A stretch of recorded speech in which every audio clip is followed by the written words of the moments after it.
Hey everyone, welcome to the Six Sigma full course by Simplilearn. In this course, you'll learn how to improve processes, cut down on mistakes, and boost quality in any business. Six Sigma is a powerful method used globally to make operations more efficient and deliver great results. 2025 is the perfect time to learn Six Sigma because these skills are in high demand. Companies need professionals who can streamline processes, reduce costs, and improve overall quality. We'll cover everything you need from the basics of Lean to advanced Six Sigma tools. We'll break down the concepts in a simple, practical way so you can apply them right away. Whether you're starting from scratch or aiming for certification, we'll guide you every step of the way to becoming a confident Six Sigma expert. Let's get started. Before we move on, if you are interested in mastering advanced process optimization and becoming a Lean Six Sigma expert, then this program is for you. Join Simplilearn's Lean Six Sigma Expert course to earn globally recognized green and black belt certifications accredited by IASSC. You'll gain hands-on experience with 13 projects, 12 simulations, and 18 Harvard case studies. Plus, master powerful tools like Minitab and generative AI for quality management. With 40 plus hours of live training, lifetime access, and 114 plus PDUs, you'll be fully equipped to drive operational excellence and boost your career in just 10 weeks. The next cohort starts on 17th of May 2025. Ready to lead process improvements and stand out? Enroll now and transform your future.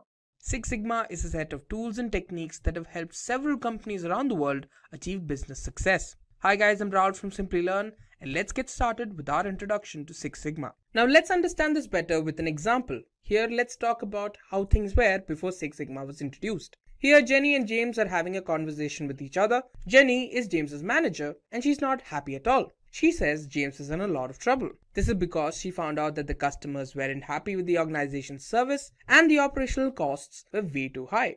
And as manager, James had to make sure that this did not happen. Now let's have a look at the same scenario in present day. Here we have Jenny congratulating James. She's very impressed with his work, but James says it's all thanks to Six Sigma methodology. So Jenny asks, she wants to know more about Six Sigma. So to understand Six Sigma, here's what you need to know. Firstly, we'll have to understand what is Six Sigma, what its advantages are, some of its methodologies, what are the different roles in a Six Sigma team, what is Lean, what is a Lean process, and what is Lean Six Sigma.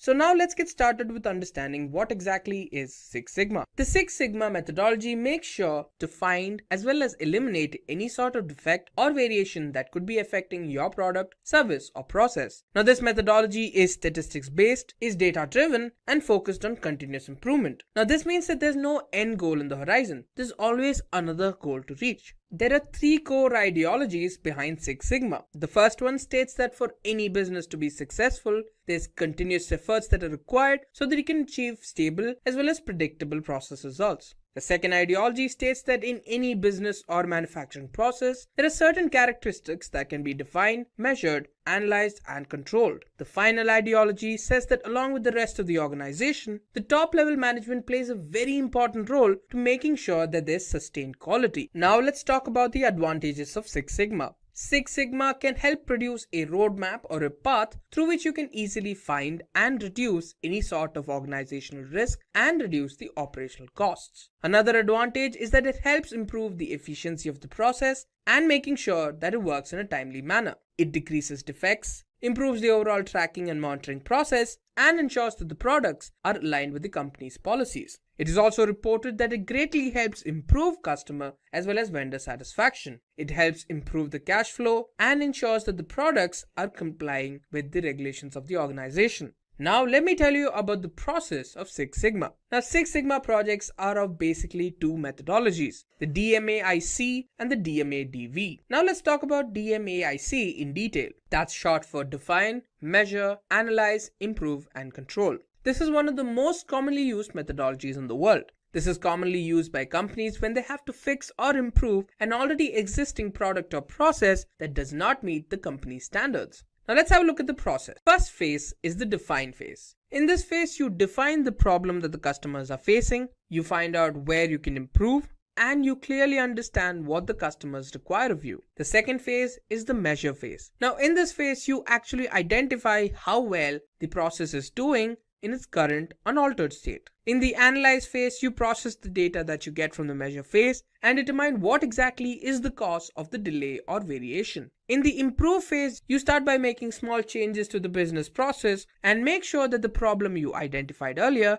is being taken care of. And finally, in the control phase, you control the new process so that it doesn't go wrong and use the same knowledge for future processes. Now let's have a look at DMADV. This is short for define, measure, analyze, design, and verify. Now this is also commonly known as DFSS or the design for Six Sigma. Now this is commonly used by companies around the world when they have a new product that needs to be created all the way from scratch. In the first phase, which is the define phase, you define what the goal of the project is and what the customers require of you. In the measure phase, you measure as well as determine what the customer needs and how they respond to your products. In the analyze phase, you perform analyses to determine how you can improve your product or service so they can better serve your customers. In the design phase, you set up process details and make optimizations to the design to make sure your customer is satisfied. And finally, in the verify phase, you check how well the design is working out and how well it meets the customer's needs.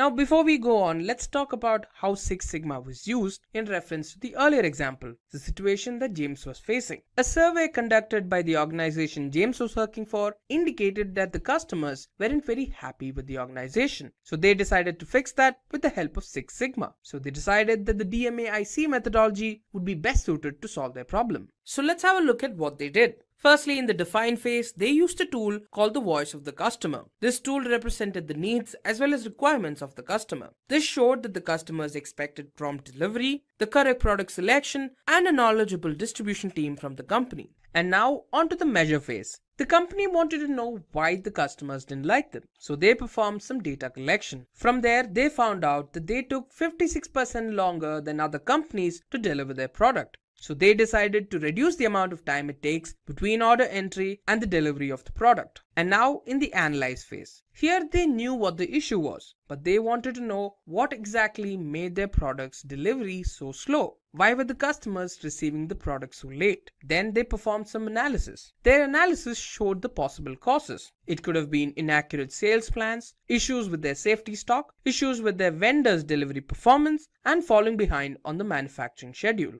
Further analysis also indicated that most of their sales, almost 80%, came from 30% of their products. The issue was that they didn't have enough safety stock to satisfy the customers who required that 30% of products. And now onto the improve phase. So now that they knew what was causing their problem, they wanted to solve it. They began to have monthly reviews and tried to make sure that their in-demand products stayed in demand. Another thing that they wanted to focus on was to make sure that they could order and provide the customer with the products that they wanted. And finally, onto the control phase. They began to set up plans so that they could monitor the sales of that 30% of products that were selling the most. Each year, they would review how well a product was selling and replace it if it had fallen out of favor. Now, let me tell you what a Six Sigma team consists of. Let's talk about the roles in a Six Sigma team. First up is level 7. Now, these are individuals who are at the novice level. Now, these individuals don't know in great detail about what the project is, but they have a basic understanding of the principles and the methodology behind the program. Now, they usually support with smaller projects and with smaller issues, but these individuals found the foundation for the people who decide where the program is going. And now we're at level 6.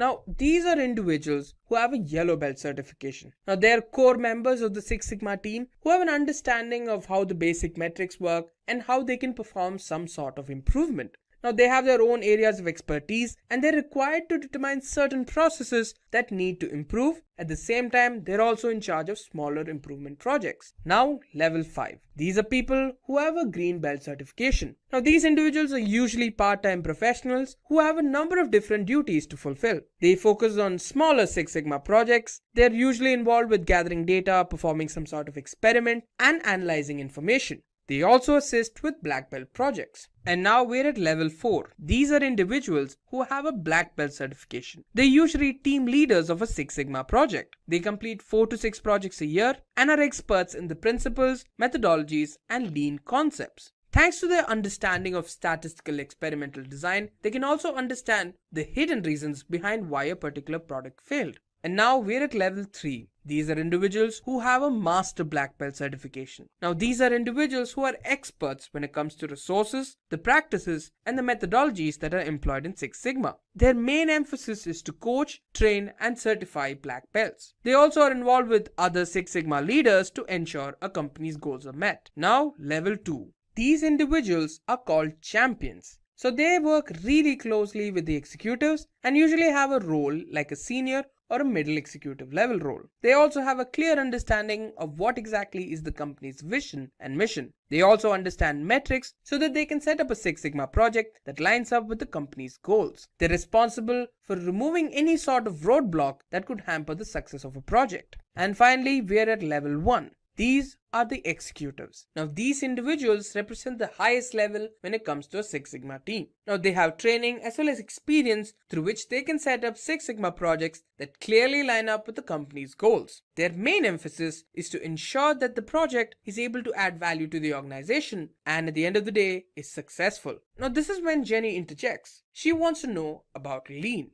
John tells her that Lean, just like Six Sigma, is another methodology. So what exactly is Lean? Now Lean is a methodology that has a very important ideology to make sure that there's continuous optimization of the processes and there's an elimination of waste. So what's waste? So waste is basically any part of the process that the customer doesn't want to pay for. It is a process that does not add any value to the customer. Now coming back to Lean, here are some of its characteristics. Whenever decisions are being made in a Lean team, the main emphasis is to understand how it exactly adds value to the customer. Every member in a Lean team has a clear understanding of what exactly are the goals of the organization. It also encourages employees to push for further success even if the organization is in a good place or is already doing well. There's also an emphasis on cross-functional collaboration and communication. Lean focuses on answering the difficult question or the complex ones rather than employing short-term fixes. And with Lean, you can easily prepare for issues that can come up in the future or improvise in unexpected circumstances. So let's talk about how Lean and Six Sigma are different from one another. The Lean methodology aims to reduce waste. It does so by analyzing the workflow. It also emphasizes on minimizing resource usage and improving customer value.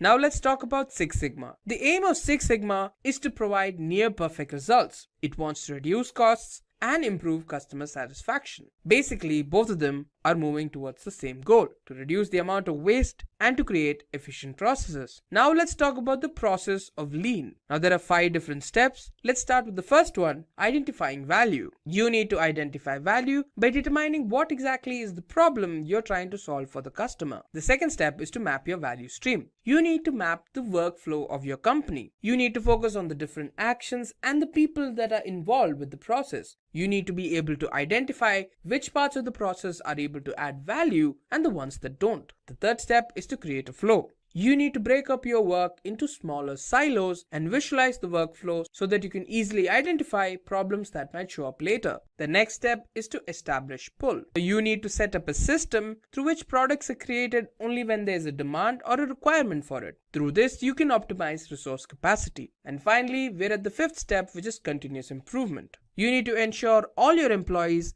at all levels are involved in the continuous improvement of the process. So what exactly is Lean Six Sigma? What if you could combine the best of both worlds? The combination of Six Sigma and Lean methodology led to the creation of Lean Six Sigma. Lean Six Sigma is a methodology that aims to solve problems, removes any form of waste or inefficiency, and improving the working conditions of employees to make sure that they can serve the customers better. Now, this is a combination of the tools, methods, and principles that are employed in Lean and Six Sigma. Let's talk about some of its advantages. It aims to provide customers with a better experience by streamlining the process. With efficient power flows, it aims to drive higher results. It can reduce cost, remove waste and prevent defects. It can help the organization handle day-to-day problems. The decreased lead times help increase capacity and profitability. And finally, it helps with people development and improving the morale of the organization. So here we have Jim carrying a stack of sheets in his very messy cubicle. Suddenly, Jim realizes a few things. He's lost a really important file. But that's not all. The bad news just keeps on coming. He remembers that his messy desk and area are the talk of the entire office. And thanks to this, he doesn't even want to get any work done. A little angry and annoyed with himself, Jim sits down in resignation. That's when John walks in. John asks him what's wrong. Jim tells him that he's in a mess and doesn't know what to do. That's when John tells him about his solution, the 5S methodology. Now, let me tell you everything I'm going to teach you. We'll be talking about what is the 5S methodology, benefits of the 5S methodology, the process of 5S, which consists of 5 other steps. So now, let's have a look at what exactly is the 5S methodology. The 5S methodology is a popular workplace organization methodology that was introduced in Japan and was first implemented by Toyota Motor Corporation. The primary reason it was developed was to make just-in-time manufacturing possible. So what is just-in-time? It's a form of manufacturing that aims to produce only the amount of product needed when it's needed. The 5S methodology basically focuses on cleanliness and organization while at the same time focusing on maximizing efficiency and profit. So you could say that 5S provides a framework whose main focus is using visual management, which is a way to visually communicate a number of things like performance, standards, or warnings in a way that requires little to no training to interpret, so that you can emphasize on using a mindset as well as tools to ensure there's efficiency and value being created. So what you're doing in this methodology is observing, analyzing, collaborating, searching for waste, and then removing it. So what makes this methodology so special? Let's find out. First off, we have optimized organization. Thanks to 5S, every component that you need for work is kept in a way that's easily accessible and easy to use. So no more time is wasted on looking for items, deciding how they can be used, or even returning them. Then we have improved efficiency. The 5S methodology enables companies to focus on ways to eliminate waste while enhancing the company's bottom line. This is made possible by improving the company's products and services, and by extension, this is able to lower costs. Next, we have bigger storage density. Now, since 5S is mainly focused on removing the unnecessary items from the work area, there's a lot of free space open for efficient usage. Then, there's increased safety. So now that all the unnecessary clutter and waste is removed from the work area, it's much safer for the employee to work in. And finally, we have improved workspace morale. Now, since the workspace is a lot more cleaner, safer, and more organized, the morale among employees is also greatly improved. Now, let's have a look at the process of the 5S methodology. Now, the process behind the 5S methodology consists of 5 Japanese terms and their translations, each of whom start with the letter S, hence the name 5S. The steps are sort, set in order, shine, standardize, and sustain. And now for the first step, sort. Sort or seri in Japanese can be translated to tidiness. Now this step involves sorting through materials, keeping only the essential items needed to complete tasks. The aim here is to remove clutter and clear the workspace of things that don't belong there or aren't critical to the work you're doing.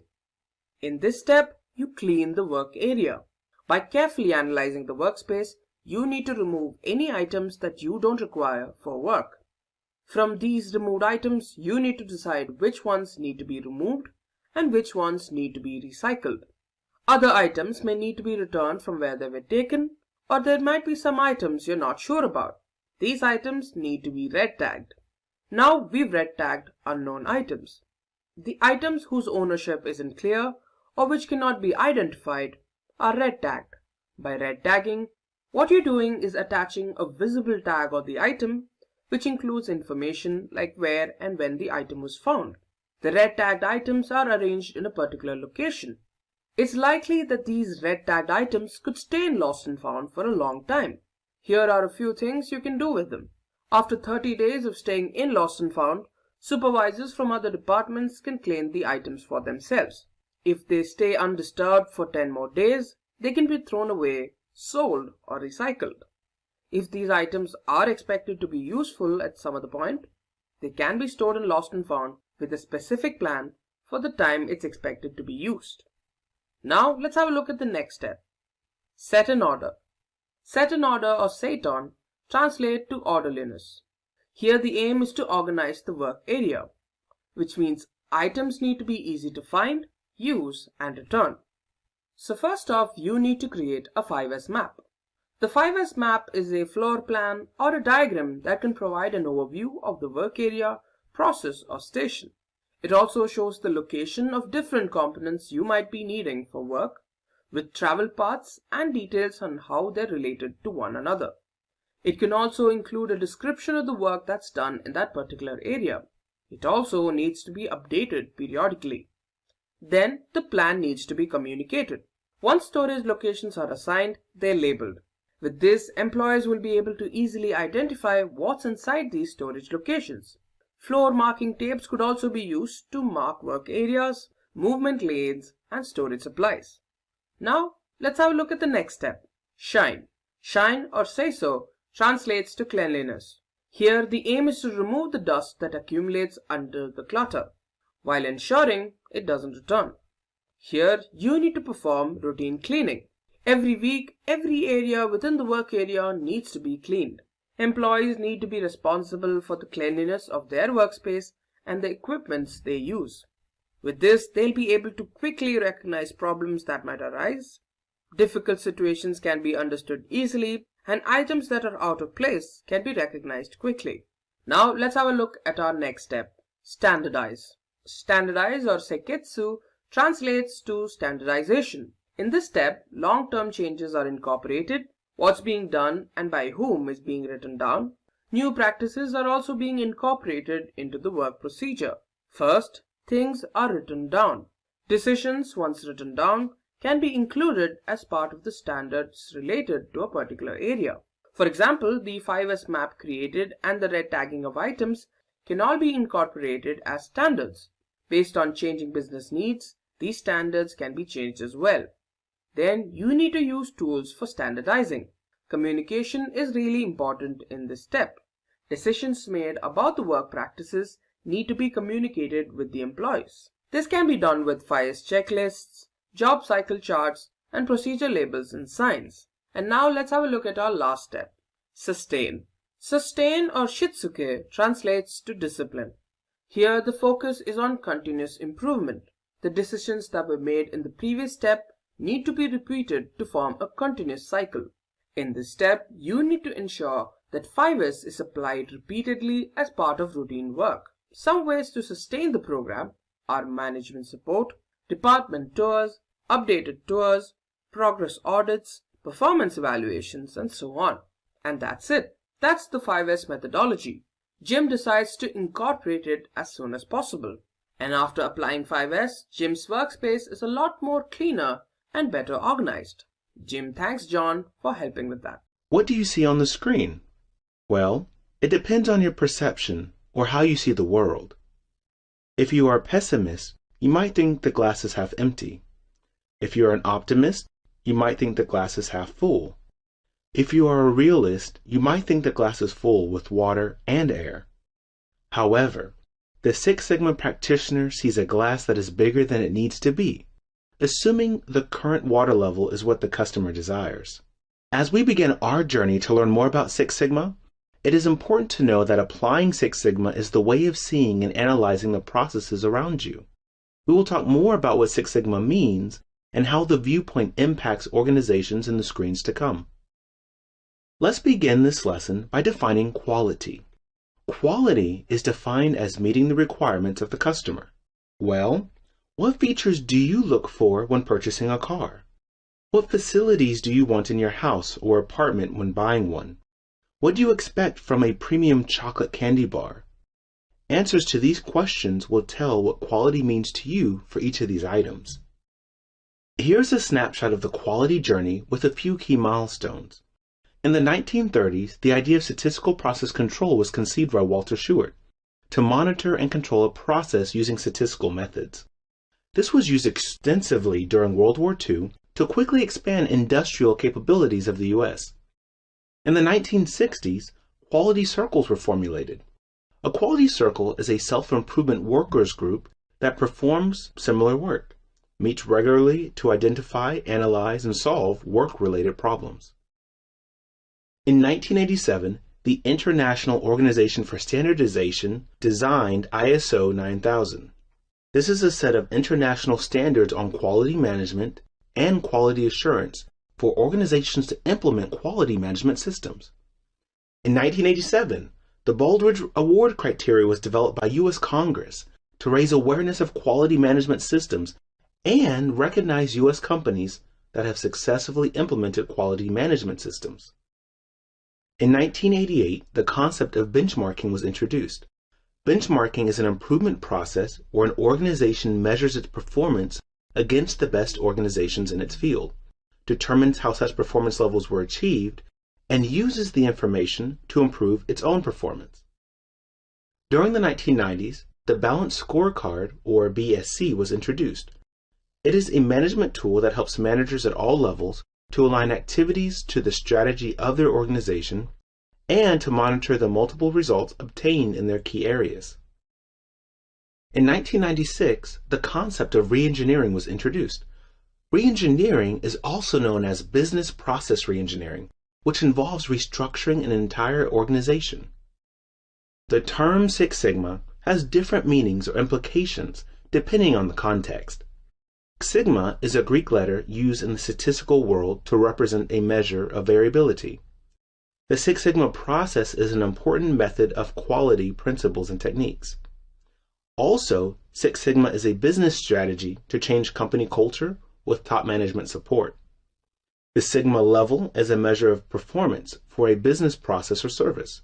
So when you say Six Sigma, there are several definitions that are all correct.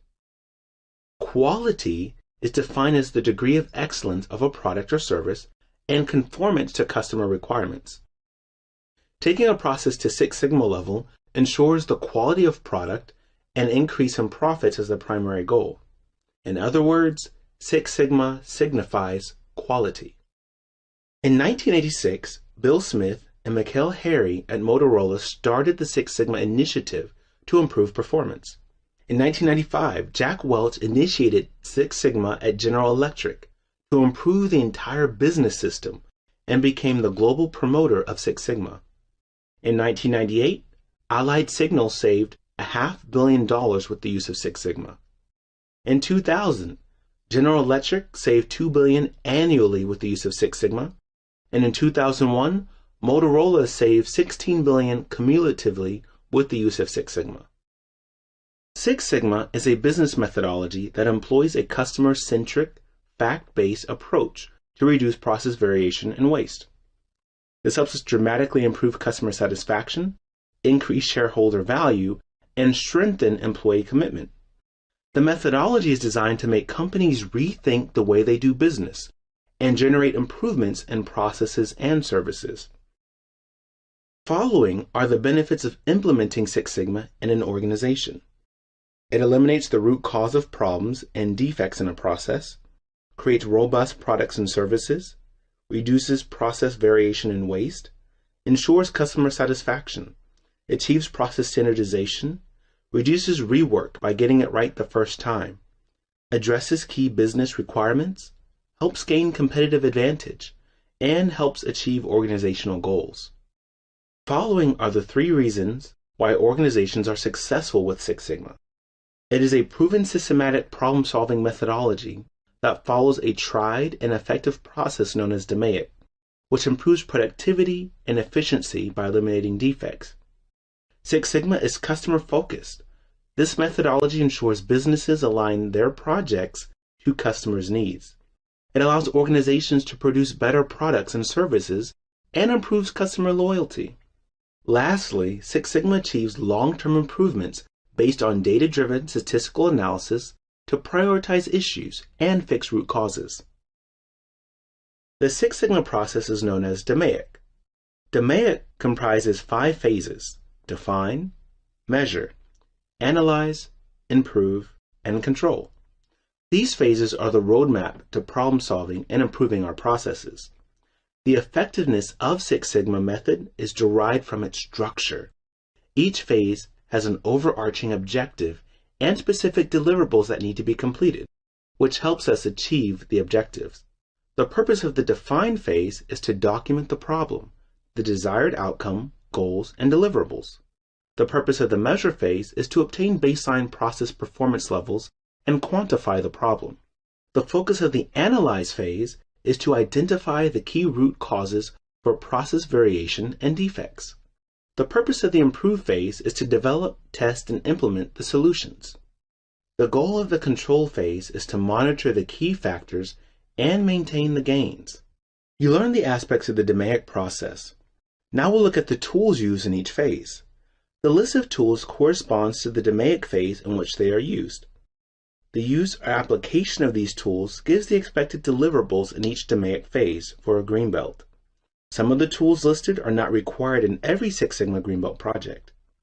These tools give us an insight into the problem and lead us toward the real issues in our processes. That is, with more experience, you are likely to know the tools you need for your projects.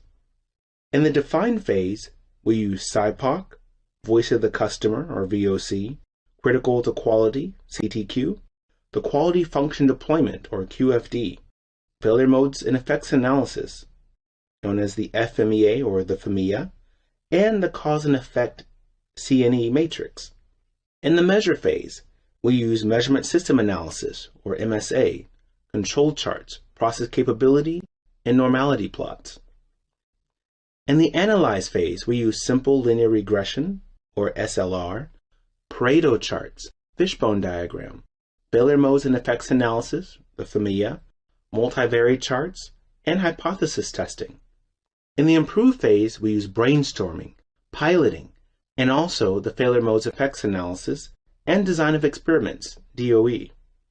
In the last phase, control, we use control charts, a control plan, and measurement system analysis. This lesson provides an overview of the Certified Six Sigma Green Belt, or CSSGB course. A process is a series of steps designed to produce a product and/or service according to the requirement of the customer. A process mainly consists of four parts: input, process steps, output, and feedback. Input is something put into a process or expended in its operation to achieve an output or a result. For example, man, material, machine, and management. Output is the final product delivered to an internal or external customer. For example, product or services. It is important to understand that if the output of a process is an input for another process, the latter process is the internal customer.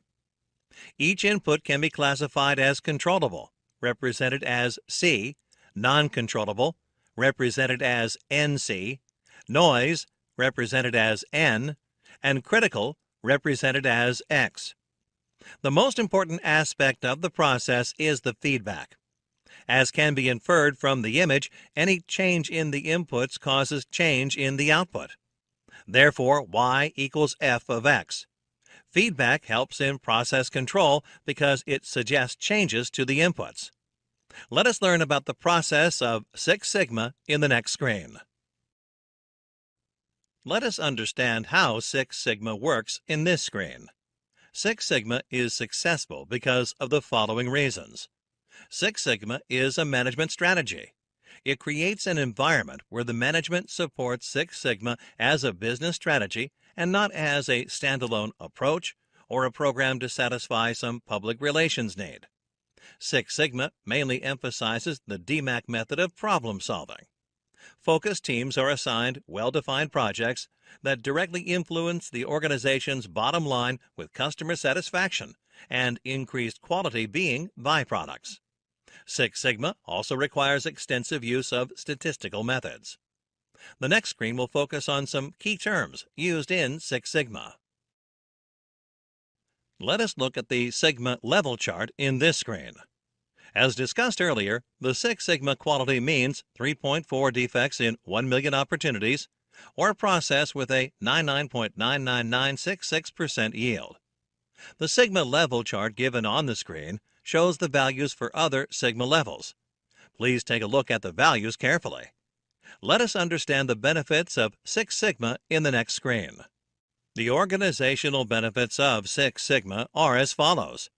A Six Sigma process eliminates the root cause of problems and defects in a process. Sometimes the solution is creating robust products and services that mitigate the impact of a variable input or output on a customer's experience. For example, many electrical utility systems have voltage variability up to and sometimes exceeding a 10% deviation from nominal value. Thus, most electrical products are built to tolerate the variability, drawing more amperage without damage to any components or the unit itself. Using Six Sigma reduces variation in a process and thereby reduces waste in a process. It ensures customer satisfaction and provides process standardization. Rework is substantially reduced because one gets it right the very first time. Further, Six Sigma addresses the key business requirement. Six Sigma can also be used by organizations to gain advantage and become world leaders in their respective fields. Ultimately, the whole Six Sigma process is to satisfy customers and achieve organizational goals. In the next screen, let us understand Six Sigma and quality. Taking a process to Six Sigma level ensures that the quality of the product is maintained. The primary goal of improved quality is increased profits for the organization. In very simple terms, quality is defined as the degree of excellence of a product or a service provided to the customer. It is conformance to customer requirement. If the customer is satisfied with the product or service, then the product or service is of the required quality. Let us look at the history of quality in the next screen. In the mid-1930s, Statistical Process Control, SPC, was developed by Walter Shewhart and used extensively during World War II to quickly expand the U.S.'s industrial capabilities. SPC is the application of statistical techniques to control any process. Walter Shewhart's work on the common cause of variation and special cause of variation, assignable, has been used proactively in all Six Sigma projects. The approach to quality has varied from time to time. In the 1960s, there were quality circles, which originated in Japan. It was started by Kaoru Ishikawa. Quality circles were self-improvement groups composed of a small number of employees belonging to a single department. Quality circles brought in improvements with little or no help from the top management. In 1987, ISO 9000 was introduced. ISO stands for International Organization for Standardization. ISO 9000 is a set of international standards on quality management and quality assurance to help organizations implement quality management systems. ISO 9000 is still in effect. Baldrige Award, now known as the Malcolm Baldrige National Quality Award, was developed by the U.S. Congress in 1987 to raise awareness of quality management systems as well as recognize and award U.S. companies that have successfully implemented quality management systems. In 1988, another quality approach was developed known as benchmarking. In this approach, an organization measures its performance against the best organizations in its field, determines how such performance levels were achieved, and the information is used by the organization to improve itself. Then in the 1990s, there was the balanced scorecard approach. It is a management tool that helps managers of all levels to monitor their results in their key areas so that one metric is not optimized while another is ignored. During the year 1996 through 1997, an approach known as re-engineering was developed. This approach involved the restructuring of an entire organization and its processes. Integrating various functional tasks into cross-functional processes is one of the examples of re-engineering. In the next screen, let us find out about the quality gurus and their contribution to the field of quality. Let us focus on Six Sigma and the business system in this screen. Business systems are designed to implement a process or a set of processes. A business system ensures that process inputs are at the right place and at the right time so that each step of the process has the resource it needs. A business system design should be responsible for collecting and analyzing data so that continual improvement of its processes, products, and services is ensured. A business system has processes, sub-processes, and steps as its subsets. Human resources, manufacturing, and marketing are some examples of processes in a business system. Six Sigma improves a business system by continuously removing the defects in its processes and also by sustaining the changes. A defective item is any product or service that a customer would reject. A customer can be the user of the ultimate product or service, or can be the next process downstream in the business system. Let us learn about Six Sigma projects and organizational goals in the following screen. Let us understand the structure of the Six Sigma team in this screen. There are totally 5 levels in the Six Sigma screen. The first level consists of the top executives of the organization. These people lead change and provide direction as they own the vision of the organization. For any improvement initiative to work, it is important that top management of the organization be actively involved in its propagation. The top executives own the Six Sigma initiatives. Next in the level are Six Sigma champions. They identify and scope projects, develop deployment and strategy, and support cultural change. They also identify and coach Master Black Belts. 3 to 4 Master Black Belts work under every champion. Six Sigma Master Black Belts train and coach Black Belts, Green Belts, and various functional leaders of the organization. They usually have at least 3 to 4 Black Belts under them. The fourth level in Six Sigma structure is Six Sigma Black Belts. They apply strategies to specific projects and lead and direct teams to execute projects. Finally, there are Six Sigma Green Belts. They support the Black Belt employees by participating in project teams. Green Belts play a dual role. They work on the project and perform day-to-day jobs related to their work area. In the next screen, we will understand the drivers and metrics of organizational strategy. While financial accounting is useful to track physical assets, the Balanced Scorecard, or BSC, offers a more holistic approach to strategy implementation and performance measurement by taking into account perspectives other than the financial one. For an organization, traditional strategic activities that concentrate only on financial metrics are not sufficient to predict future performance. They are not sufficient to implement and control the strategic plan either. BSC translates the organizational strategy into actionable objectives that can be met on an everyday basis and provides a framework for performance measurement. The Balanced Scorecard helps clarify the organizational vision and mission to workable action items to be carried out and measured. It also provides feedback on both internal business processes and external outcomes. By doing so, it enables continuous improvement in strategic performance toward achieving organizational goals. The Balanced Scorecard achieves all this by integrating the organizational strategy with a limited number of key metrics from 4 major areas of performance: finance, customer relations, internal processes, and learning and growth.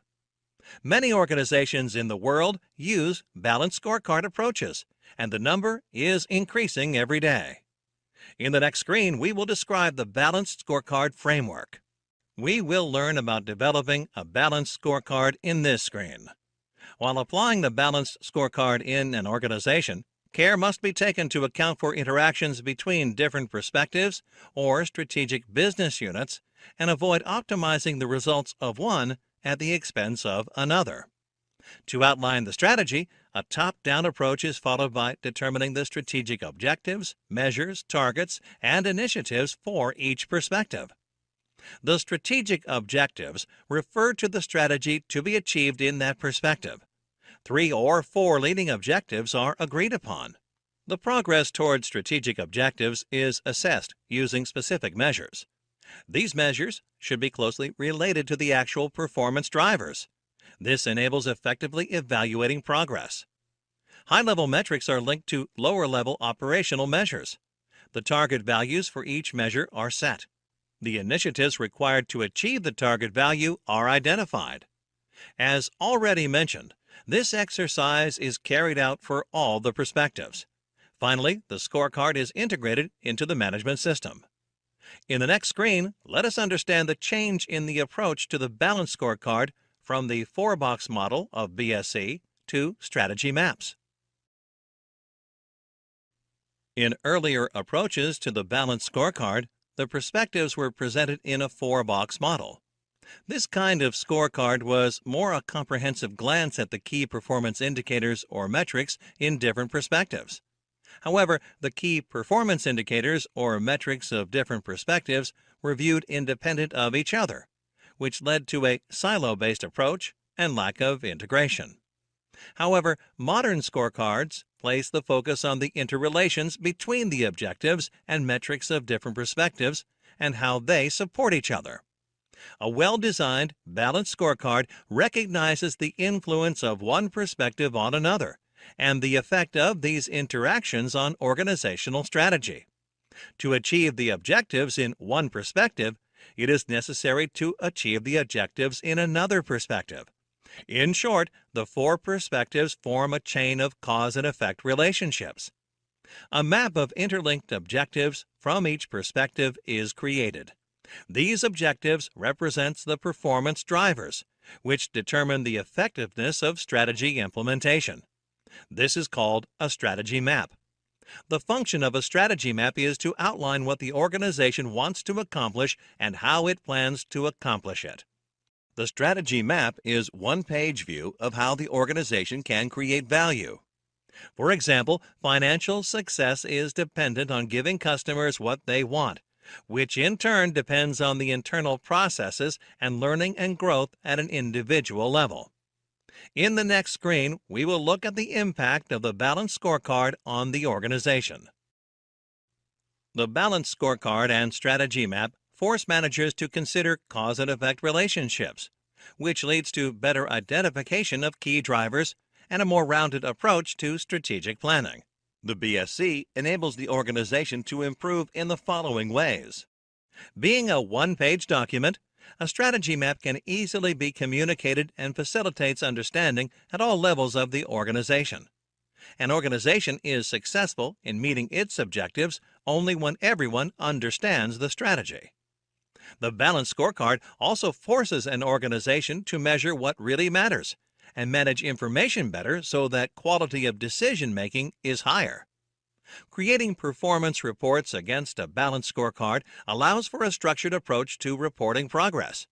It also enables organizations to create reports and dashboards to communicate performance transparently and meaningfully. As expected, a balanced scorecard helps an organization to better align itself and its processes to the strategic goals outlined in the BSC. The overall objectives of the BSC can be cascaded into each business unit to enable that unit to work toward the common organizational goal. All the activities of the organization, such as budgeting or risk management, are automatically aligned to the strategic objectives. To conclude, the balanced scorecard is a simple and powerful tool that, when implemented correctly, equips an organization to perform better. Let us proceed to the next topic of this lesson in the following screen. In this topic, we will look at what lean is and how lean is applied to a process. Let us start with the lean concepts in the next screen. Let us look at the process issues in this screen. Lean focuses on 3 major issues in a process, known by their Japanese names, Muda, Mura, and Marie. Muda refers to non-value-adding work. Mura represents unevenness, and Marie represents overburden. Together, they represent the key aspects in lean. Let us look at the types of waste in the next screen. There are 7 types of muda or waste as per lean principles. Let us understand these 7 types of muda. Overproduction. This refers to producing more than is required. For example, a customer needed 10 products and 12 were delivered. Inventory. In simple words, this refers to stock. The term inventory includes finished goods, semi-finished goods, raw materials, supplies kept in waiting, and some of the work in progress. For example, test scripts waiting to be executed by the testing team, defects, repairs, rejects, any product or service deemed unusable by the customer or any effort to make it usable to the original customer or a new customer. For example, errors found in the source code of a payroll module by quality control team. Motion, a waste due to poor ergonomics of the workplace. For example, finance and account teams sit on the first floor, but invoices to customers are printed on the ground floor, causing unnecessary personnel movement. Overprocessing, additional process on a product or service to remove unnecessary attribute or feature is overprocessing. For example, a customer needs a bottle and you deliver a bottle with extra plastic casing. A customer needs ABEC3 bearing and your process is tuned to produce more precise ABEC7 bearings, taking more time for something the customer doesn't need. Waiting. When a part waits for processing or the operator waits for work, the wastage of waiting occurs. For example, improper scheduling of staff members. Transport. When the product moves unnecessarily in the process without adding value.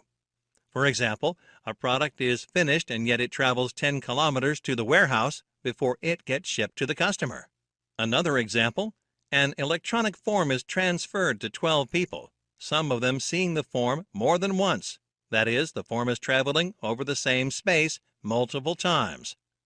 Next, we will look at lean wastes other than the 7 types of waste discussed. Some lean experts talk about additional areas of waste. Underutilized skills. Skills are underutilized when the workforce has capabilities that are not being fully used toward productive efforts. People are assigned to jobs in which they do not fit. Underperforming processes. Automation of poorly performing process. Improving a process that should be eliminated if possible. For example, the product returns department or product discounts process. Asymmetry in processes that should be eliminated. For example, 2 signatures to approve a cost reduction and 6 signatures to reverse a cost reduction that created higher costs in other areas. In the next screen, we will look at an exercise on identifying the waste type. We will cover each step of the lean process in the next few screens. In this screen, we will learn about the first step, identify value. To implement lean to a process, it is important to find out what the customer wants.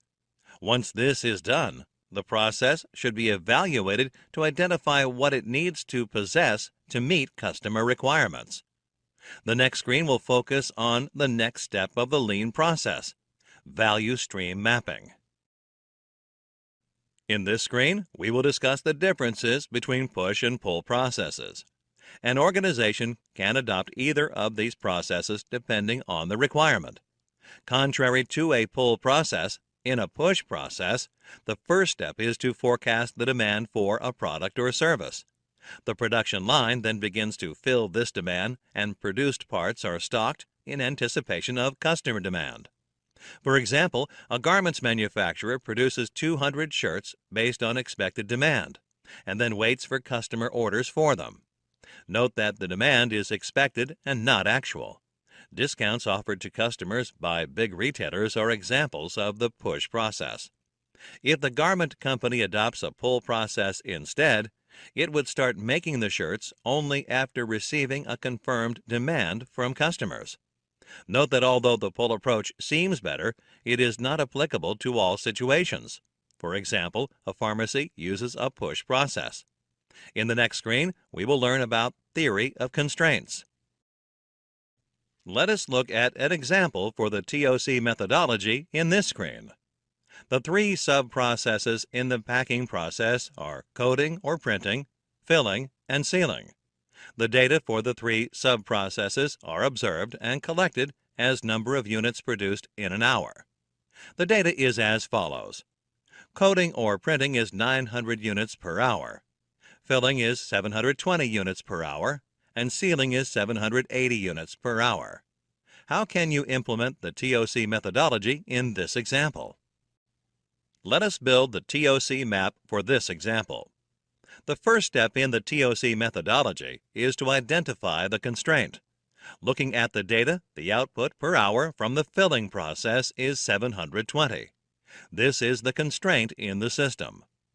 In the second step, the constraint is exploited by analyzing the performance using data. To break the constraint, a repair and maintenance personnel can be assigned to maintain the filling machine on a daily basis. In the third step, the other fixes in the repair and maintenance function are made as subordinate decisions to the one taken in step 2. In this example, carry out the maintenance of the filling machine. In the fourth step, the constraint is elevated by implementing the decisions. In this example, remove the damages from the filling machine. The next step is to go back to step 1 and identify the next system constraint. As per the data collected after implementation of the first cycle of the TOC, sealing can be identified as the next system constraint.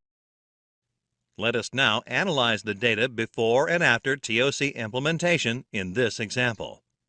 The number of units produced per hour before implementing the TOC in coding or printing process was 900 units. Filling process was 720 units, and sealing process was 780 units. After implementing the TOC, the number of units produced per hour for the filling process increased to 840 from 720 units. Hey there learners, check out our certified Lean Six Sigma Green Belt certification training course and earn a Green Belt certification. To learn more about this course, you can click the course link in the description box below. Let us proceed to the next topic of this lesson. In this topic, we will discuss the concepts in Design for Six Sigma, or DFSS. Let us first understand DFSS in the next screen. DFSS, or Design for Six Sigma, is a business process methodology that ensures that any new product or service meets customer requirements, and the process for that product or service is already at Six Sigma level.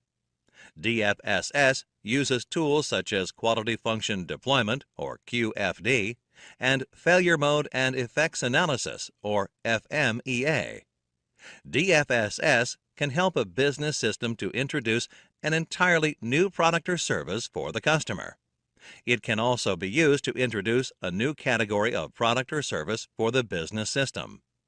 For example, an FMCG company plans to make a new brand of hair oil, a type of product already in the market.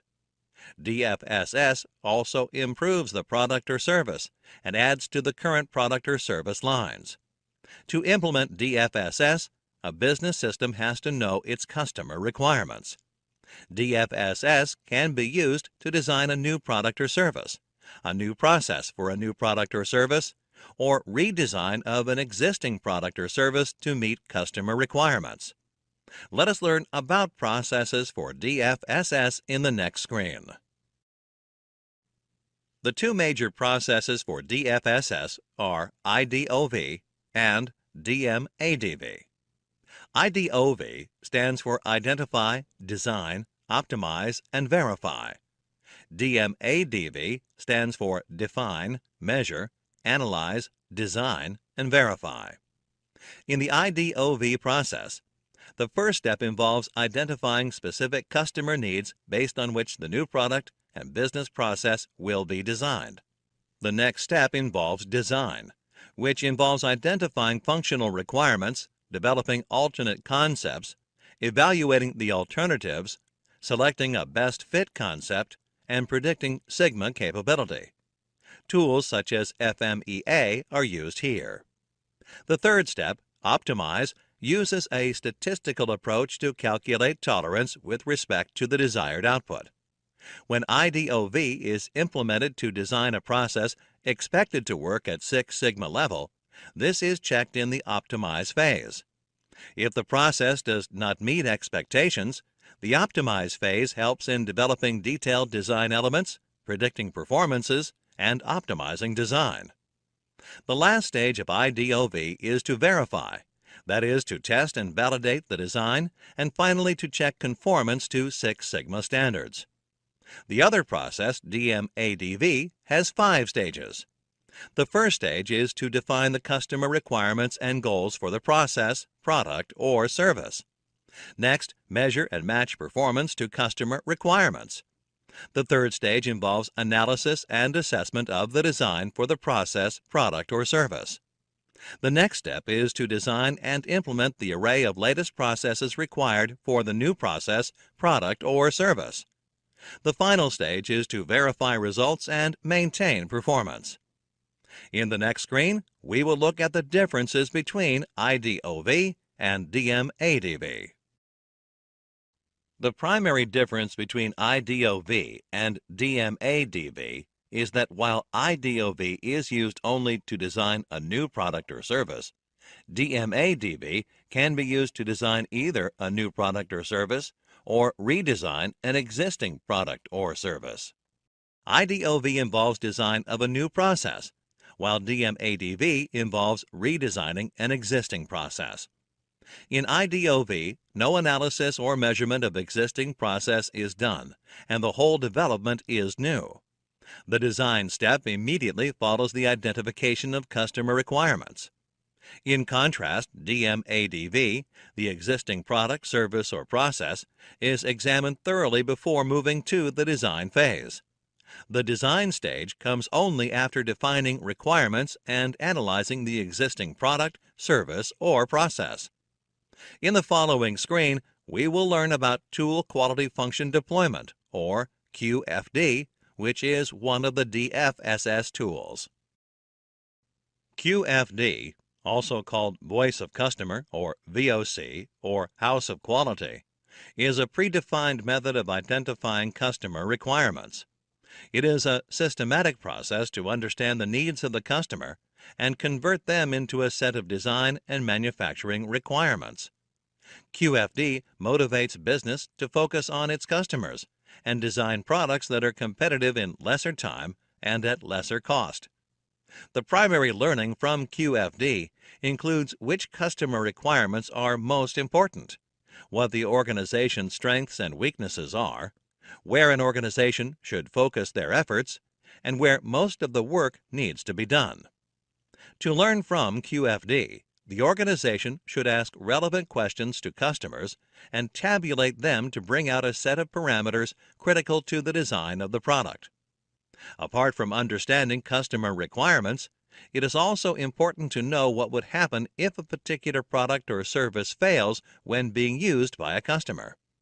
It is necessary to understand the effects of failure on the customer to ensure preventive actions are taken, and to be able to answer the customers in the event of failure. In the next screen, we will look at another DFSS tool, Failure Modes and Effects Analysis, or FMEA.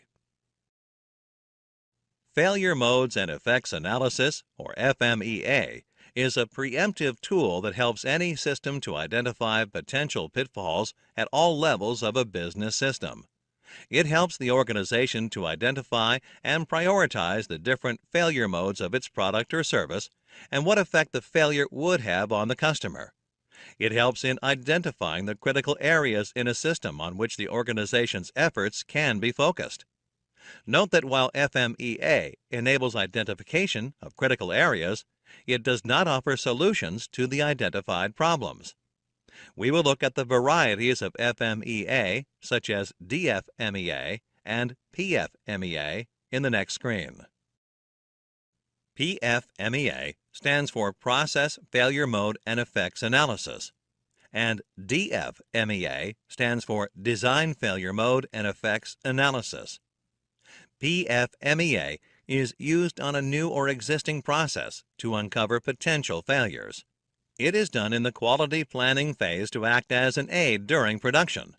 A process FMEA can involve fabrication, assembly, transactions, or services. DFMEA is used in the design of a new product, service, or process to uncover potential failures. The purpose is to find out how failure modes affect the system and to reduce the effect of failure on the system. This is done before the product is sent to manufacturing. All design deficiencies are sorted out at the end of this process. In the following screen, we will understand FMEA Risk Priority Number. FMEA Risk Priority Number, or RPN, is a measure used to quantify or assess risk associated with a design or process. Assessing risk helps identify critical failure modes. Higher the RPN, higher the priority the product or process receives. RPN is a product of three numbers: severity of a failure, occurrence of a failure, and the detectability of a failure. All these numbers are given a value on a scale of 1 to 10. The minimum value of RPN is 1, and the maximum value is 1,000. A failure mode with a high occurrence rating means the failure mode occurs very frequently.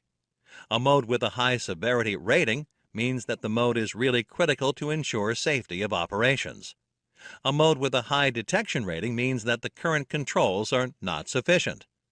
In the next screen, we will look at the FMEA table. The FMEA table helps plan improvement initiatives by underlining why and how failure modes occur and helps organizations plan for their prevention. Typically, FMEA is applied on the output of root cause analysis and is a better tool for focus or prioritization as compared to multivoting.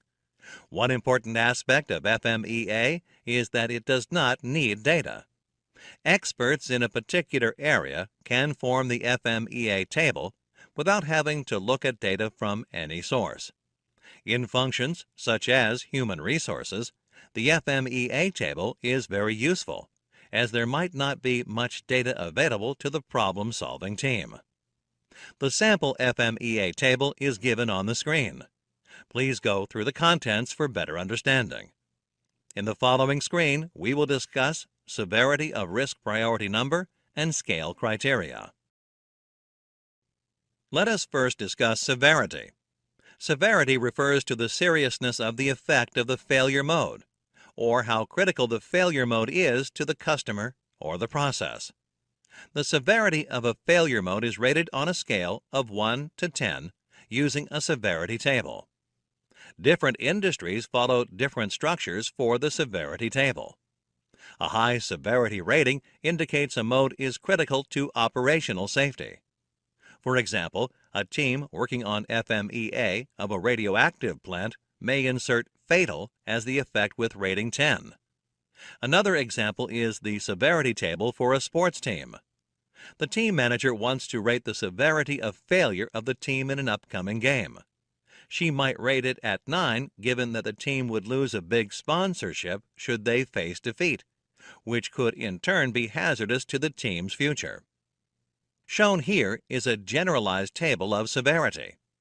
The severity rating can never be changed. For example, if a mode has a rating of 9 before improvement, it will continue to have a rating of 9 after improvement too. Let us look at occurrence of RPM and scale criteria. Occurrence is the probability that a specific cause will result in the particular failure mode. As with severity, occurrence is rated on a scale of 1 to 10 based on a table. Like the severity table, higher the occurrence of a failure, higher is its rating. Again, this table might vary depending on the industry and scenario. Sometimes the project team can use data here if available. Based on past data, the probability of occurrence of a failure can easily be rated. Shown here is a generalized table. Let us next look at detection of RPN and scale criteria. Detection is the probability that a particular failure will be detected. The table shown here is again a generalized one. The rating here is a bit different from severity or occurrence. Higher the detectability of a failure, lower is its rating. This is because if the failure can easily be detected, then everyone would know of it, and therefore there would be less or no damage. For example, if detection is impossible, the failure is given a rating of 10. Please note that at the start of a Six Sigma project, the failure mode is given a relatively high detection rating.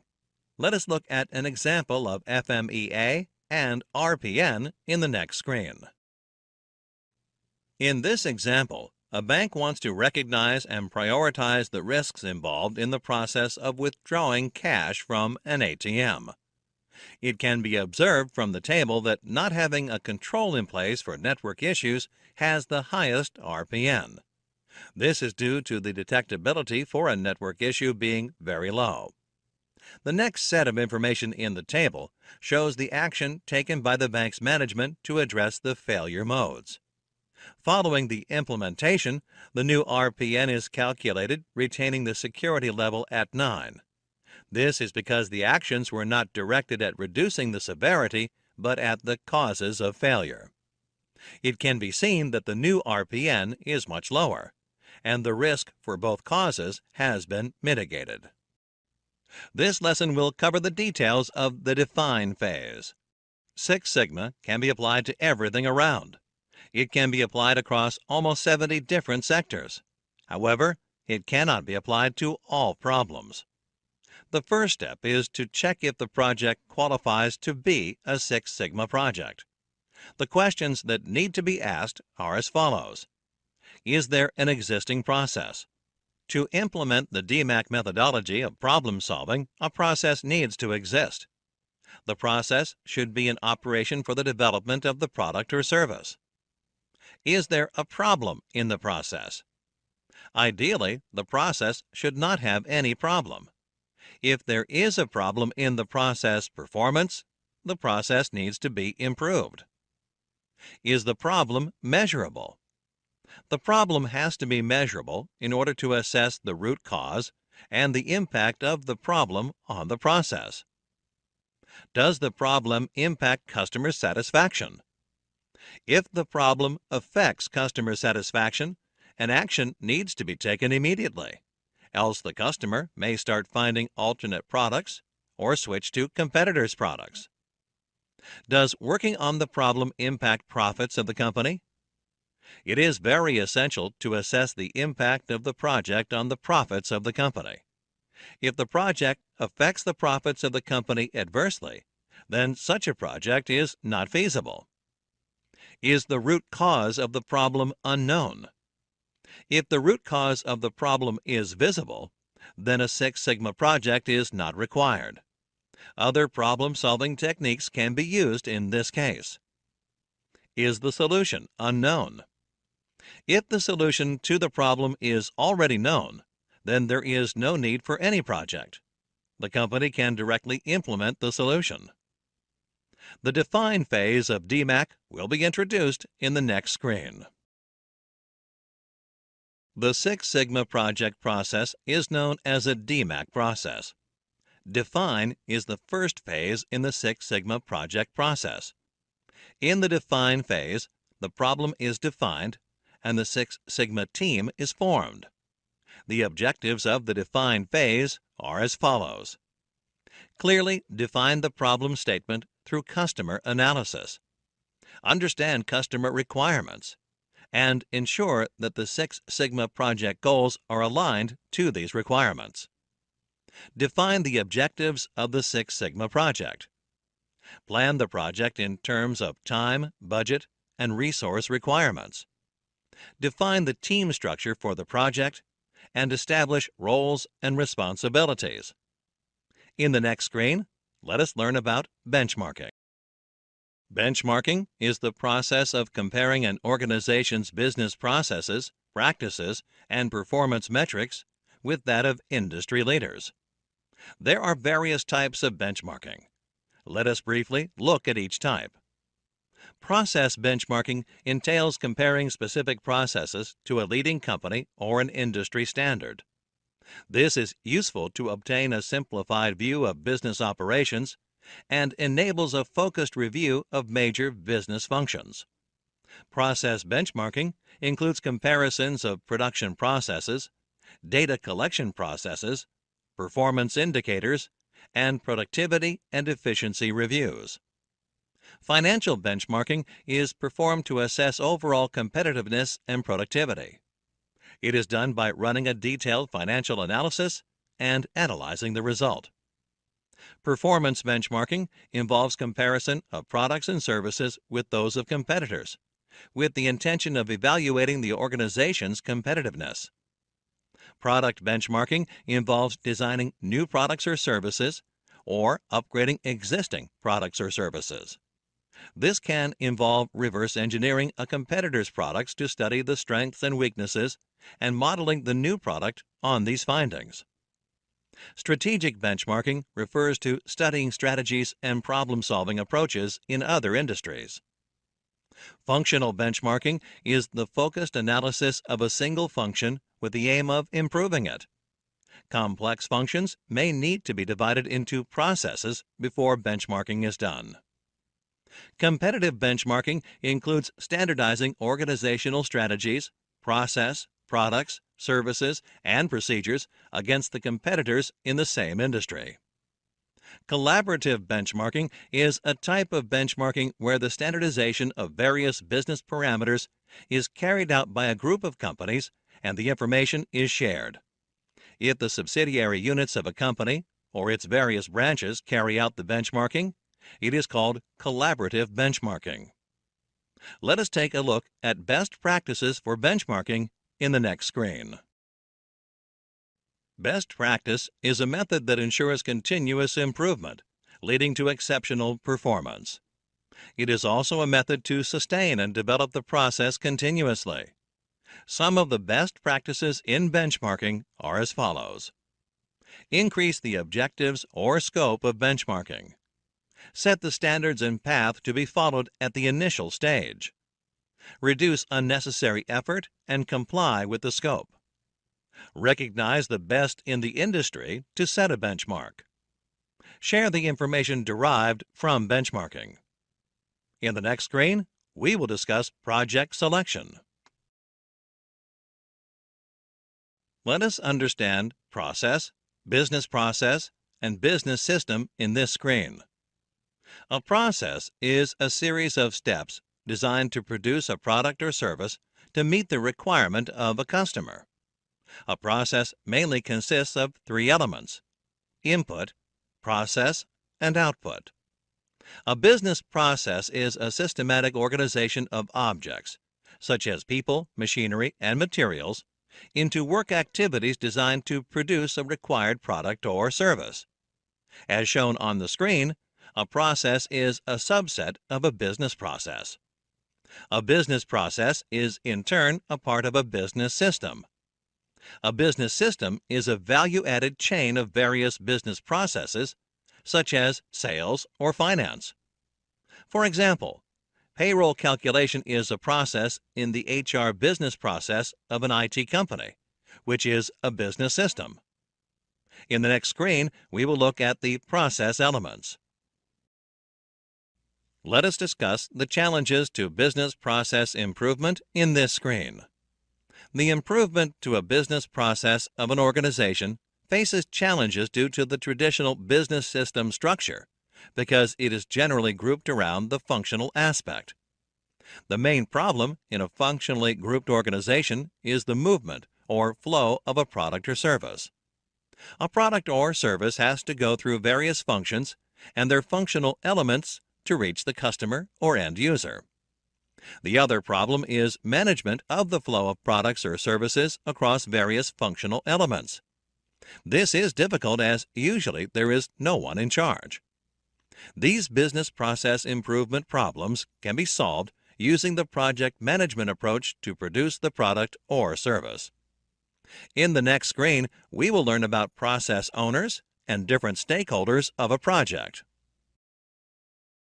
The representation of where the process owner and stakeholders are placed in the organizational hierarchy is on the screen. The process owner is a person at a senior level in the hierarchy. He is the one who takes responsibility for the performance and execution of a process, and also has the authority and the ability to make necessary changes. On the other hand, a stakeholder is a person, group, or organization which is affected or can affect an organization's actions. Businesses have many stakeholders like stockholders, customers, suppliers, company management, employees of an organization, and their families, the society, etc. Let us discuss the effects of process failure on various stakeholders in the next screen. While it is an absolute business necessity to keep one's stakeholders satisfied at all times, failure to meet one or more process objectives may result in negative effects on them. In such situations, for the stockholders, the perceived value for the company gets reduced. Customers may seek other competitors for their deals, while imposing penalties and finding recourse in legal action against the company. Suppliers may be on the losing front with delayed payments or not being paid at all. Company management may require cost cutdown. Employees will receive diminishing wages. The community and society will be affected due to pollution created by the organization. In the next screen, we will understand the relationship between business and the stakeholder. In the diagram shown on the screen, each stakeholder is both a supplier as well as a customer, forming many closed-loop processes that must be managed, controlled, balanced, and optimized for the business to thrive. Communication is the key in such situations and is facilitated through internal company processes. The next screen covers the importance and relevance of stakeholder analysis. Stakeholder analysis is an important task to be completed before doing a Six Sigma project. A business has many stakeholders, and any change to a business process affects some or all of them. When a process does not meet its objectives, it results in the stakeholders being negatively affected, which in turn affects the organization's performance. The Six Sigma team must factor in the reasons why a stakeholder may oppose the change effort. Let us proceed to the next topic of this lesson in the following screen. In this topic, we will discuss voice of the customer. Let us start with how to identify the customer in the following screen. Customers are the most important part of any business. A customer is someone who decides to purchase, pays, consumes, and gets affected by a particular product or service. It is critical to identify and understand the customer requirements. The products or services can be designed according to these requirements. Consequently, the company is able to provide products or services the customers are willing to purchase. There are two types of customers: internal and external customers. In the next screen, we will learn about internal customers. An internal customer can be defined as anyone within the business system who is affected by the product or the service while it is being developed. Most often, internal customers are the employees of the company. For example, let us assume that there is a series of processes in a particular business system. In such a scenario, the second process is the internal customer for the first process. The third process is an internal customer for the second process, and so on. The basic needs of an internal customer are to be provided proper tools and necessary equipment, imparted proper training, and given specific instructions to carry out their responsibilities. However, the needs are not limited to these alone. Other needs include the provision of company newsletters, projects, storyboards to display the letters, etc., team meetings to share business news and announcements, staff meeting to share information, and quality awards from suppliers. An internal customer is important. First of all, the activities of an internal customer directly affect the final or ultimate customer. Secondly, the activities of an internal customer affect the next process in the system. Finally, an internal customer also affects the quality of the product developed or service provided.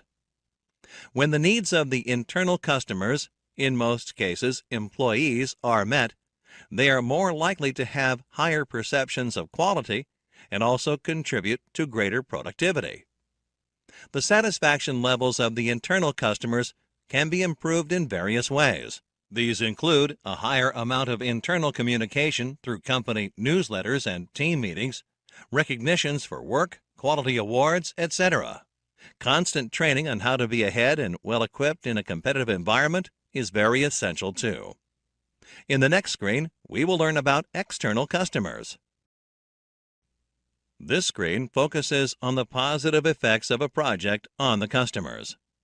The most important aspect of any process improvement project is the customers.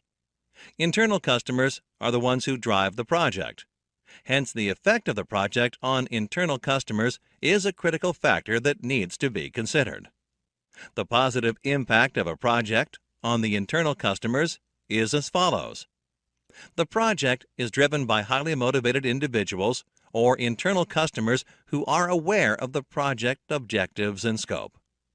Individuals belonging to a credible project understand the project deliverables and display high levels of job satisfaction.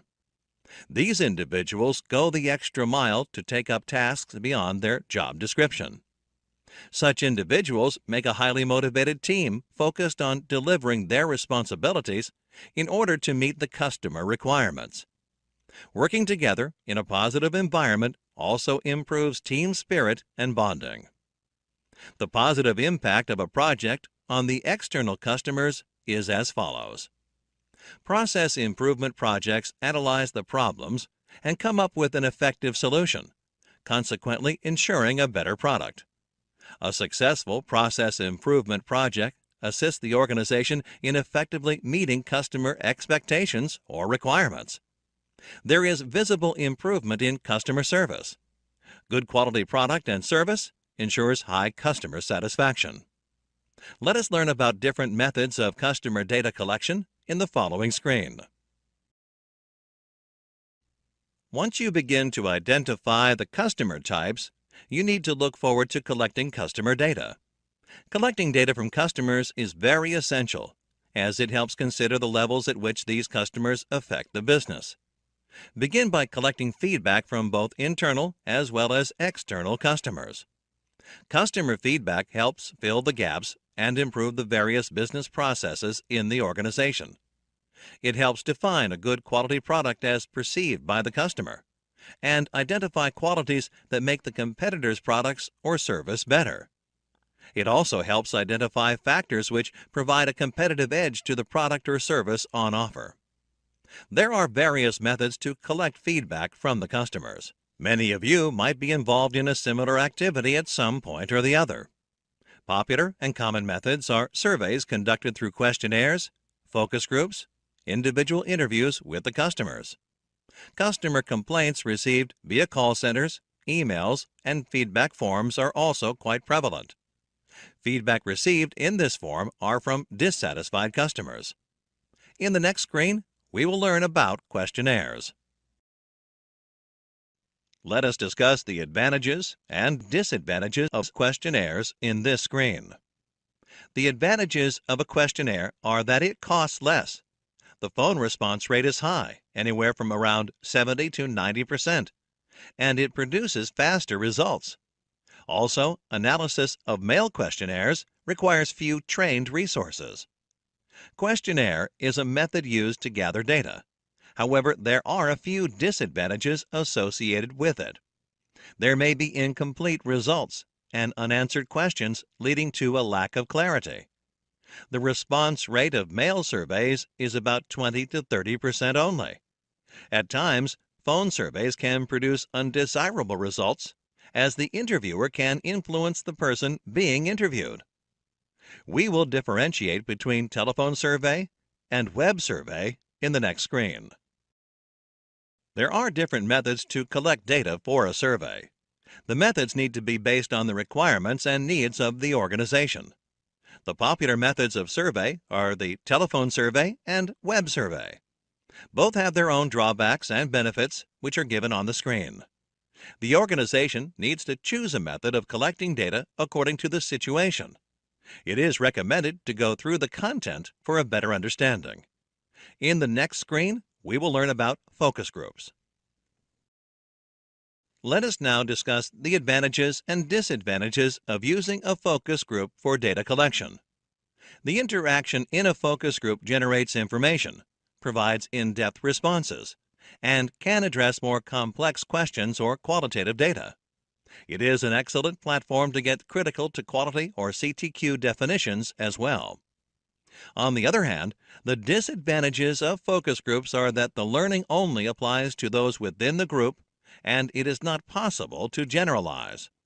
The information collected is more qualitative than quantitative, which is another drawback. Additionally, they can also generate a lot of information from anecdotes and incidents experienced by the individuals in the group.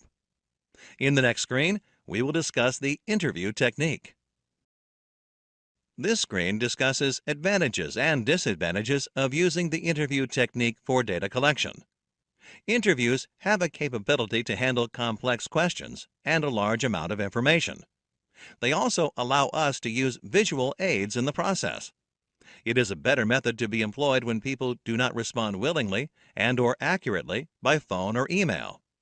However, there are some shortcomings as well. Interviews are time-consuming, and the resources or interviewer needs to be trained and experienced to carry out the task. Let us discuss the importance and urgency of these inputs in the next screen. The table shows the importance and urgency of different kinds of input. To understand the kind of input to be chosen, different kinds of methods for collecting data are identified. Telephone survey, web survey, and interview are the data collection methods identified. To select the best methods, the criteria or the factors which are important to the organization are listed. The criteria are the factors based on which an organization is going to make decisions. The list of factors is then given weightage based on the importance of each factor in decision-making. As seen, cost is the most important criterion for which the weightage is given 20. Response rate of the customer is next important factor, and the list follows. Visualizing feature and compiling and analyzing data are the factors which have the lowest impact on the decision of selecting the methods for data collection. Each of the data collecting methods is rated between 1 and 10, based on its impact on the listed factors, with 10 being highly favorable to the organization and 1 being least favorable. After rating all the methods with the factors listed, the sum or total is calculated. The calculation of the total involves multiplying each method's rating with the factor weightage and adding all the multiplied values of the column. That is, for telephone survey, the rating is multiplied with factors rating. 8 multiplied by 12 plus 8 multiplied by 6 plus 3 multiplied by 20 plus 5 multiplied by 5 plus 3 multiplied by 5 plus 7 multiplied by 15 plus 1 multiplied by 10 plus 7 multiplied by 3 plus 0 multiplied by 2 plus 3 multiplied by 2 plus 1 multiplied by 10 plus 7 multiplied by 5 plus 8 multiplied by 5. And the total of this is 471. In a similar way, calculate the total value for the remaining two methods. The total of other two methods are 744 and 522, respectively. Looking at the overall total of the methods, 744 is the highest. Hence, web survey is the best method for the organization to use for data collection. Let us look at the pros and cons of customer complaints data in the next screen. There are pros and cons in gathering information from customer complaints. Advantages include availability of specific feedback directly from the customer, and ease in responding appropriately to every customer. On the contrary, feedback in this method does not provide an adequate sample size and may lead to process changes based on one or two inputs from the customer. The next screen will discuss the difference between product complaint and expedited service request. Product complaints and expedited service requests can act as inputs to the company for improving their process. These details address the needs of the customer in an indirect way. A product complaint means that the customer is not happy with the product that he has purchased from the company. An expedited service request means a service request is being rushed. If the customer requires the items immediately, then an expedited service request is raised from the customer, and the organization tries to fulfill it to please the customer. Product complaint implies that a product is not meeting customer specification, hence it has to be improved.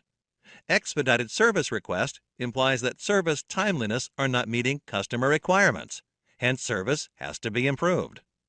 Product complaint also implies that the customer needs for product are not completely identified, whereas expedited service request implies that the customer timings need to be recalculated. Let us discuss the importance and urgency of these inputs in the next screen. The table shows the importance and urgency of different kinds of input. To select the best methods, the criteria or the factors which are important to the organization are listed. The criteria are the factors based on which organization is going to make decisions. These factors are then given weightage based on the importance of each factor in decision making. As seen, cost involved and identification of customer need are the most important criteria for which the weightage given is 15, and the list follows. Time consumption and compiling and analyzing data are the factors which have the least impact on the decision of selecting the methods for data collection. Each method is rated between 1 and 10 based on its impact of the listed factors, with 10 being highly favorable to the organization and 1 being least favorable to the organization.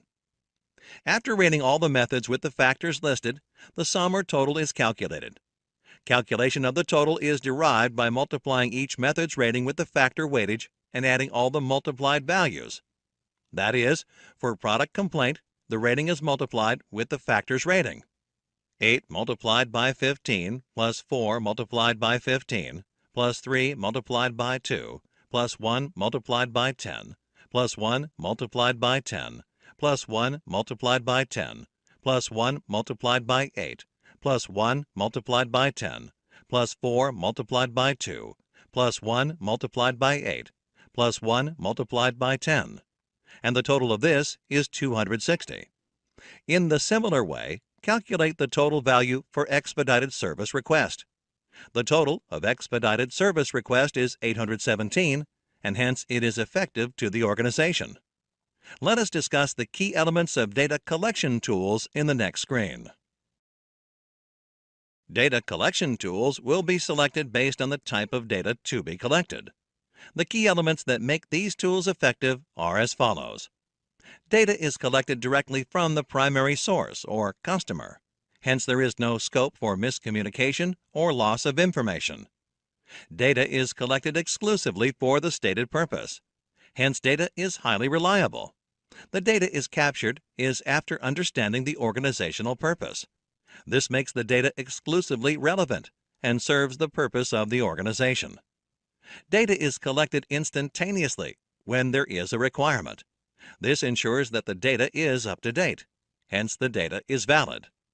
The tools accurately define customer requirements. The customer requirements could be current needs or improvement to the product or service that they are currently using.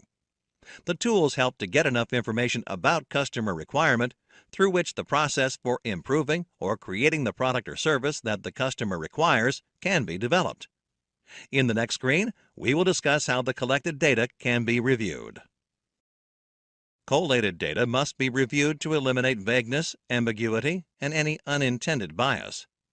Nutra Worldwide buys laptops for its employees from a company that is into manufacture and sales of laptops. The company also provides servicing and repairs for their products to the customers. To understand the level of customer satisfaction in Nutra Worldwide and to improve its process, the laptop company is conducting a survey. The questionnaire, which was prepared initially, questionnaire before review, had questions that led to ambiguity, vagueness, and unintended bias. Let us look at each item on the survey. To understand the level of usage of the laptop and to know their customer better, the survey is raising a question related to the occupation of the customer. It gives the option of student or professional. But with this low amount of information, the company is neither able to gather the information, nor will the given option cover the entire possible occupation in the market. Including an option of other, please specify, would help the customer to choose and provide the information, if he does not belong to one of the two given groups. Hence, the same is added in the review so that the customer will not be in any ambiguity while filling the questionnaire. The question whether the sales executive was supportive, with an option of yes or no, is a question which leads again to ambiguity and unintended bias. The customer might be partially happy or partially not happy, but the choice does not let them inform their exact feeling. If the customer selects no as the option, then the company does not get enough information to understand where their sales executive went wrong. Hence, in the reviewed questionnaire, the customer is asked to rate the qualities of their sales executive, which will provide better data to the company in order to improve the process. Next, we will discuss a technique named Voice of Customer. The Voice of Customer is a technique to organize, analyze, and profile the customer's requirements. Voice of the Customer is an expression for listening to the external customer. The table shows the customer requirements while purchasing an air conditioner. In all cases, the customer is purchasing for his or her domestic usage. Each customer is further categorized according to his needs and requirements. When the customer says that he needs a silent air conditioner, he needs sound sleep at night in the bedroom. This is primarily to remain fresh the next morning and to get rid of the noisy ceiling fan being used currently.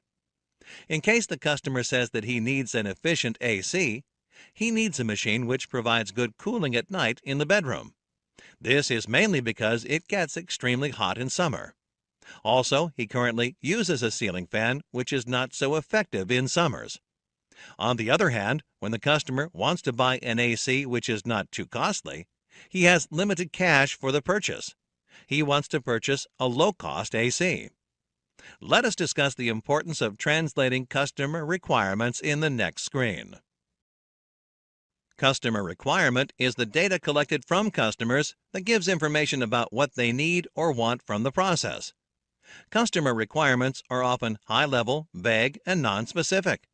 Some customers may give you a set of specific requirements to the business, but broadly, customers' requirements are a reflection of their experience.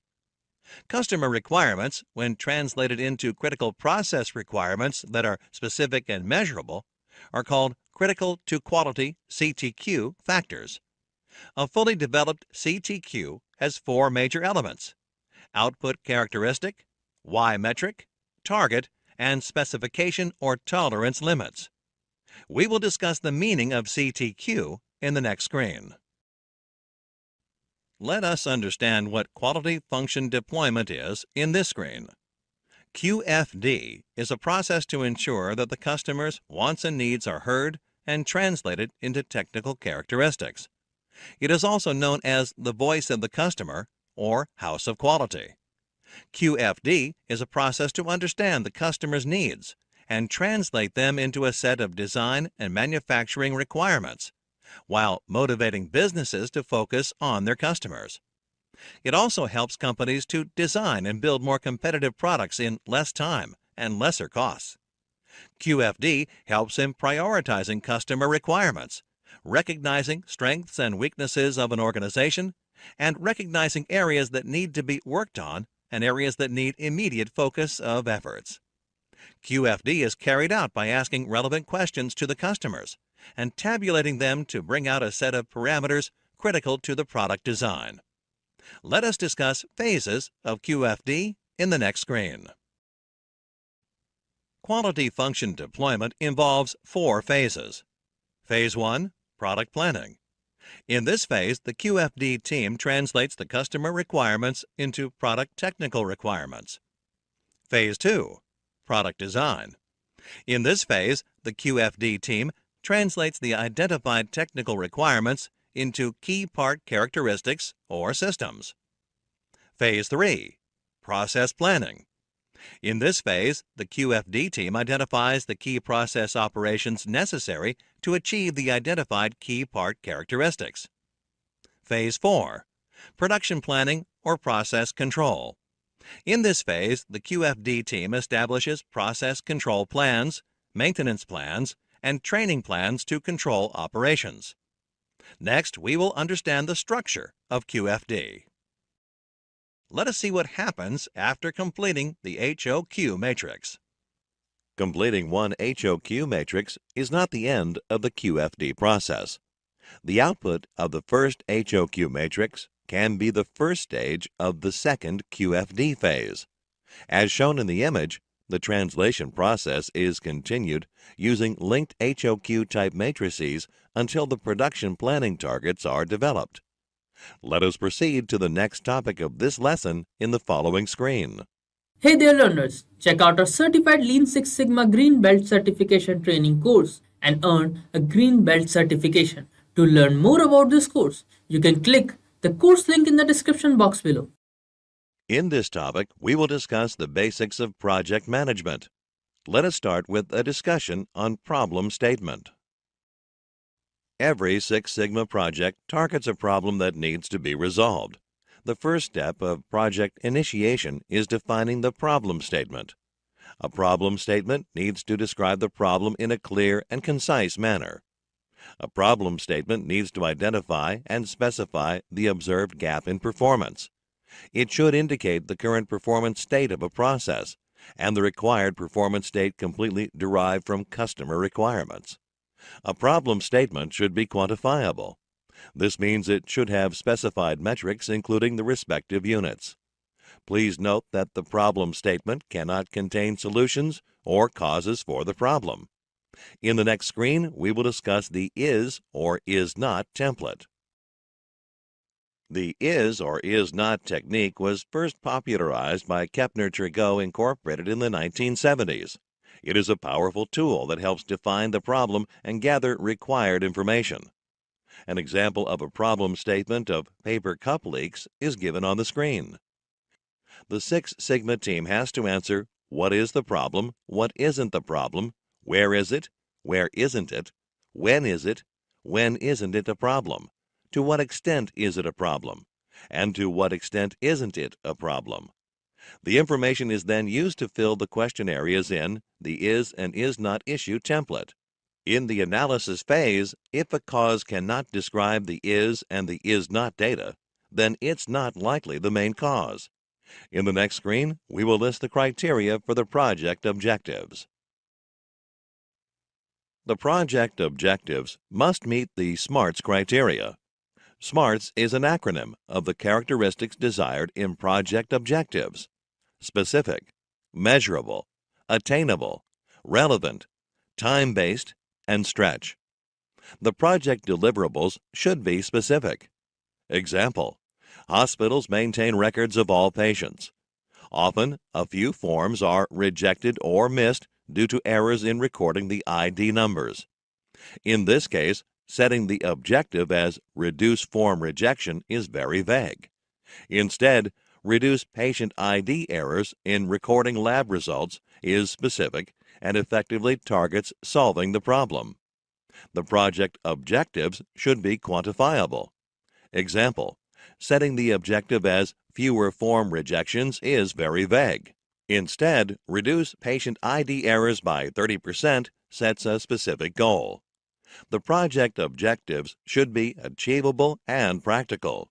The project objectives should be relevant to the problem.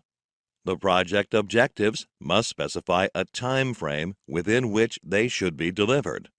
The project objectives must not be easily achievable. Example: most problems and errors can be reduced by creating awareness. Hence, the objective must stretch beyond the easily attainable state. In the next screen, we will understand project documentation. Project documentation refers to creating documents to provide details about the project. Such documents are used to gain a better understanding of the project, prevent and resolve conflict among stakeholders, and share plans and status for the project. Documentation of a project is critical throughout the project. Some of the benefits achieved through project documentation are mentioned below. Documentation serves as written proof for execution of the project.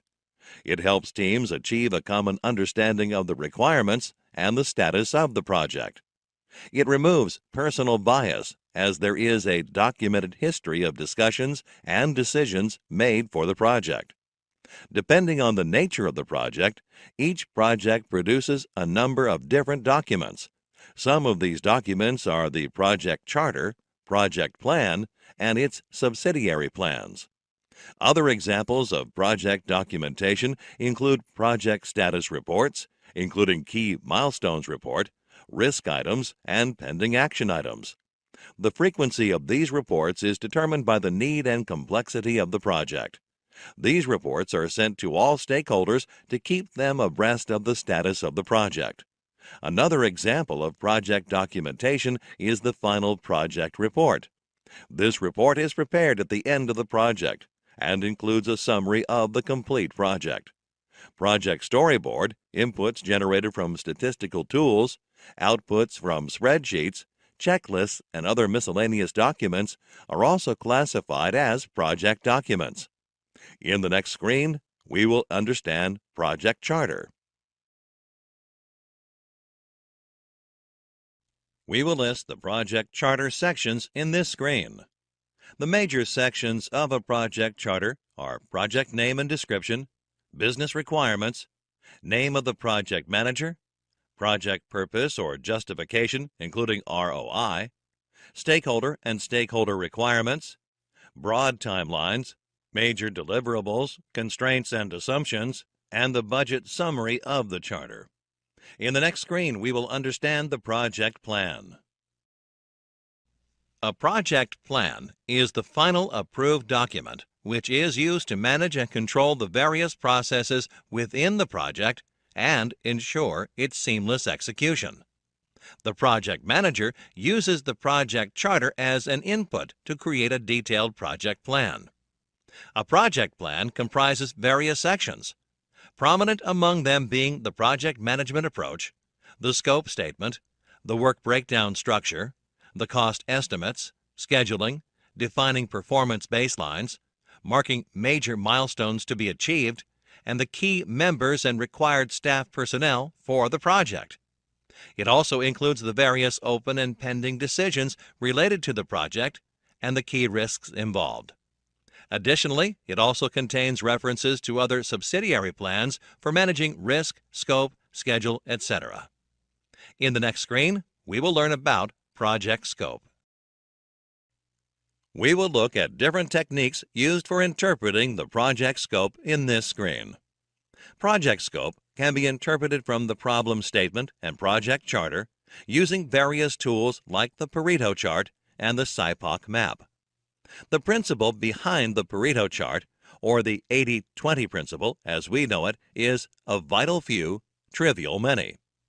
The Pareto chart helps the teams to trim the scope of the project by identifying the causes which have a major impact on the outcome of the project. The SIPOC map is a high-level process map, which helps all team members in understanding the process functions in terms of addressing questions like who are the suppliers, what are the inputs they provide, what are the outputs that can be obtained, and who are the customers. As discussed earlier, SIPOC stands for suppliers, inputs, process, outputs, and customers.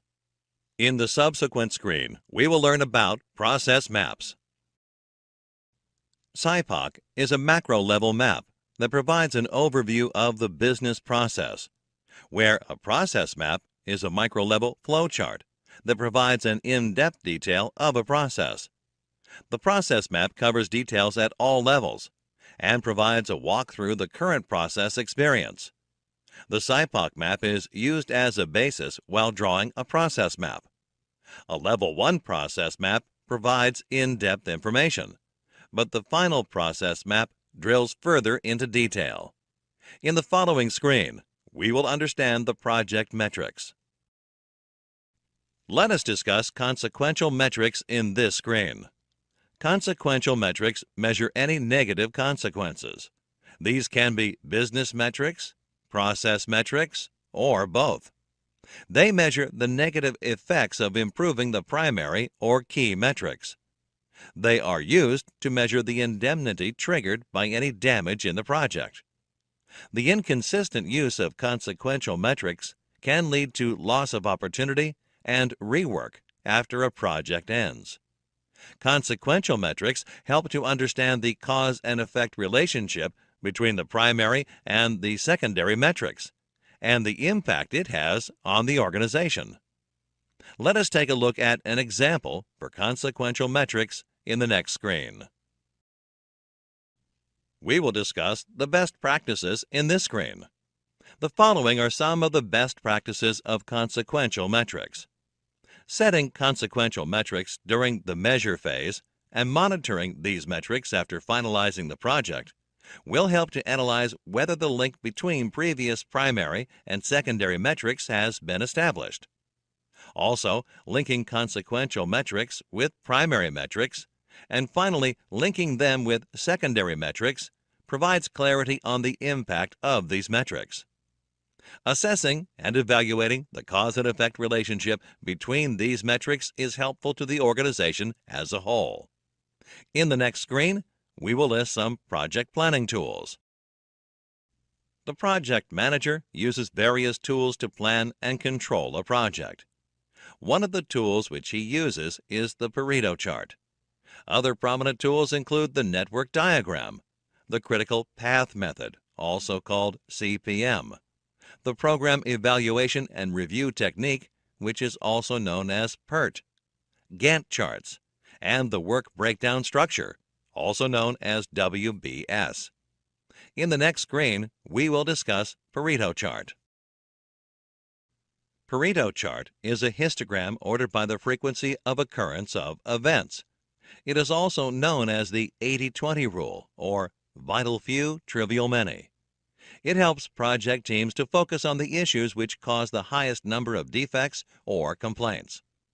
To explain further, the given chart plots all the causes for defects in a product or service.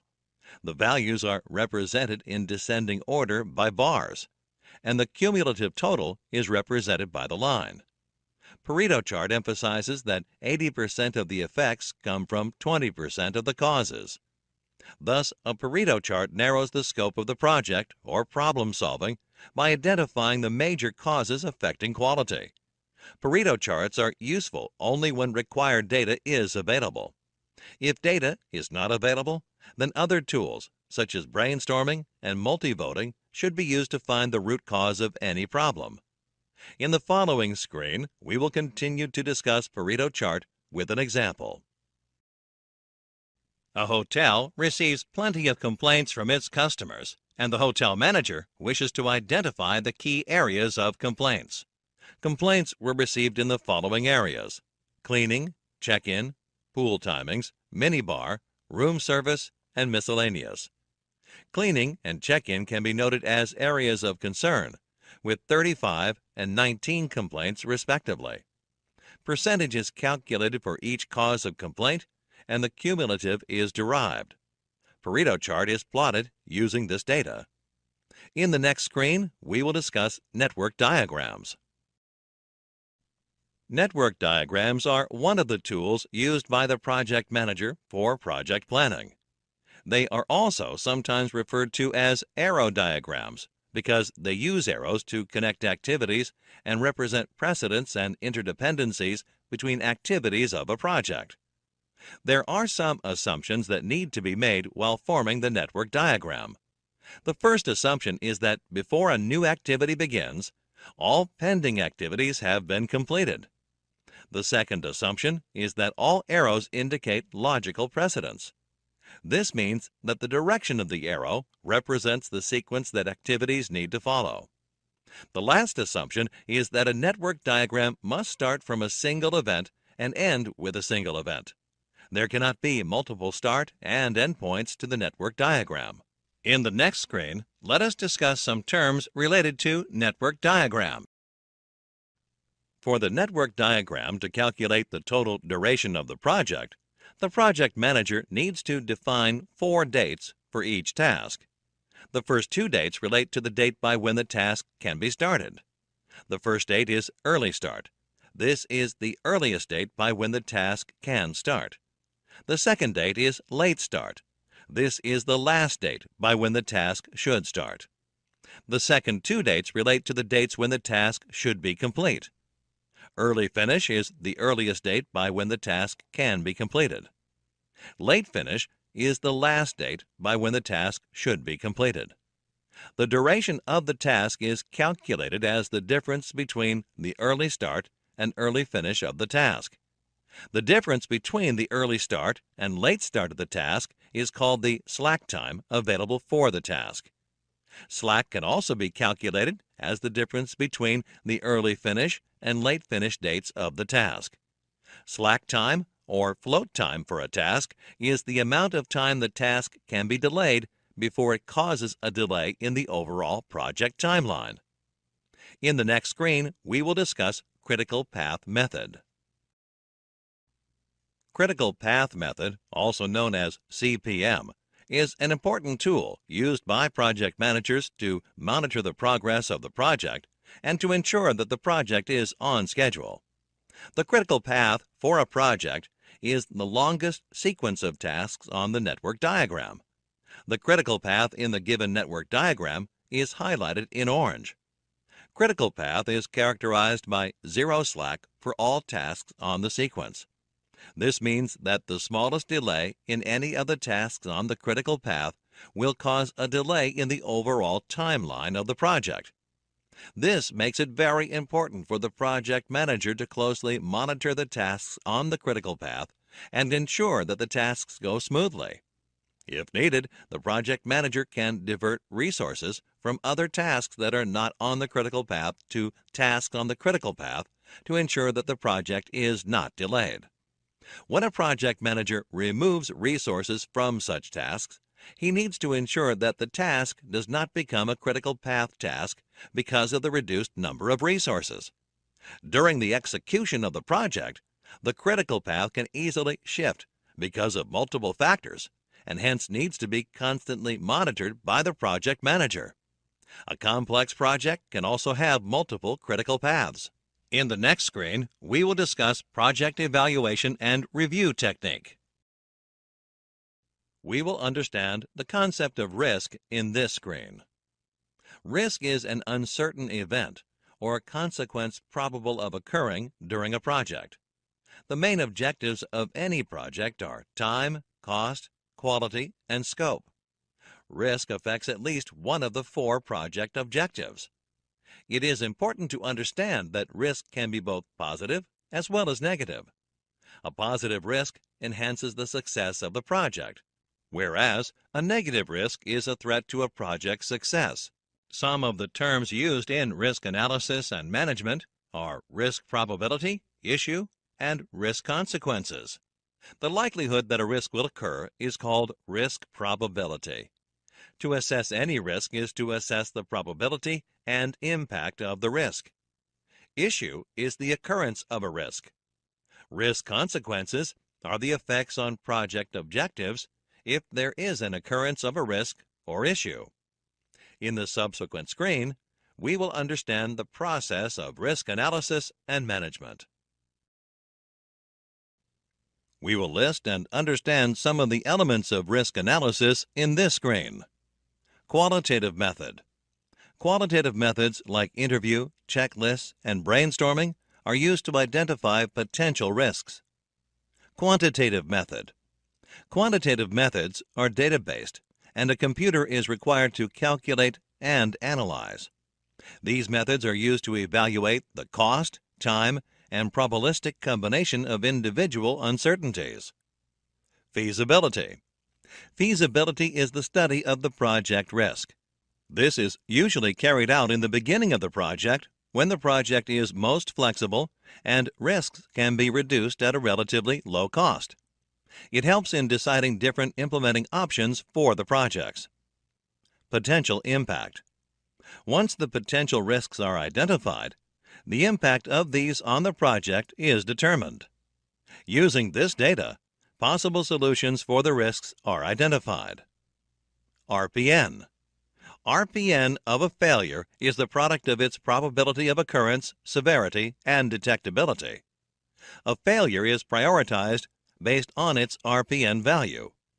A high RPN indicates high risk.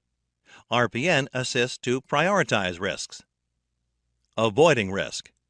When potential risks are identified, their impact in terms of cost, time, resources, and objective perspective is calculated. If the impact is huge, then avoiding the risk is the best option. Mitigating risk. Mitigating is the second option when dealing with risks. The loss that arises from mitigating a risk is much less than the loss that arises from the temporary avoiding of risk. Accepting the risk. If a risk cannot be avoided or mitigated, then it has to be accepted. The risk will be accepted if it doesn't greatly impact the cost, time, and product objective. In the following screen, we will discuss benefits of risk analysis. Benefits of risk analysis are as follows. Once the risk has been identified, it can be either mitigated, transferred, or accepted. When risk is identified in a task, slack time is provided as a buffer. Identifying risks also helps in setting up an actual timeline for a project. Slack time for an activity in a project could be the result of a risk identified proactively. Identifying risks helps in setting realistic expectations from the project by communicating the risk probability and consequence to stakeholders. Risk analysis also helps to identify and plan contingency activities if the risk becomes an issue. The project team is then well prepared to work on the issue, thereby reducing the impact of the risk. In the following screen, we will take a look at the risk assessment matrix. The potential risks of a project are assessed using the risk assessment matrix.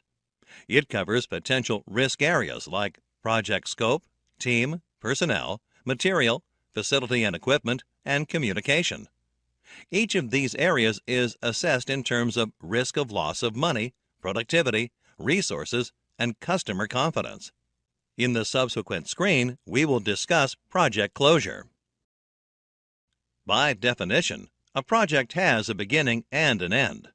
But without a formal closure process, project teams can fail to recognize the end, and then the project can drag on, sometimes at great expense. Every project requires closure. For large or complex projects, it's a good idea to close each major project phase, for example, design, code, and test individually. Project closure ensures that outcomes match the stated goals of the project. Customers and stakeholders are happy with the results. Critical knowledge is captured. The team feels a sense of completion, and project resources are released for new projects. In the next screen, we will list the goals of a project closure report.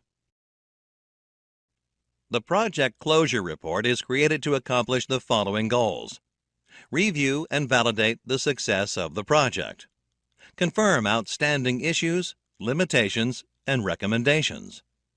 Outline tasks and activities accomplished to complete the activity.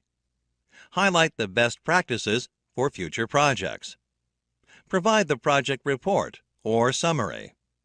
Provide a project background overview. Summarize the planned activities of a project. Evaluate project performance. Provide a synopsis of the process. Generate discussions and recommendations. Generate project closure recommendations. In the following screen, we will list and understand project closure activities. During project closure, the project manager needs to take care of the following activities. Finalize the project documents. Much of a project's documentation is created during the life of the project.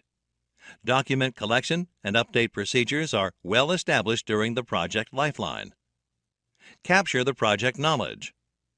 Project documents are helpful for future projects, in troubleshooting the product, or in a future audit.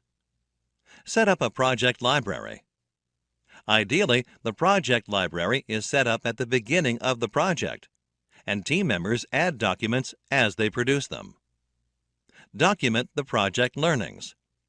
Project learnings can be captured through team meetings, meetings with stakeholders and sponsor, and through feedbacks from consultants and vendors. Provide knowledge transfer. The project manager needs to provide a summary of the project results to team members, either as a presentation at a meeting or as a formal document. Consultants should not be relieved from their position until they have transferred all the important product maintenance knowledge to the team. Get a final sign-off. Schedule a meeting with the project sponsor and key stakeholders to get their final sign-off on the project. Close the project office. If the project team used a project management office or a dedicated work area, arrangements need to be made to return that space for general use. Recognize and reward. The project manager has the best understanding of which of the team members have worked the best, have transformed themselves with new skills, and who might be ready for a new level of responsibility. The project manager needs to report to the team's superiors what each team member has brought to the project. Celebrate. After completion of every project, the team needs and deserves a celebration. A team dinner, a team outing, gift certificates, or other rewards are minor costs that generate a large return in terms of morale and job satisfaction. Make a public announcement. An announcement to the organization is a good way to highlight the success of the project and its benefits to the company. Conclude. Formal project closure ensures that the team has met its objectives, satisfied the customer, captured important knowledge, and been rewarded for their efforts. Let us proceed to the next topic of this lesson in the following screen. Hey there learners, check out our certified Lean Six Sigma Green Belt certification training course and earn a Green Belt certification. To learn more about this course, you can click the course link in the description box below. In this topic, we will discuss management and planning tools. Let us start with a discussion on affinity diagram in the next screen. The affinity diagram method is employed by an individual or team to solve unfamiliar problems. It is an effective medium where the consensus of the group is necessary. The given affinity diagram is based on an organization where the employees are not satisfied. To begin with, each member writes down ideas and opinions on sticky notes. Each note can have a single idea. The points which have surfaced during the brainstorming session are that the workers are unkind, pay is low, and it is difficult to survive on the pay structure, working hours are too long, etc. In the next step, all the sticky notes are pasted on a table or wall. The sticky papers are arranged according to categories or thought patterns. Members happen to arrange their ideas based on affinity. In case a particular idea is good to go into more than one category, it is duplicated and added to several categories. After the arrangement is done, each category is named with a header card. The header card captures the central idea of all the cards in that category and draws a boundary around them. Poor compensation combines ideas like low pay, long working hours, and complaints about wages. Poor work environment encompasses issues like poor lighting, uncomfortable rooms, and stuffy air. Similarly, poor relationships prevail in the workspace as the workers are unkind and there is mutual dislike. Lack of motivation is due to repetitive work and no work-related challenges. You can see in the diagram on that slide that once all the ideas are grouped to the respective header cards, a diagram is drawn and borders are placed around the group of ideas. Thus, affinity diagram helps in grouping ideas with a common theme. In the next screen, we will discuss the interrelationship diagram. During problem solving, the interrelationship diagram technique helps in identifying the relationship between problems and ideas in complex situations. If the problem is really complex, it may not be easy to determine the exact relationship between ideas. The given interrelationship diagram is the result of a team brainstorming session, which identified 10 major issues involved in developing an organization's quality plan. Initially, the problem is defined, and all the members put down their ideas on sticky notes. Each note contains only one idea. All the sticky notes are put on a table for a random display. In the next step, the causes or areas of concern are identified, and a cause-effect arrangement of cards is constructed by drawing an arrow between the causes and effects of the cause. This is done until all the ideas on the sticky notes are accounted for and made a part of the interrelationship diagram. Take a large sheet of paper and replicate the cause-effect arrangement on it. As depicted in the image, a large number of outgoing arrows indicate the root cause, whereas a higher number of incoming arrows indicates an outcome. There are as many as 6 arrows originating from lack of quality strategy. This leads us to understand that it is a root cause. On the other hand, there are 3 arrows ending with the idea lack of TQM commitment by managers, making it an outcome. In the next screen, we will understand the tree diagram. The tree diagram is a systematic approach to outline all the details needed to complete a given objective. In other words, it is a method used to identify the tasks and methods needed to solve a problem and reach a predefined goal. It is mostly used while developing actions to execute a solution, while analyzing processes in detail during the evaluation of implementation issues for several potential solutions, and also as a communication tool to explain the details of a process to others. The given tree diagram shows the plan of a coffee shop trying to set standards for the coffee it delivers. First, the objective is noted on a note card and placed on the far left side of the board. The basic goal of the coffee shop is to provide a delightful cappuccino experience. In the next step, the coffee shop needs to determine the means required to achieve the goal and furnish 3 different solutions. In other words, the answers to the how or why questions of the objectives. In this case, the cappuccino needs to be at a comfortable temperature, and it should have strong and pleasing coffee aroma with the right amount of sweetness. In the next step, the 3 issues mentioned in the second stage are addressed at length. Each issue is answered. By maintaining the espresso and steamed milk temperature, the cappuccino can be served at a palatable temperature. Strong flavored cappuccino can be prepared using a good amount of finely ground coffee beans. And a good quality sweetener, used in the right amount, makes a great cappuccino. Thus, the tree diagram can be used to achieve a goal or define a process. In the following screen, we will discuss prioritization matrices. Let us learn about matrix diagram in this screen. Matrix diagrams show the relationship between objectives and methods, results and causes, tasks and people, etc. Their objective is to provide information about the relationship. They provide importance of task and method elements of the subject. They also help determine the strength of relationships between a grid of rows and columns. They help in organizing a large amount of inter-process related activities. Let us discuss various types of matrices in the next screen. Let us learn about a process decision program chart in this screen. Process decision program chart, or the PDPC method, is used to chart the course of events from the beginning of a process till the goal. While emphasizing the ability to identify the failure of important issues on activity plans, the PDPC helps create appropriate contingency plans to limit the number of risks involved. The PDPC is used before implementing a plan, especially when the plan is large and complex, if the plan must be completed on schedule, or if the price of failure is quite high. The given process decision program chart shows the process which can help in securing a contract. The process starts when the seller receives an order request from a potential buyer.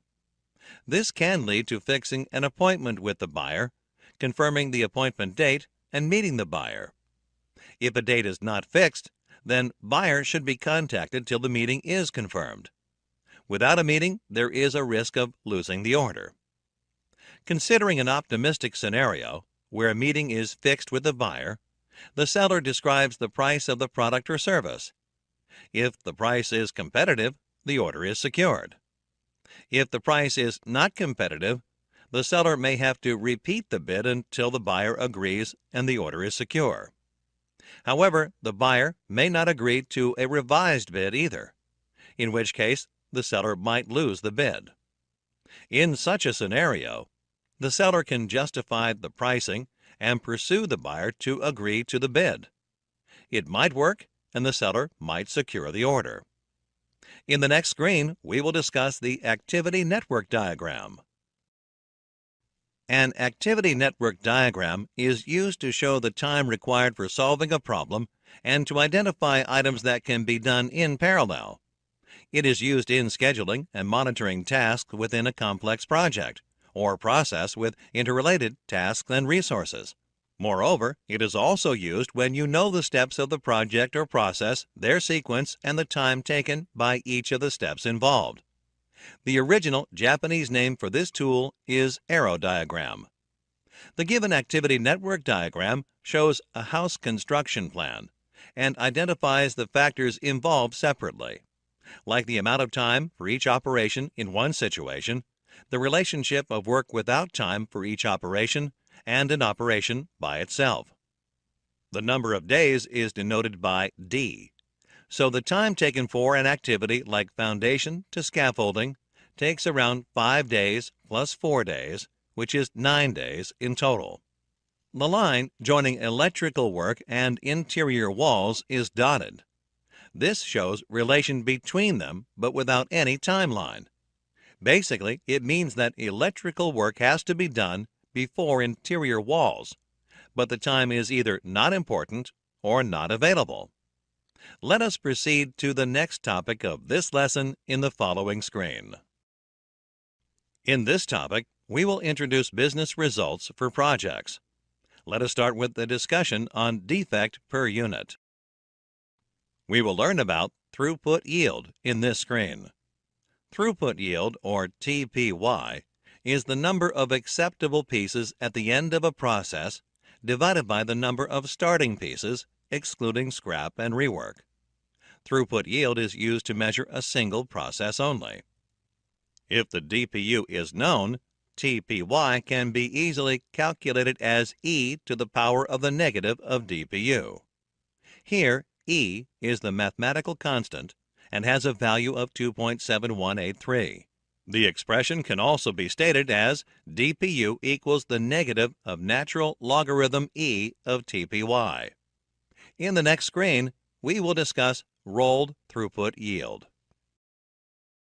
Rolled throughput yield, or RTY, is the probability of the entire process producing 0 defects. RTY is the true measure of process efficiency and is considered across multiple processes.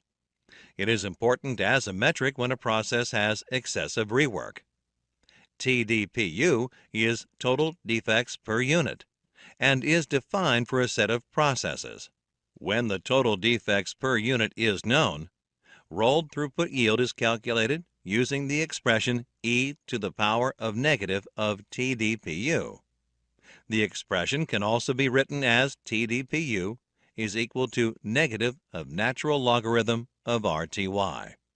When the defectives are known, rolled throughput yield can be calculated as the product of each process's first pass yield, or FPY. First pass yield is the number of products which pass without any rework over the total number of units.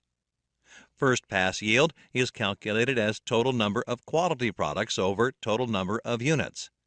Total number of quality products is total number of units minus total number of defective units. In the following screen, we will understand FPY and RTY with an example. We will discuss process capability in this screen. Process capability, or CP, is defined as the inherent variability of a characteristic of a process or a product. In other words, it might also mean how well a process meets customer requirement. CP is an indicator of capability of a process and is expressed as difference of USL and LSL divided by product of Six Sigma. USL stands for Upper Specification Limit. LSL is Lower Specification Limit, and sigma is the standard deviation of a process. The difference between USL and LSL is also called the specification width or tolerance. In the following screen, we will discuss process capability indices. Process Capability Indices, or CPK, was developed to objectively measure the degree to which a process meets or does not meet customer requirements. It was developed to account for the position of mean with respect to USL and LSL. To calculate CPK, the first step is to determine if the process mean is closer to the LSL or the USL. If the process mean is closer to LSL, CPKL is determined. CPKL is mean minus LSL divided by product of 3 and sigma. If the process mean is closer to USL, CPKU is calculated. CPKU is USL minus mean divided by product of 3 and sigma. Here, mean is the process average, and sigma represents the standard deviation. If the process mean is equidistant, either of the specification limit can be chosen. CPK takes up the value of CPKU and CPKL, depending on whichever is the lower value. In the next screen, we will understand process capability indices with an example. In this screen, we will discuss CPK and CP interpretations. A CP value of less than 1 indicates the process is not capable. Even if CP is greater than 1, to ascertain if the process really is not capable, check the CPK value. A CPK value of less than 1 indicates that the process is definitely not capable, but might be if CP is greater than 1 and the process mean is at or near the midpoint of the tolerance range. The CPK value will always be less than CP, especially as long as the process mean is not at the center of the process tolerance range. Non-centering can happen when the process has not understood the customer expectations clearly, or the process is complete as soon as the output reaches a specific limit. For example, a shirt size of 40 has a target chest diameter of 40 inches, but the process consistently delivers shirts with a mean of 41 inches as the chest diameter. A machine stops removing material as soon as the measured dimension is within specified limit. Let us proceed to the next topic of this lesson in the following screen. In this topic, we will discuss team dynamics and performance. Let us start with a discussion on team stages. There are 5 typical stages in the team building process. Each team passes through these stages as they start and proceed through the project. The 5 stages in the team building process are as follows: forming, storming, norming, performing, and adjourning. In the next screen, we will discuss the first stage, forming. The first stage in the team building process is called the forming stage. In this stage, the team comes together and begins to formulate roles and responsibilities. The team leader is identified, and he or she starts directing the team and assigning responsibilities to other team members. Most team members at this stage are generally enthusiastic and motivated by a desire to be accepted within the team. The leader employs a directive style of management, which includes delegating responsibility within the team, providing a structure to the team, and determining processes needed for the smooth functioning of the team. Toward the end of this phase, the team should achieve a commitment to the project and an acceptance of a common purpose. In the next screen, we will discuss the second stage, storming. The second phase in the team building process is called the storming stage. As suggested by the name itself, in this stage, conflicts start to arise within the team. Team members often struggle over responsibilities and control within the project. It is the responsibility of the team leader to coach and conciliate the team. The leader employs a coaching style of management which is reflected through facilitating change, managing conflict, and mediating understanding between different parties. Towards the end of this phase, team members need to learn to voice disagreement openly and constructively while staying focused on common objectives and areas of agreement. In the next screen, we will discuss the third stage, norming. The third stage in the team building process is called the norming stage. In this stage, people get along, and the team develops a unified commitment toward the project goal. The team leader promotes the team and participates in the team activities. Team members look to the leader to clarify their understanding as some leadership roles begin to shift within the lower rungs of the group. The leader employs a participatory style of management through facilitating change, working to build consensus, and overseeing quality control. Toward the end of this phase, team members need to accept individual responsibilities and work out agreements about team procedures. In the next screen, we will discuss the fourth stage, performing. The next stage in the team building process is called the performing stage. This is the most productive stage for the project team. In this stage, team members manage complex tasks and work toward the common goals of the project. The leader employs a supervisory style of management by overseeing progress, rewarding achievement, and supervising process. The team leader leads the project on more or less an automated mode. When the project has completed successfully, or when the end is in sight, the team moves into the final stage. In the next screen, we will discuss the fifth stage, adjourning. The last stage of team building is called the adjourning stage. In this stage, the project is winding down, and the goals are within reach. The team members are dealing with their impending separation from the team. The team leader provides feedback to the team. The leader employs a supportive style of management by giving feedback, celebrating accomplishments, and providing closure. The team leader needs to adopt a different style of leadership at every stage. It is therefore important for a leader to understand these stages and identify the current stage that a team is in. The success of the team depends on how well the leader can guide them through these phases. In the next screen, we will learn about negative dynamics. Team members can exhibit negative behavior in more than one way during the project life cycle. This behavior has a negative effect on the dynamics of the team. The first kind of negative participants fall in the category of overbearing participants.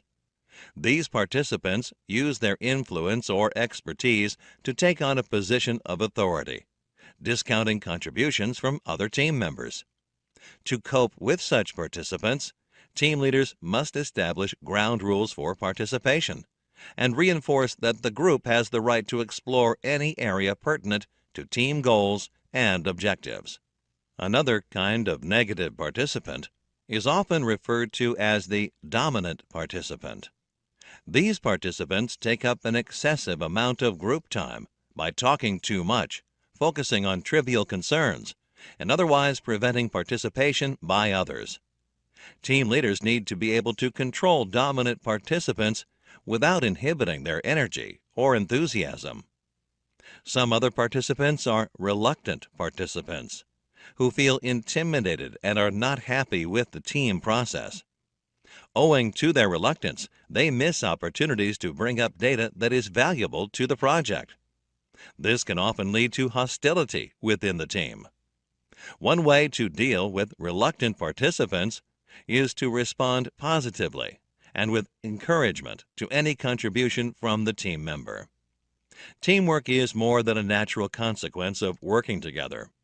Team management is more than building a relationship with individual team members.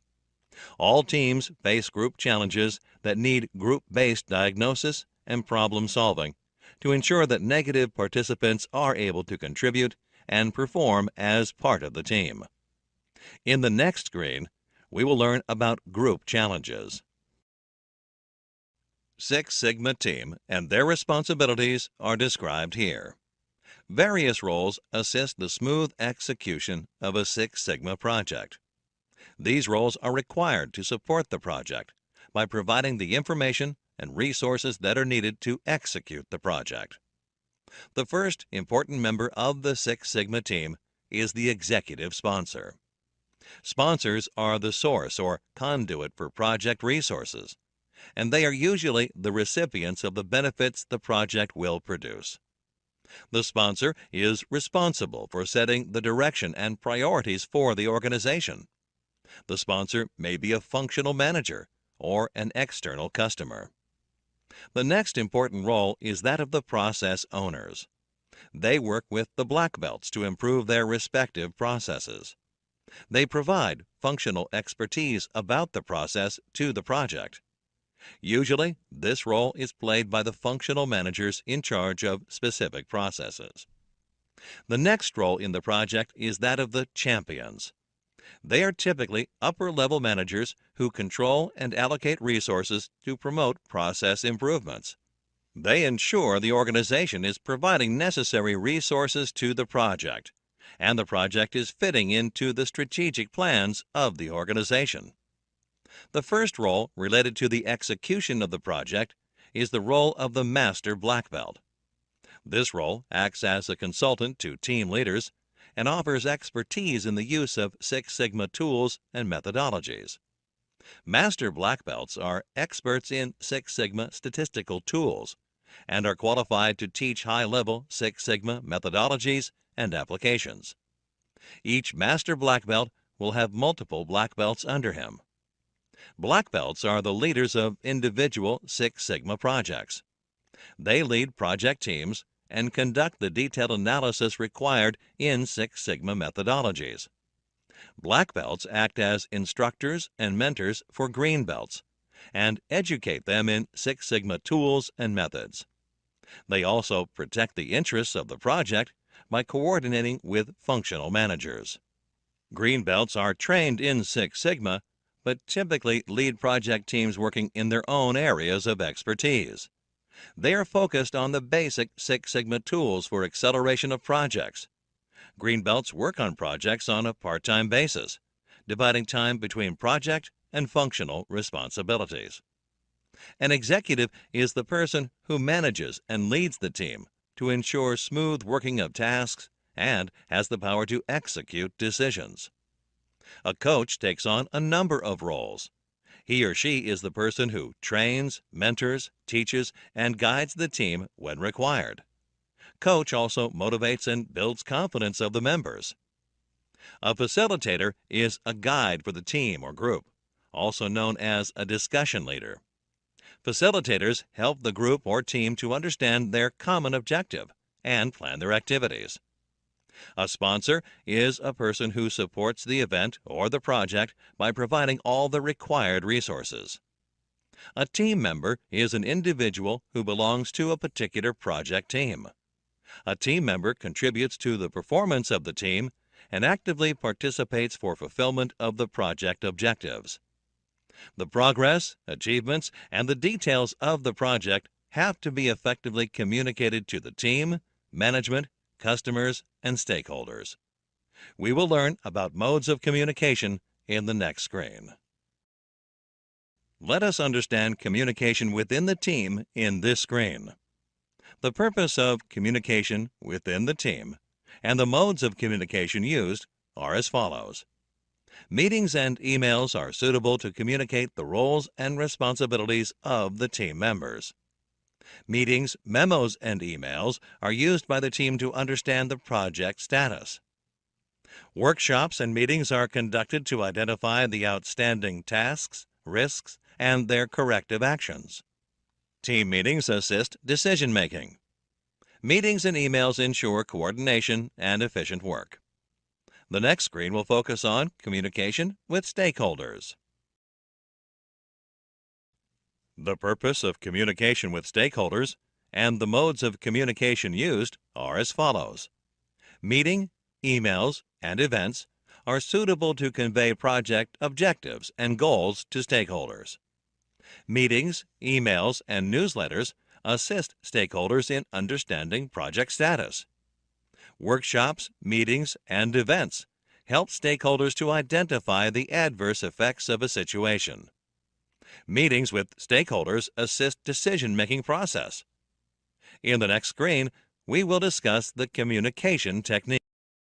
Communication techniques can be grouped in various ways. The first grouping of communication techniques is based on the direction in which communication flows. Vertical communication consists of two subtypes, namely downward flow of communication and upward flow of communication.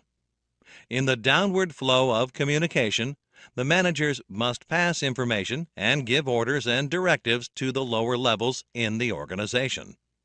On the contrary, upward communication consists of information relayed from the bottom or grassroots levels to the higher levels of the company. Horizontal communication refers to the sharing of information across the same levels of the organization. This can be in the form of formal and informal communication. Formal communications are official company-sanctioned methods of communicating to the employees. The grapevine, rumor mill, etc. are some of the means of informal communication in the organization. The second grouping of communication techniques is based on the usage of words. Verbal communication includes use of words for communication, via telephone, face-to-face, etc. Nonverbal communication conveys messages without the use of words through body language, facial expressions, etc. The last grouping of communication techniques is based on participation of the people involved in communication.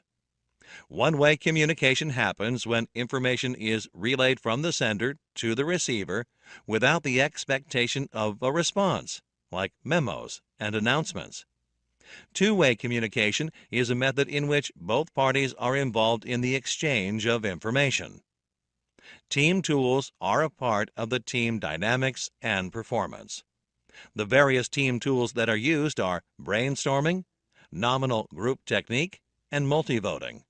If getting your learning started is half the battle, what if you could do that for free? Visit SkillUp by Simplilearn. Click on the link in the description to know more. This lesson will cover the details of the measure phase.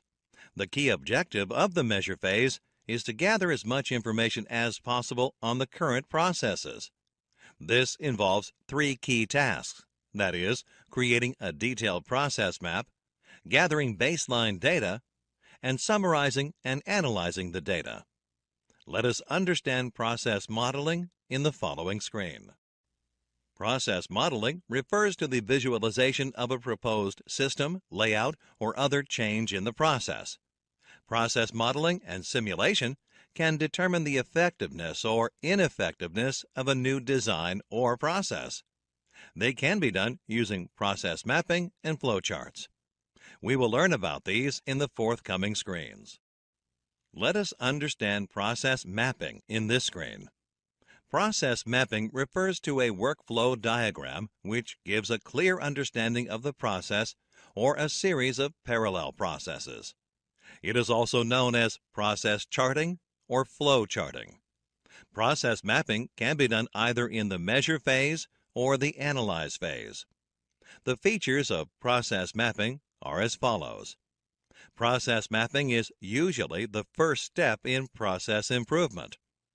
Process mapping gives a wider perspective of the problems and opportunities for process improvement.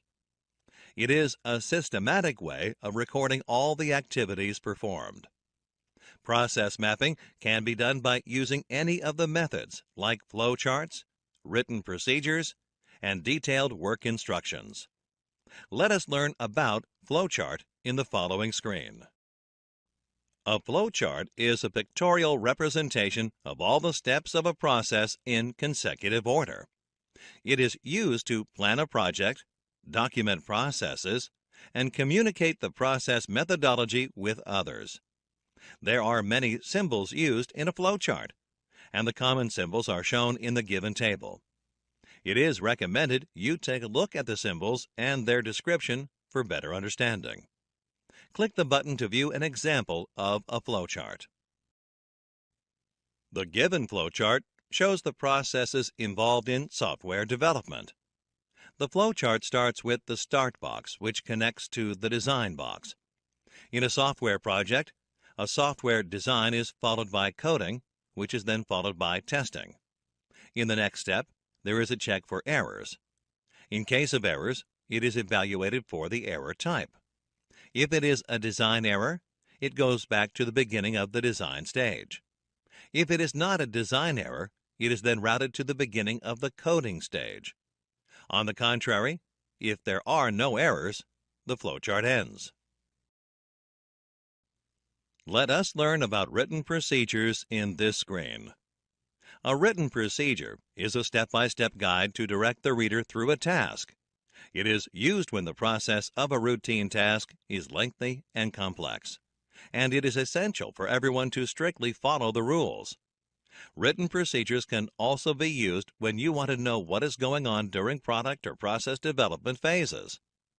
There are a number of benefits of documenting procedures.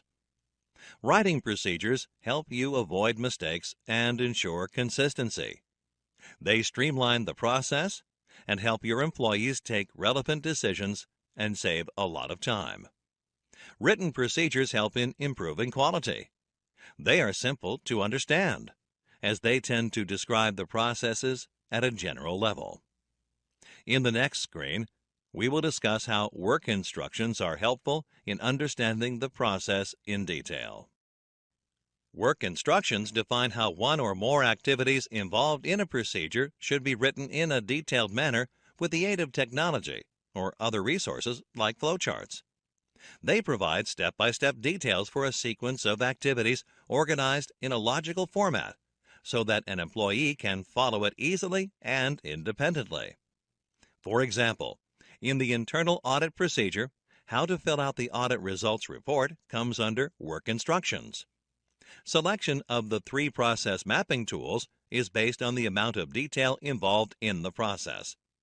For a less detailed process, you can select Flowchart, and for a detailed process with lots of instructions, you can select Work Instructions. Click the button to view an example of work instructions. This example shows the work instructions for shipping electronic instruments. The company name is Nutri Worldwide Inc. The instructions are written by Brianna Scott and approved by Andrew Murphy. It is a 1-page instruction. The work instructions are documented for the shipping of electronic instruments by the shipping department. The scope of the project states that it is applicable to shipping operations.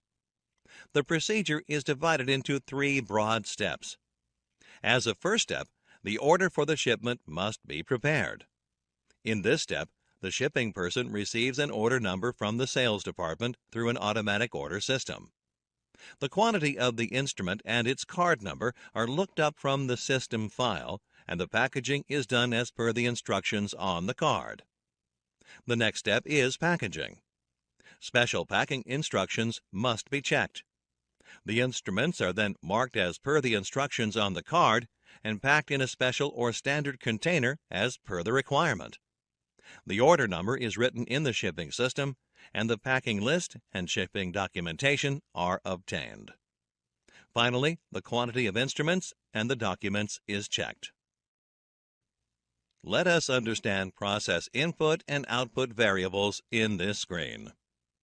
Any improvement of a process has a few prerequisites.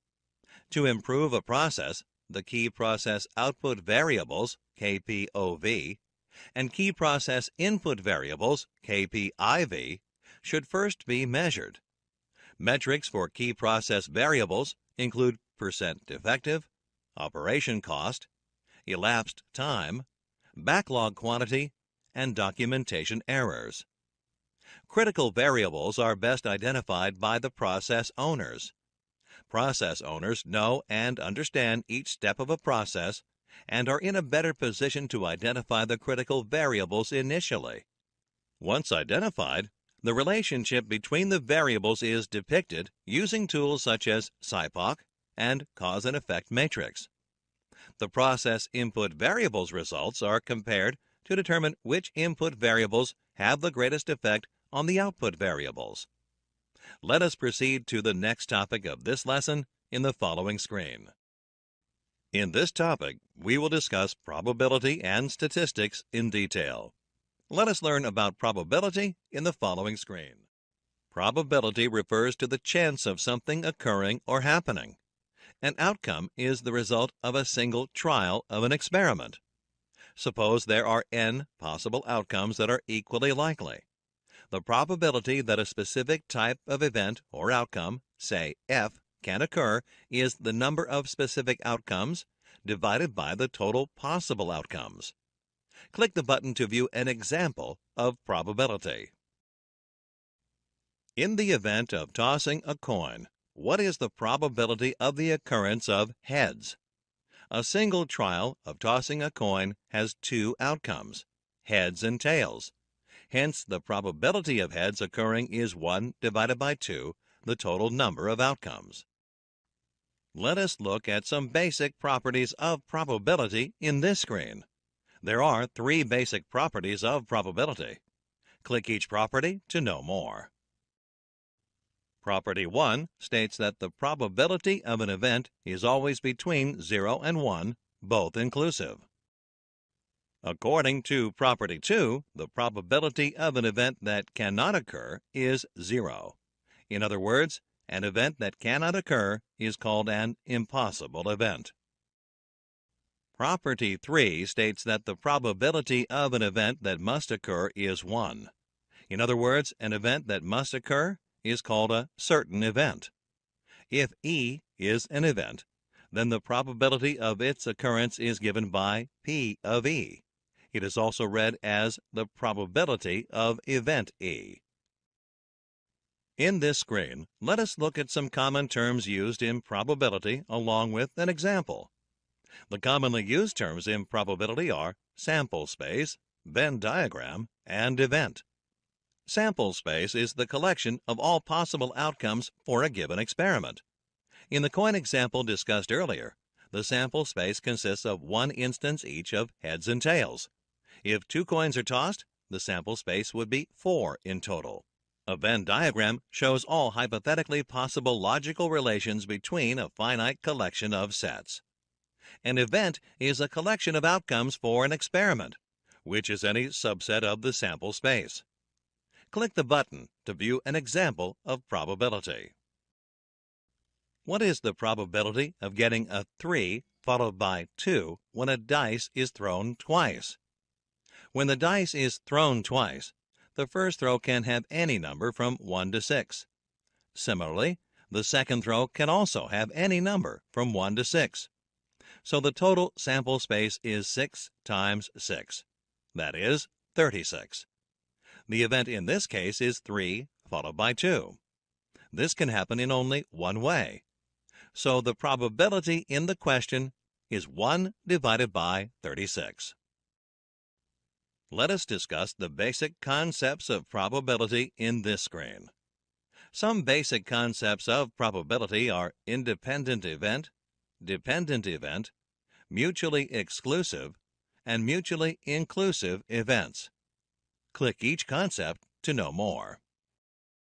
When the probability of occurrence of an event does not affect the probability of occurrence of another event, the 2 events are said to be independent. Suppose you rolled a dice and flipped a coin at the same time. The probability of getting any number on the dice in no way influences the probability of getting heads or tails on the coin. When the probability of one event occurring influences the likelihood of the other event, the events are said to be dependent. Events are said to be mutually exclusive if the occurrence of any one of them prevents the occurrence of all the others. In other words, only one event can occur at a time. Consider an example of flipping a coin. When you flip a coin, you will either get heads or tails, but not both. You can add the probabilities of these 2 events to prove they are mutually exclusive. Any 2 events wherein one event cannot occur without the other are said to be mutually inclusive events. In this screen, let us learn about the multiplication rules, also known as AND rules. The multiplication rules, or AND rules, depend on the event dependency. For independent events, that is, if two events are independent of each other, the special multiplication rule applies. For mutually independent events, the special multiplication rule is as follows.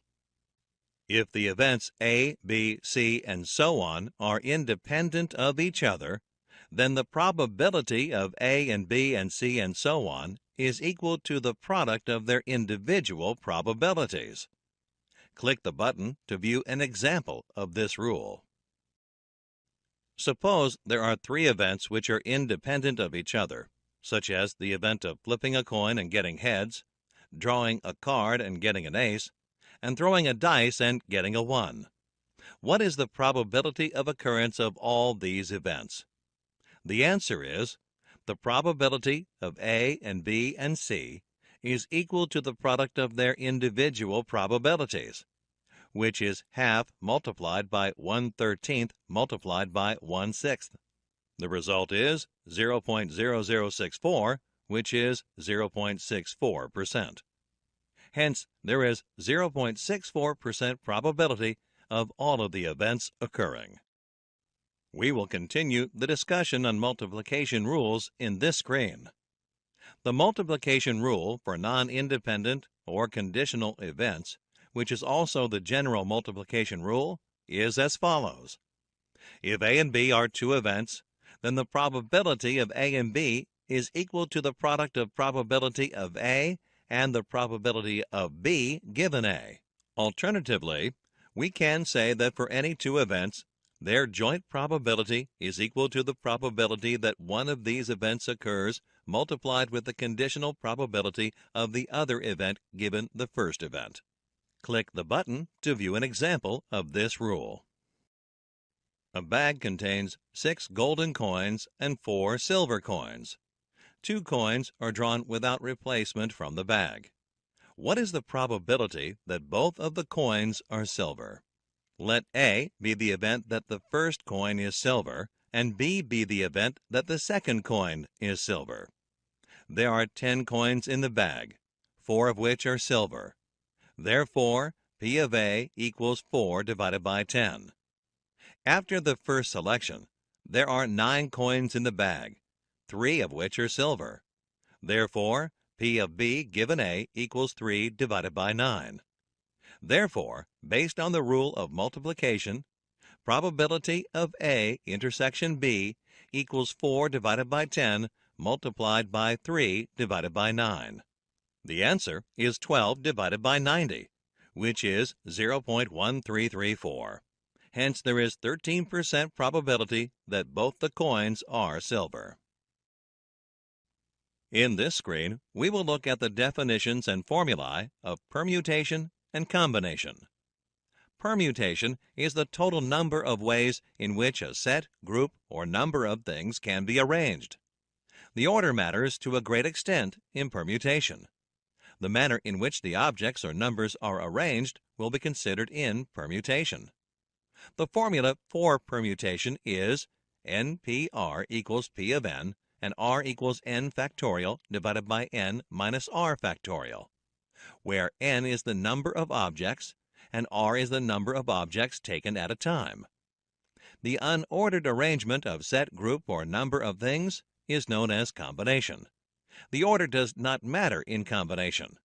The formula for combination is NCR equals C of n and R equals n factorial divided by r factorial multiplied by n minus r factorial, where n is the number of objects and r is the number of objects taken at a time.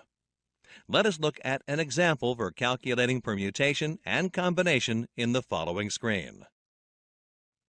From a group of 10 employees, a company has to select 4 for a particular project. In how many ways can the selection happen, given the following conditions? When the arrangements of employees needs to be different. When the arrangement of employees need not be different. Click the button to know the answer. In the given example, the values of n and r are 10 and 4 respectively. Let us consider the first condition. From a group of 10 employees, 4 employees need to be selected. The arrangement needs to be different. Using the permutation formula, NPR equals P of n and R equals n factorial divided by n minus r factorial. 10P4 equals P of 10 and 4 equals 10 factorial divided by 10 minus 4 factorial equals 5040. Therefore, the 4 employees can be selected in 5040 ways. Let us now consider the second condition. From a group of 10 employees, 4 employees need to be selected. The arrangement of employees need not be different. Using the combination formula, NCR equals C of n and R equals n factorial divided by R factorial multiplied by n minus R factorial. 10C4 equals C of 10 and 4 equals 10 factorial divided by 4 factorial multiplied by 10 minus 4 factorial equals 210. Therefore, the 4 employees can be selected from a group of 10 employees in 210 different ways. Let us understand the two types of statistics in this screen. Statistics refers to the science of collection, analysis, interpretation, and presentation of data. In Six Sigma, statistical methods and principles are used to measure and analyze the process performance and improvements. There are two major types of statistics: descriptive statistics and inferential statistics. Descriptive statistics is also known as enumerative statistics, and inferential statistics is also known as analytical statistics. Descriptive statistics include organizing, summarizing, and presenting the data in a meaningful way, whereas inferential statistics includes making inferences and drawing conclusions from the data. Descriptive statistics describes what's going on in the data. The main objective of inferential statistics is to make inferences from the data to more general conditions. Histograms, pie charts, box plots, frequency distributions, and measures of central tendency, mean, median, and mode are all examples of descriptive statistics. On the other hand, examples of inferential statistics are hypothesis testing, scatter diagrams, etc. The main objective of statistical inference is to draw conclusions on population characteristics based on the information available in the sample. Collecting data from a population is not always easy, especially if the size of the population is big. The easier way is to collect a sample from the population, and from the sample statistic collected, make an assessment about the population parameter. Click the button to see an example of statistical inference. The management team of a cricket council wants to know if the team's performance has improved after recruiting a new coach. The management conducts a test to prove this statistically. Let us consider YA and YB, where YA stands for efficiency of Coach A and YB stands for efficiency of Coach B. To conduct the test, the basic assumption is Coach A and Coach B are both effective. This basic assumption is known as null hypothesis. Here, let us assume the status quo is null hypothesis. Hence, null hypothesis, HO, can be given by YA equals YB. The management team also challenges their basic assumption by assuming the coaches are not equally effective. This is their alternate hypothesis. The alternate hypothesis states that the efficiencies of the two coaches differ. If the null hypothesis is proven wrong, the alternate hypothesis must be right. Hence, alternate hypothesis H1 can be given YA is not equal to YB. These hypothesis statements are used in a hypothesis test, which will be discussed in the later part of the course. In this screen, we will learn about the types of errors. When collecting data from a population as a sample and forming a conclusion on the population based on the sample, you run into the risk of committing errors. There are two possible errors that can happen: type 1 error and type 2 error. The type 1 error occurs when the null hypothesis is rejected when it is in fact true. Type 1 error is also known as producer's risk. The chance of committing a type 1 error is known as alpha.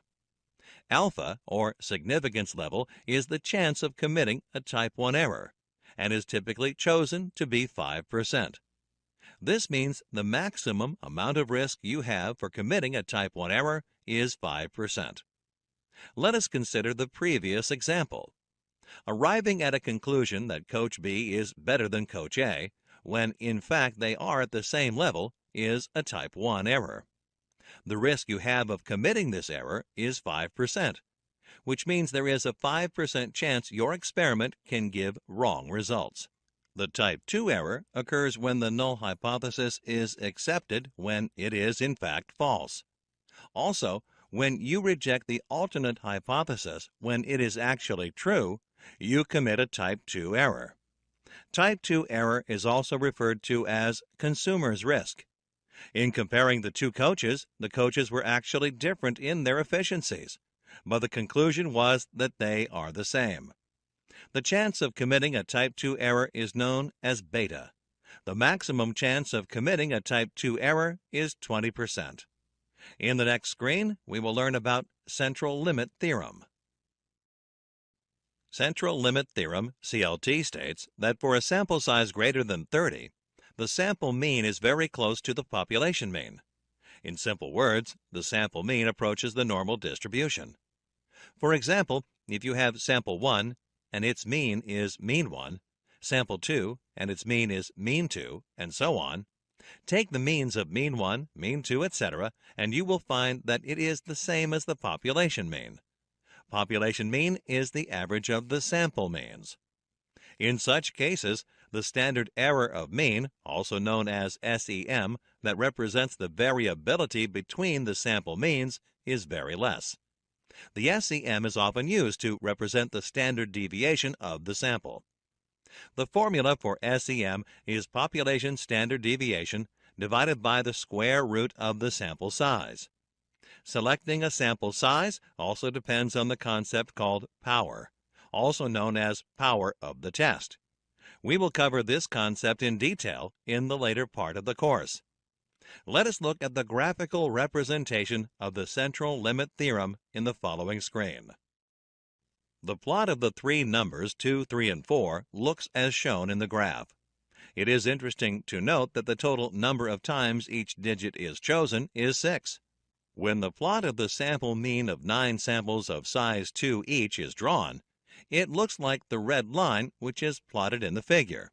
The x-axis shows numbers of the mean which are 2, 2.5, 3, and 4. On the y-axis, the frequency is plotted. The point at which arrows from number 2 and 3 converge is the mean of 2 and 3. Similarly, the point at which arrows from 2 and 4 converge is the mean of the numbers 2 and 4. Let us discuss the concluding points of the central limit theorem in the next screen. The central limit theorem concludes that the sampling distributions are helpful in dealing with non-normal data. If you take the sample data points from a population and plot the distribution of the means of the sample, you get the sampling distribution of the means. The mean of the sampling distribution, also known as the mean of means, will be equal to the population mean. Also, the sampling distribution approaches normality as the sample size increases. Note that CLT enables you to draw inferences from the sample statistics about the population parameters. This is irrespective of the distribution of the population. CLT also becomes the basis for calculating confidence interval for hypothesis tests, as it allows the use of a standard normal table. Let us proceed to the next topic of this lesson in the following screen. In this topic, we will cover the concept of statistical distributions. Let us start with discrete probability distribution in the following screen. Discrete probability distribution is characterized by the probability mass function. It is important to be familiar with discrete distributions while dealing with discrete data. Some of the examples of discrete probability distribution are binomial distribution, Poisson distribution, negative binomial distribution, geometric distribution, and hypergeometric distribution. We will focus only on the two most useful discrete distributions, binomial distribution and Poisson distribution. Like most probability distributions, these distributions also help in predicting the sample behavior that has been observed in a population. Let us learn about binomial distribution in the following screen. Binomial distribution is a probability distribution for discrete data. Named after the Swiss mathematician Jacob Bernoulli, it is an application of popular knowledge to predict the sample behavior. Binomial distribution also describes the discrete data as a result of a particular process, like the tossing of a coin for a fixed number of times, and the success or failure in an interview. A process is known as Bernoulli's process when the process output has only two possible values like defective or OK, pass or fail, and yes or no. Binomial distribution is used to deal with defective items. Defect is any non-compliance with a specification. Defective is a product or service with at least one defect. Binomial distribution is most suitable when the sample size is less than 30 and less than 10% of the population. It is the percentage of non-defective items, provided the probability of creating a defective item remains the same over a period. Let us look at the equation.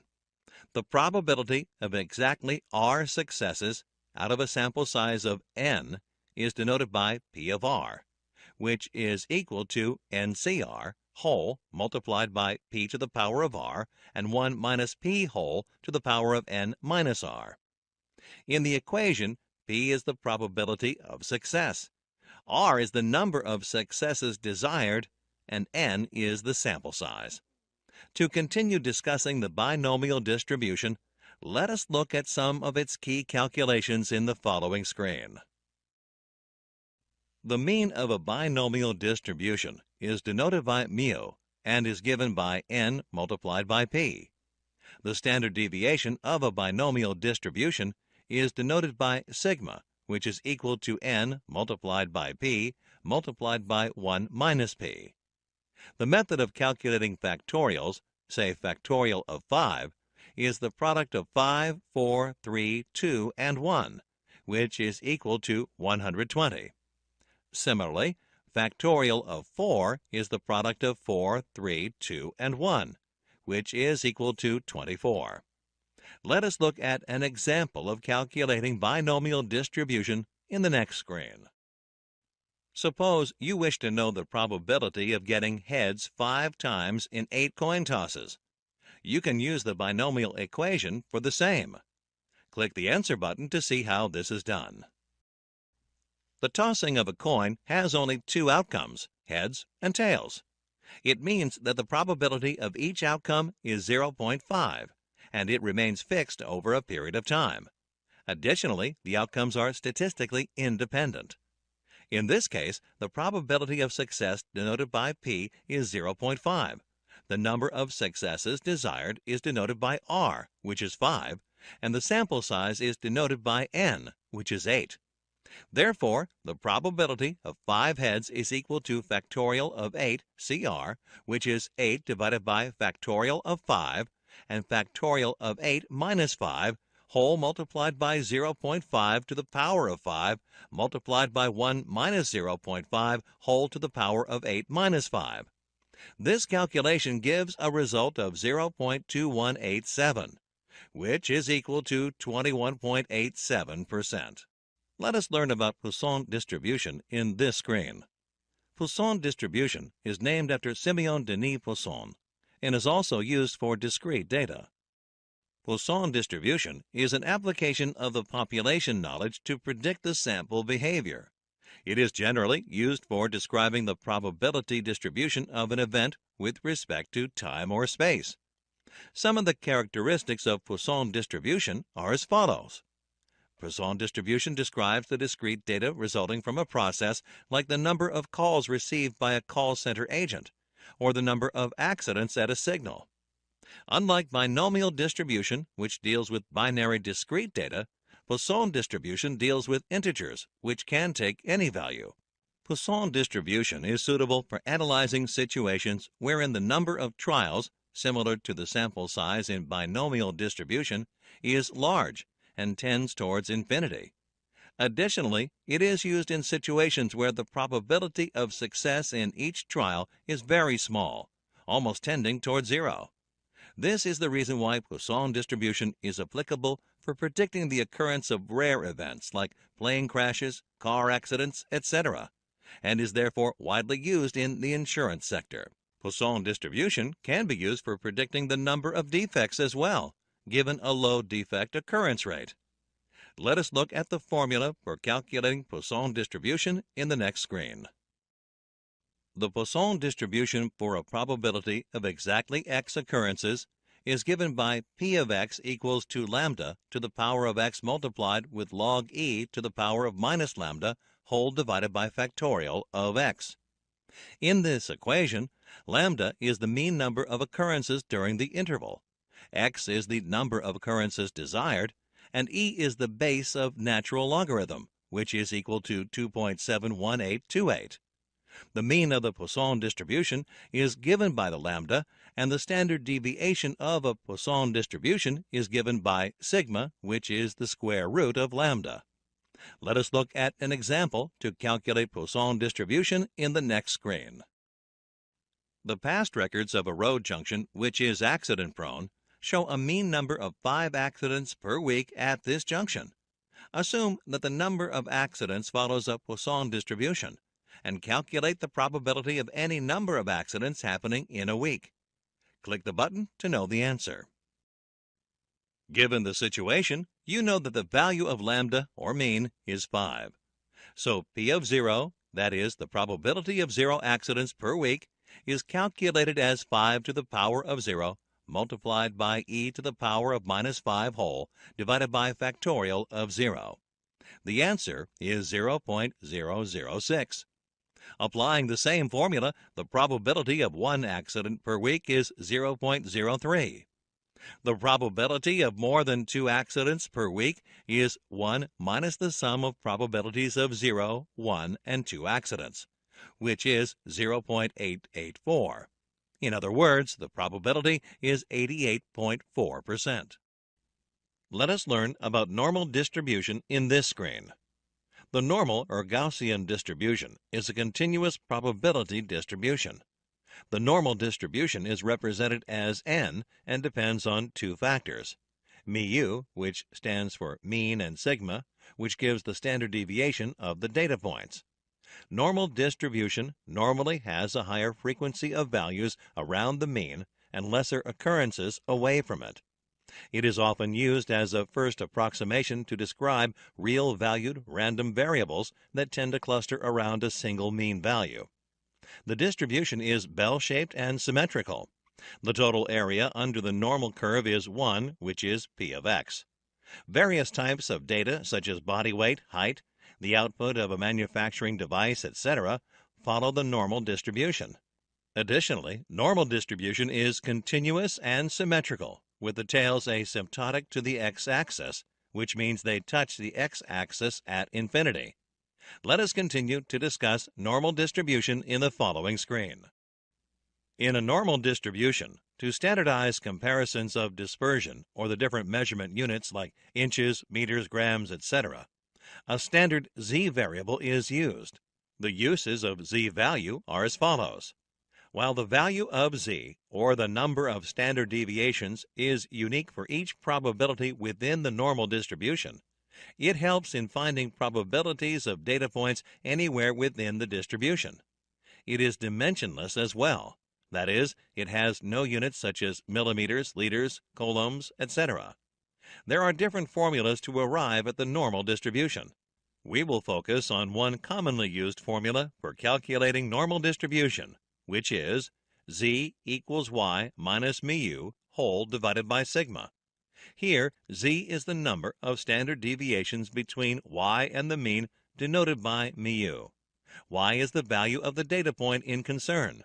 Mu is mean of the population or data points, and sigma is the standard deviation of the population or data points. Let us look at an example for calculating normal distribution in the following screen. Suppose the time taken to resolve customer problems follows a normal distribution with a mean of 250 hours and standard deviation of 23 hours.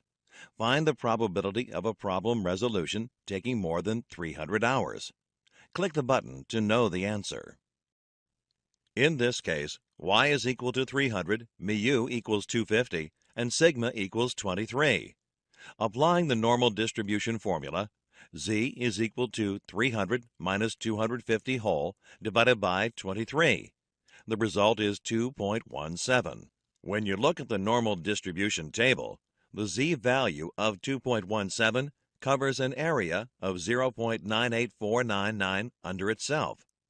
This means the probability of a problem taking 0 to 300 hours to be resolved is 98.5%, and therefore the chances of a problem resolution taking more than 300 hours is 1.5%.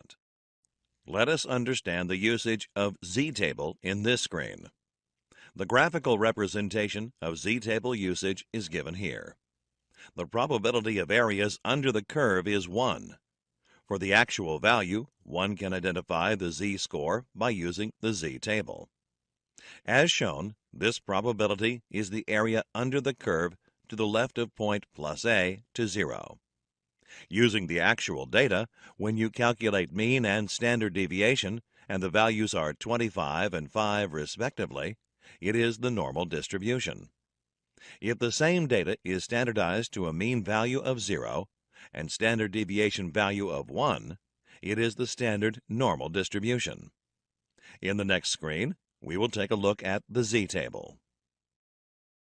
The z-table gives the probability that z is between 0 and a positive number. There are different forms of normal distribution z-tables followed globally. The most common form of z-table with positive z-scores is shown here. The value of a, called the percentage point, is given along the borders of the table in bold and is to 2 decimal places. The values in the main table are the probabilities that z is between 0 and plus a. Note that the values running down the table are to 1 decimal place. The numbers along the column change only for the second decimal place. Let us look at some examples on how to use a z-table in the following screen. Let us find the value of p of z less than 0. The table is not needed to find the answer once we know that the variable z takes a value less than or equal to 0. First, the area under the curve is 1, and second, the curve is symmetrical about z equals 0. Hence, there is 0.5 or 50% above chance of z equals 0 and 0.5 or 50% below chance of z equals 0. Let us find the value of p of z greater than 1.12. In this case, the chance of z is greater than a number, in this case 1.12. You can find this by using the following fact. The opposite or complement of an event of A is the event of not A. That is, the opposite or complement of event A occurring is the event A not occurring. Its probability is given by p of not equal A equals 1 minus p of A. In other words, p of z greater than 1.12 is 1 minus the opposite, which is p of z lesser than 1.12. Using the table, p of z less than 1.12 equals 0.5 plus p of 0 less than z less than 1.12 equals 0.5 plus 0.3686, which is 0.8686. Hence, the answer is p of z greater than 1.12 equals 1 minus 0.8686, which is 0.1314. Note the answer is less than 0.5. Let us find the value of p of z lies between 0 and 1.12. In this case, where z falls within an interval, the probability can be read straight off the table. P of z lies between 0 and 1.12 equals 0.3686. We will learn about chi-square distribution in this screen. Chi-square distribution is also known as chi-squared or chi-square distribution.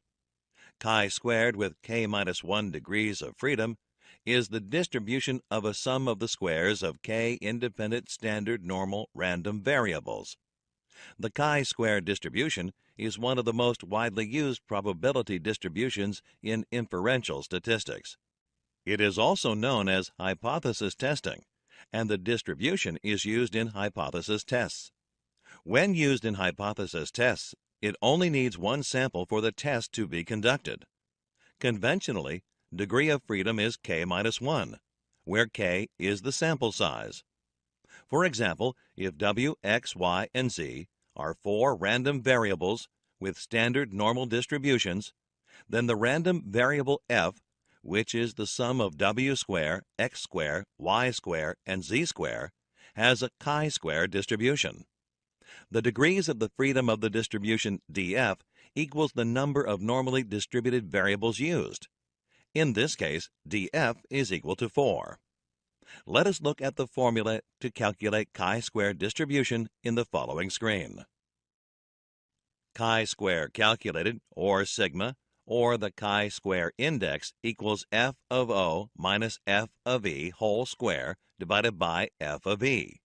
Here, f of o stands for an observed frequency, and f of e stands for an expected frequency, determined through a contingency table.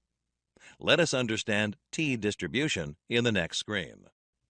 The t-distribution method is the most appropriate method to be used in the following situations. When you have a sample size of less than 30, when the population standard deviation is not known, when the population is approximately normal. Unlike the normal distribution, a t-distribution is lower at the mean and higher at the tails as seen in the image. T-distribution is used for hypothesis testing. Also, as seen in the image, the t-distribution is symmetrical in shape, but flatter than the normal distribution. As the sample size increases, the t-distribution approaches normality. For every possible sample size or degrees of freedom, there is a different t-distribution. Let us learn about f-distribution in the following screen. The f-distribution is a ratio of 2 chi-square distributions. A specific f-distribution is denoted by the ratio of the degrees of freedom for the numerator chi-square and the degrees of freedom for the denominator chi-square. The f-test is performed to calculate and observe if the standard deviations or variances of two processes are significantly different. The project teams are usually concerned about reducing the process variance. As per the formula, f calculated equals s1 square divided by s2 square, where s1 and s2 are the standard deviations of the two samples. If the f calculated is 1, it implies there is no difference in the variance. If s1 is greater than s2, then the numerator must be greater than the denominator.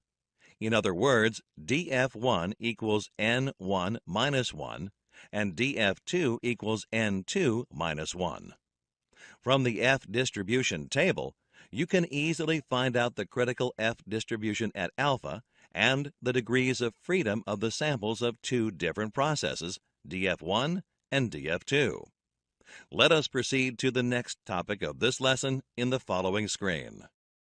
In this topic, we will discuss collecting and summarizing data in detail. Let us learn about types of data in the following screen. Data is objective information, which everyone can agree on. It is a collection of facts from which conclusions may be drawn. The two types of data are attribute data and variable data. Click each type to know more. Discrete data is data that can be counted and only includes numbers such as 2, 40, or 1050. Attribute data is commonly called pass, fail, or good, bad data. Attribute or discrete data cannot be broken down into a smaller unit meaningfully. It answers questions such as how many, how often, or what type. Some examples of attribute data are number of defective products, percentage of defective products, frequency at which a machine is repaired, or the type of award received. Any data that can be measured on a continuous scale is continuous or variable data. This type of data answers questions such as how long, what volume, or how far. Examples of continuous data include height, weight, time taken to complete a task, temperature, and so on. Let us understand the importance of selecting the data type in this screen.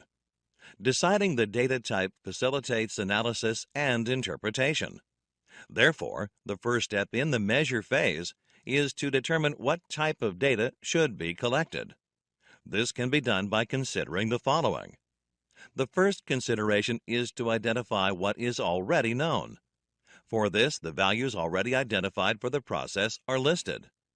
These include critical to quality parameters, or CTQs, key process output variables, or KPOVs, and the key process input variable, or KPIVs. Next, to understand how to proceed with the data gathered, it is necessary to determine the data type that fits the metrics for the key variables identified. The question now arises, why should the data type be identified?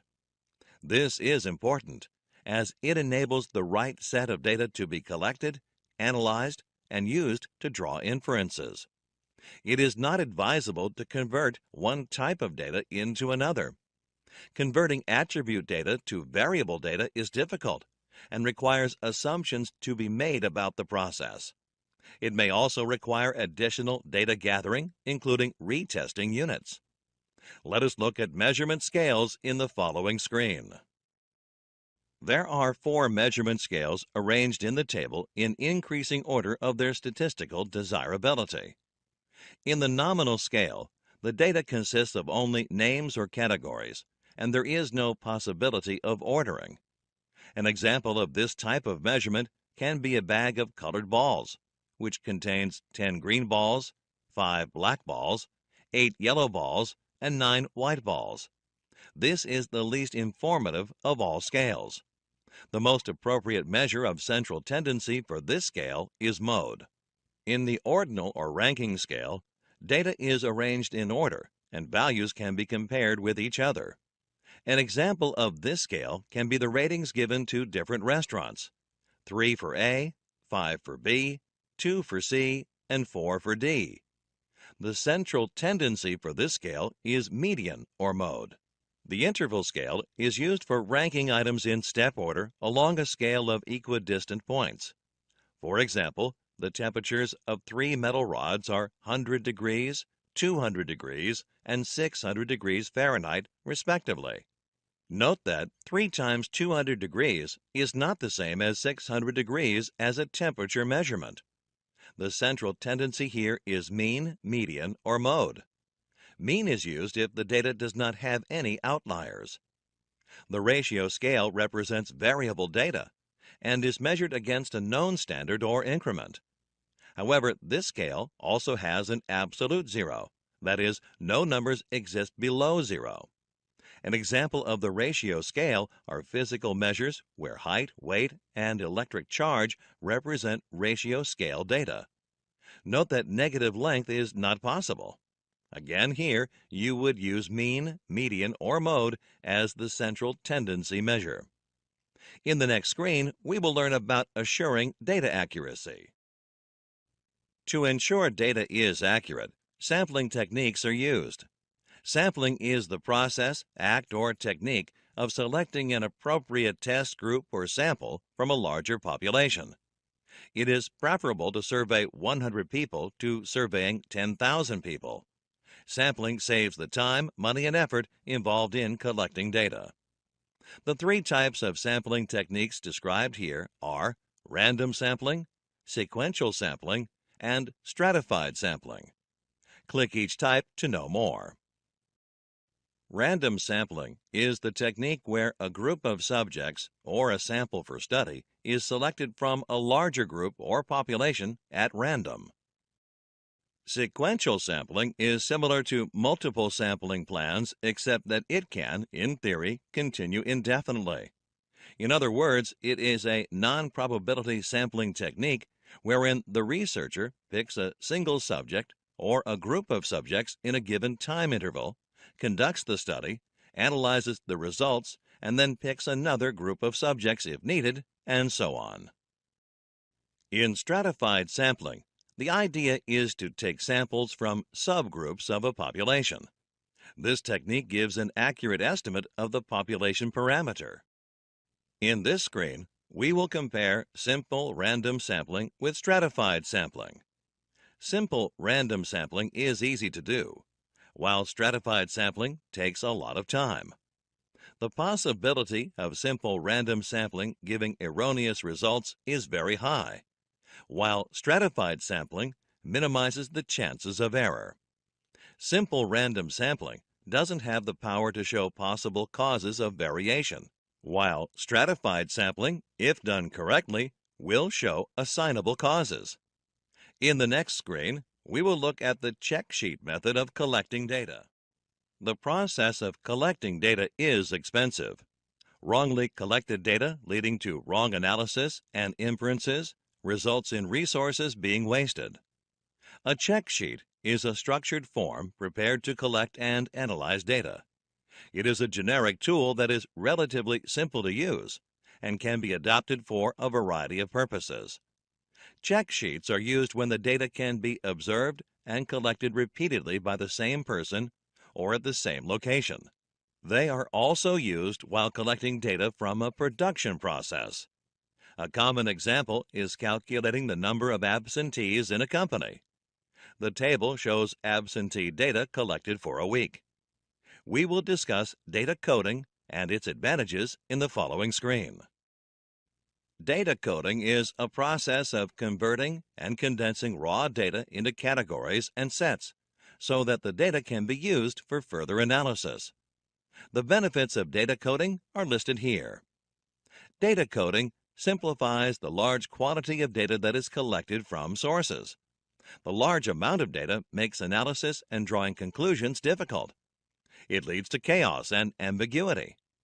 Data coding simplifies the data by coding it into variables and then categorizing these variables. Raw data cannot be easily entered into computers for analysis. Data coding is used to convert raw data into processed data that can be easily fed into computing systems for calculation and analysis. Coding of data makes it easy to analyze the data. Converted data can either be analyzed directly or fed into computers. The analyst can easily draw conclusions when all the data is categorized and computerized. Data coding also enables organized representation of data. Division of data into categories helps organize large chunks of information, thus making analysis and interpretation easier. Data coding also ensures that data repetition does not occur and duplicate entries are eliminated so that the final result is not affected. In the following screen, we will discuss measures of central tendency of the descriptive statistics in detail. A measure of central tendency is a single value that indicates the central point in a set of data and helps in identifying data trends. The three most commonly used measures of the central tendency are mean, median, and mode. Click each measure to know more. Mean is the most common measure of central tendency. It is the sum of all the data values divided by the number of data points. Also called arithmetic mean or average, it is the most widely used measure of central tendency. Also known as positional mean, median is the number present in the middle of the data set when the numbers are arranged in ascending or descending order. If the data set has an even number of entries, then the median is the mean of the two middle numbers. Median can also be calculated by the formula n plus 1 divided by 2, where n is the number of entries. Mode, also known as frequency mean, is the value that occurs most frequently in a set of data. Data sets that have more than one mode are known as bimodal data. Let us look at an example for determining mean, median, and mode in this screen. The data set has the numbers 1, 2, 3, 4, 5, 5, 6, 7, and 8. Click the button to know the answer. As previously defined, mean is the sum of all the data items divided by the number of items. Therefore, the mean is equal to 41 divided by 9, which is equal to 4.56. The number in the middle of the data set is 5. Therefore, the median is 5. Mode is the most frequently occurring number, which is again 5. In this screen, we will understand the effect of outliers on the data set. Let us consider a minor change to the data set.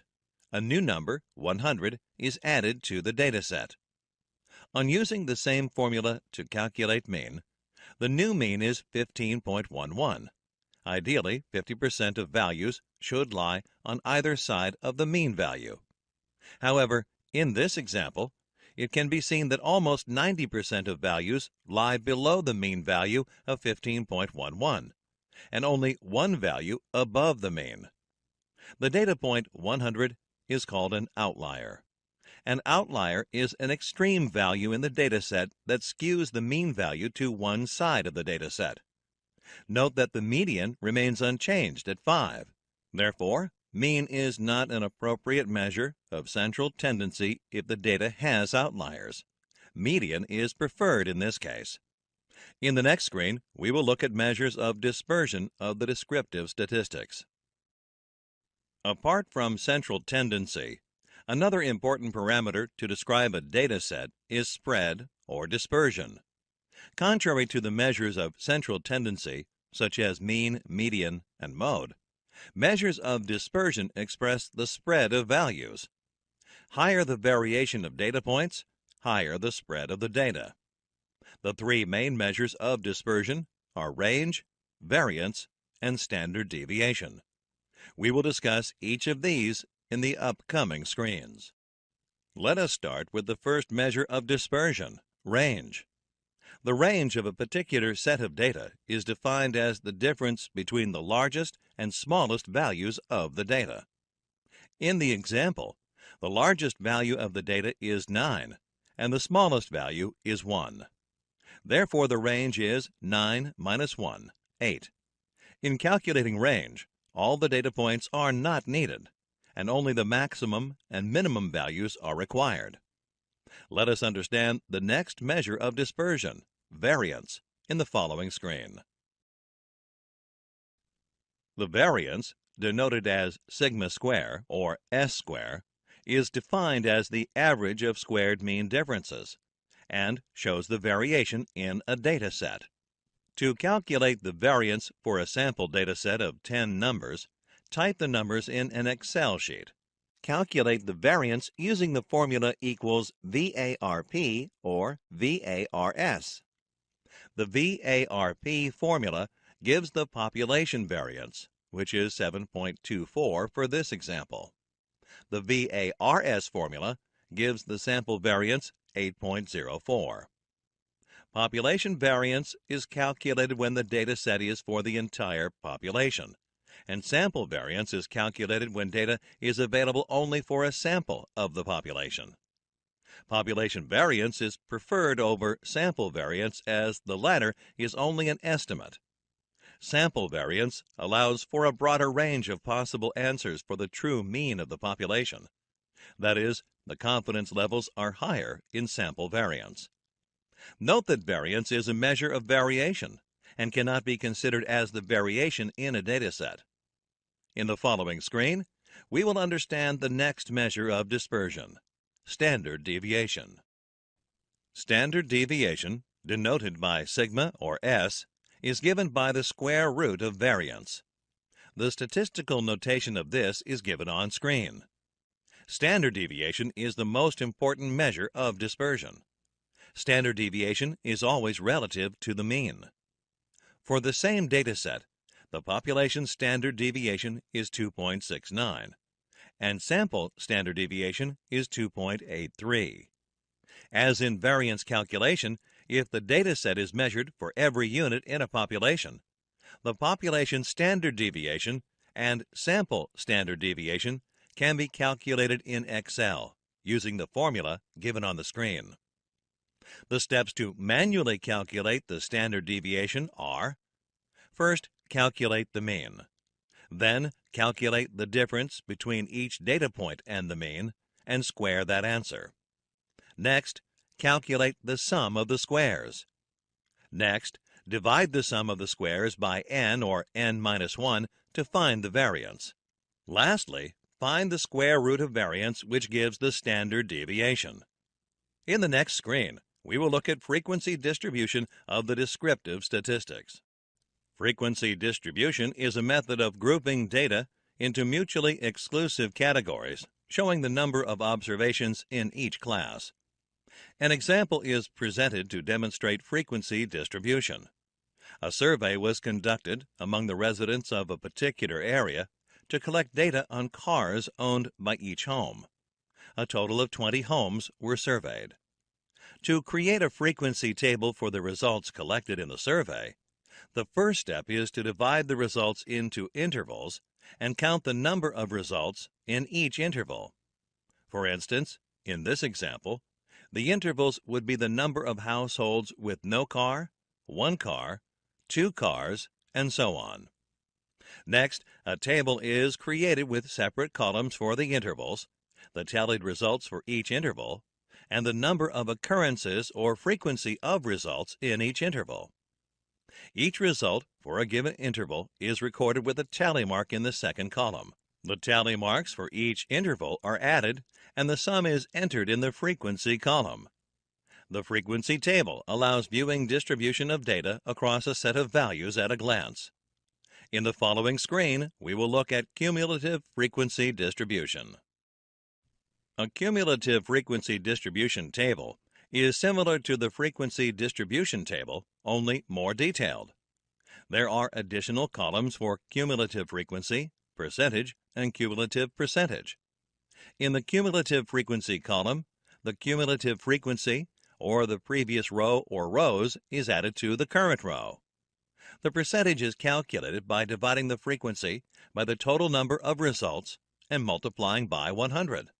The cumulative percentage is calculated similar to the cumulative frequency. Let us look at an example for cumulative frequency distribution. The ages of all the participants in a chess tournament are recorded. The lowest age is 37, and the highest is 91. Keeping intervals of 10, the lowest interval starts with the lower limit as 35 and the upper limit as 44. Similar intervals are created until an upper limit of 94. In the frequency column, the number of times a result appears in a particular interval is recorded. In the cumulative frequency column, the cumulative frequency of the previous row is added to the frequency of the current row. For the first row, the cumulative frequency is the same as the frequency. In the second row, the cumulative frequency is 1 plus 2, which is 3, and so on. In the percentage column, the percentage of the frequency is listed by dividing the frequency by the total number of results, which is 10, and multiplying the value by 100. For instance, in the first row, the frequency is 1 and the number of results is 10. Therefore, the percentage is 10. The final column is the cumulative percentage column. In this column, the cumulative frequency is divided by the total number of results, which is 10, and the value is multiplied by 100. Note that the last number in this column should be equal to 100. In this example, the cumulative frequency is 1 and the total number of results is 10. Therefore, the cumulative percentage of the first row is 10. Let us look at the stem and leaf plots, which is one of the graphical methods of understanding distribution. Graphical methods are extremely useful tools to understand how data is distributed. Sometimes, merely by looking at the data distribution, Errors in a process can be identified. The stem and leaf method is a convenient method of manually plotting data sets. It is used for presenting data in a graphical format to assist visualizing the shape of a given distribution. In the example on the screen, the temperatures in Fahrenheit for the month of May are given. To collate this information in a stem and leaf plot, all the tens digits are entered in the stem column, and all the units digits against each tens digit are entered in the leaf column. To start with, the lowest value is considered. In this case, the lowest temperature is 51. In the first row, 5 is entered in the stem column and 0 in the leaf column. The next lowest temperature is 58. 8 is entered in the leaf column, corresponding to 5 in the stem. The next number is 59. All the temperatures falling in the 50s are similarly entered. In the next row, the same process is repeated for temperatures in the 60s. This is continued till all the temperature values are entered in the table. Let us understand another graphical method in the next screen: box and whisker plots.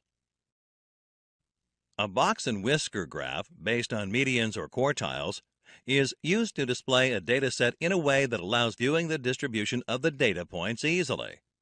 Consider the following example. The lengths of 13 fish caught in a lake were measured and recorded. The data set is given on the screen. The first step to draw a box and whisker plot is, therefore, to arrange the numbers in increasing order. Next, find the median. As there is an odd number of data entries, the median is the number in the middle of the data set, which, in this case, is 12. The next step is to find the lower median or quartile. This is the median of the lower 6 numbers. The middle of these numbers is halfway between 8 and 9, which would be 8.5. Similarly, the upper median or quartile is located for the upper 6 numbers to the right of the median. The upper median is halfway between the two values 14 and 14. Therefore, the upper median is 14. Let us now understand how the box and whisker chart is drawn using the values of the median and upper and lower quartiles. The next step is a numbered line is drawn extending far enough to include all the data points. Then a vertical line is drawn from the median point 12. The lower and upper quartiles, 8.5 and 14 respectively, are marked with vertical lines, and these are joined with the median line to form 2 boxes, as shown on the screen. Next, 2 whiskers are extended from either ends of the boxes, as shown to the smallest and largest numbers in the data set, 5 and 20 respectively. The box and whiskers graph is now complete. The following inferences can be drawn from the box and whisker plot. The lengths of the fish range from 5 to 20. The range is, therefore, 15. The quartiles split the data into 4 equal parts. In other words, 1/4 of the data numbers is less than 8.5. 1/4 between 8.5 and 12. Next quarter of the data numbers are between 12 and 14. And another quarter has data numbers greater than 14. In this screen, we will learn about another graphical method, scatter diagrams. A scatter diagram, or scatter plot, is a tool used to analyze the relationship or correlation between 2 sets of variables, x and y, with x as the independent variable and y as the dependent variable. A scatter diagram is also useful when cause-effect relationships have to be examined or root causes have to be identified. There are 5 different types of correlation that can be used in a scatter diagram. Let us learn about them in the next screen. The 5 types of correlation are perfect positive correlation, moderate positive correlation, no relation or no correlation, moderate negative correlation, and perfect negative correlation. Click each type to learn more. In perfect positive correlation, the value of dependent variable y increases proportionally with any increase in the value of independent variable x. This is said to be 1:1. That is, any change in one variable results in an equal amount of change in the other. The following example is presented to demonstrate perfect positive correlation. The consumption of milk is found to increase proportionally with an increase in the consumption of coffee. The data is presented in the table on the screen. The scatter diagram for the data is also shown. It can be observed from the graph that as X increases, Y also increases proportionally. Hence, the points are linear. In this type of correlation, as the value of the X variable increases, the value of Y also increases, but not in the same proportion. To demonstrate this, the following example is presented. The increase in savings for increase in salary is shown in the table. As you can notice in the scatter diagram, the points are not linear. Although the value of Y increases with increase in the value of X, the increase is not proportional. When a change in one variable has no impact on the other, there is no relation or correlation between them. Let us consider the following example. To study the relation between the number of fresh graduates in the city and the job openings available, data for both was collected over a few months and tabulated as shown. The scatter diagram for the same is also displayed. It can be observed that the data points are scattered and there is no trend emerging from the graph. Therefore, there is no correlation between the number of fresh graduates and the number of job openings in the city. In moderate negative correlation, an increase in one variable results in a decrease in the other variable. However, this change is not proportional to the change in the first variable. To demonstrate modern negative correlation, the prices of different products are listed along with the number of units sold for each product. The data is shown in the table. From the scatter diagram shown, it can be observed that higher the price of a product, lesser are the number of units of that product sold. However, the decrease in the number of units with increasing price is not proportional.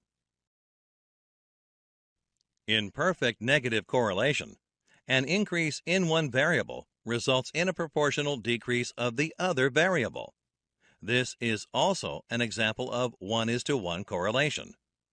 As an example, the effect of an increase in the project time extension on the success of project is considered. The data is shown in the table. The scatter diagram for the data shows a proportional decrease in the probability of the project's success with each extension of the project time. Hence, the points are linear. Perfect correlations are rare in the real world. When encountered, they should be investigated and verified. In this screen, we will look at another graphical method, histograms.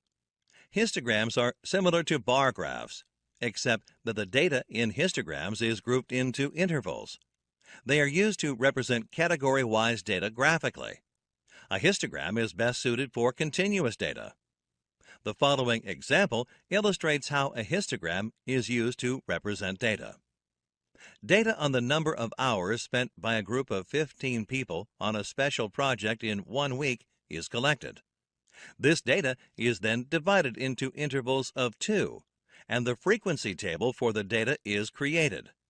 The histogram for the same data is also displayed.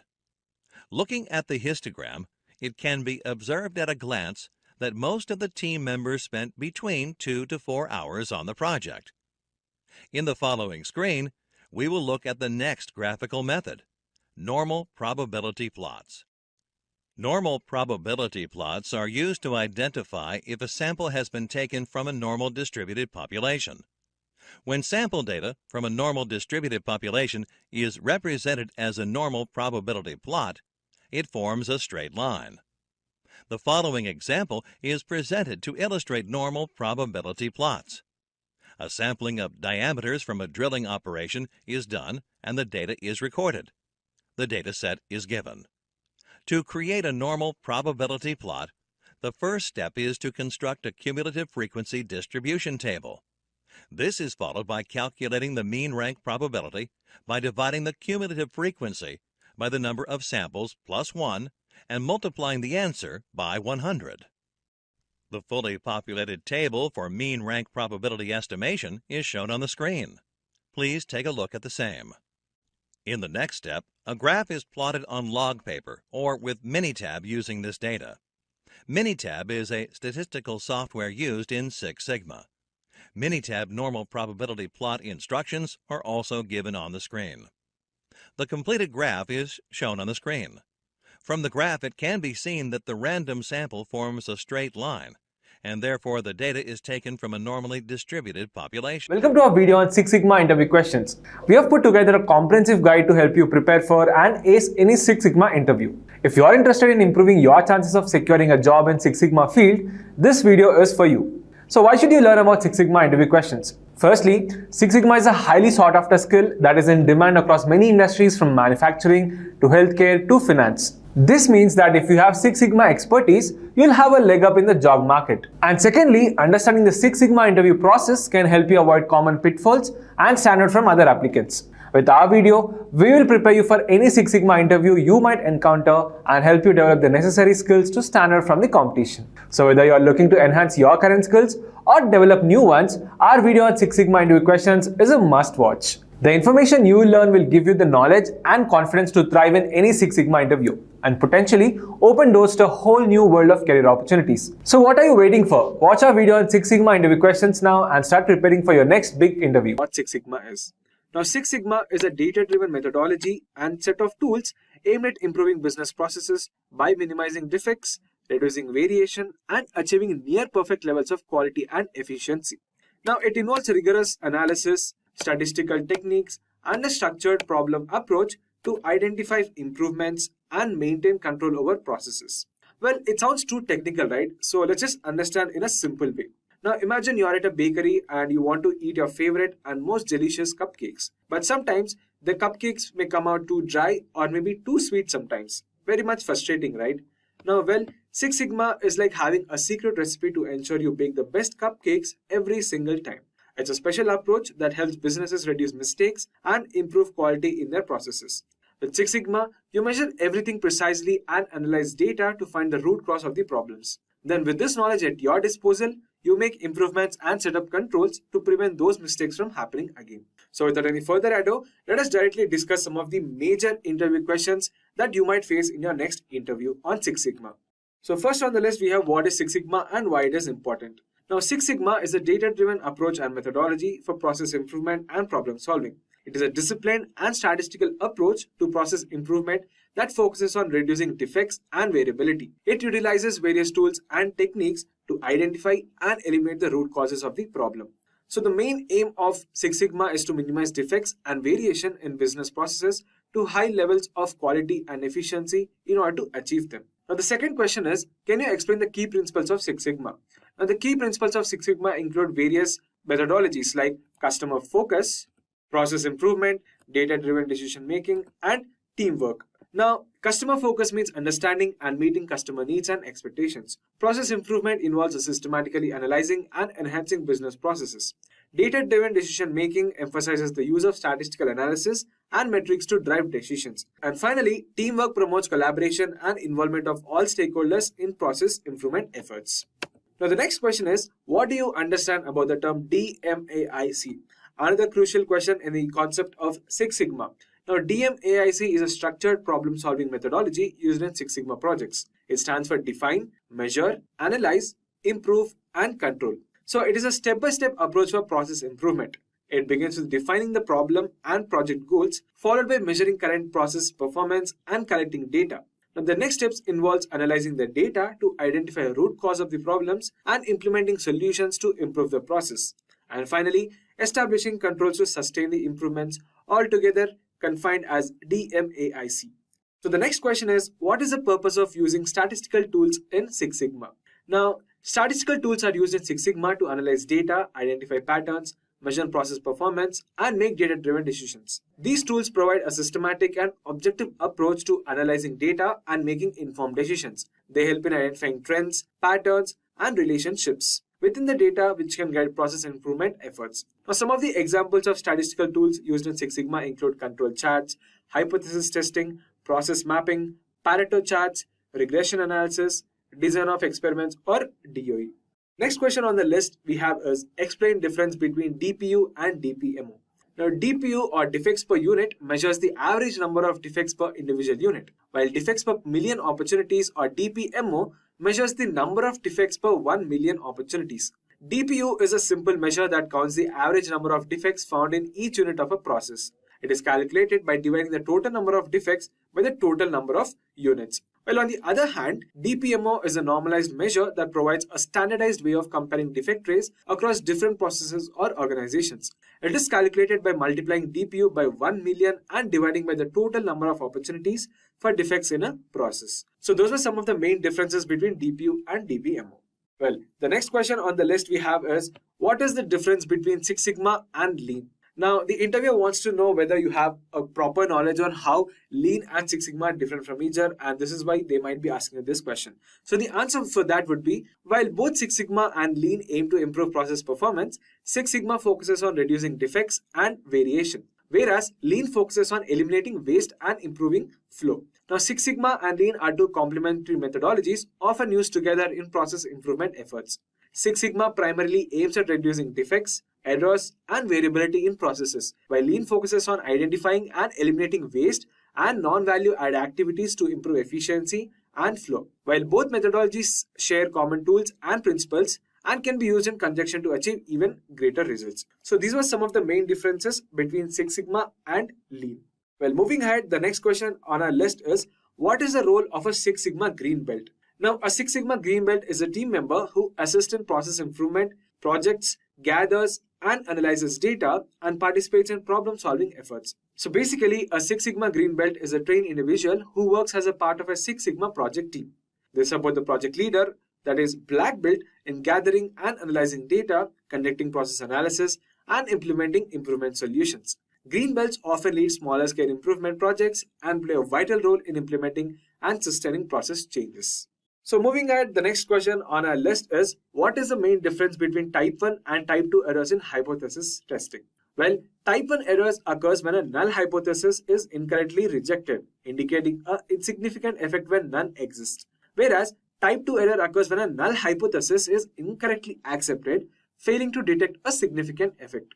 Now, in hypothesis testing, type 1 error, which is also called as an alpha error, refers to the rejection of a null hypothesis when it is actually true. Well, this error indicates a false positive result, suggesting that there is a significant effect when in reality there isn't. Now, type 2 error on the other hand is also called a beta error, occurs when the null hypothesis is accepted despite it being false. Now, this error indicates a false negative result, failing to detect a significant effect that exists in reality when there is actually one in reality. So moving ahead, the next question we have is, what is process map and how it is useful in Six Sigma? Now, a process map is a visual representation of steps, activities, and outputs of a process. It basically helps in understanding and analyzing process flow, identifying inefficiencies, and finding areas for improvement. Now, a process map, which is also known as a process flow chart or a process diagram, provides a graphical representation of the sequence of steps in a process. It helps in documenting and understanding the flow of activities, inputs and outputs within a process. Now, process maps are useful tools in Six Sigma for identifying bottlenecks, redundancies, and non-value added steps, which enable process teams to visualize the current state, identify any improvement opportunities, and develop future state maps for process optimization. Well, the next question on our list is, explain what is FMEA and its purpose. Now, the purpose of conducting an FMEA is to proactively identify and prioritize potential failures in a process or product, determine their effects, and take preventive or corrective actions. Now, the full form of FMEA is defined as Failure Mode and Effect Analysis, which is a systematic method used to identify and analyze potential failure modes in a process or product, assess their severity, occurrence, and detectability, and prioritize them based on their risk. Now, FMEA helps in understanding the potential consequences of failures, identifying the root causes, and taking appropriate actions to prevent or mitigate the risks associated with these kind of failures. Alright, moving ahead, the next question on our list is, what is the concept of sigma level in Six Sigma? Now, sigma level is a statistical metric that measures the capability of a process to perform defect-free work. It indicates the number of standard deviations that can fit within the specification limits. So you can see that it is a measure of process performance in terms of defects per million opportunities or DPMO. It provides an indication of the process capability to produce products or services within the desired specification. A higher sigma level indicates a higher level of process capability and lower levels of defects. For example, a process operating at a 6 sigma level would have a defect rate of 3.4 defects per million opportunities. Well, the next question we have is, what is the purpose of control charts in 6 sigma? Now, control charts are used in 6 sigma to monitor and control process performance over time, detect variations, and distinguish between common cause and special cause variations. These are basically graphical tools that help in monitoring process performance over time.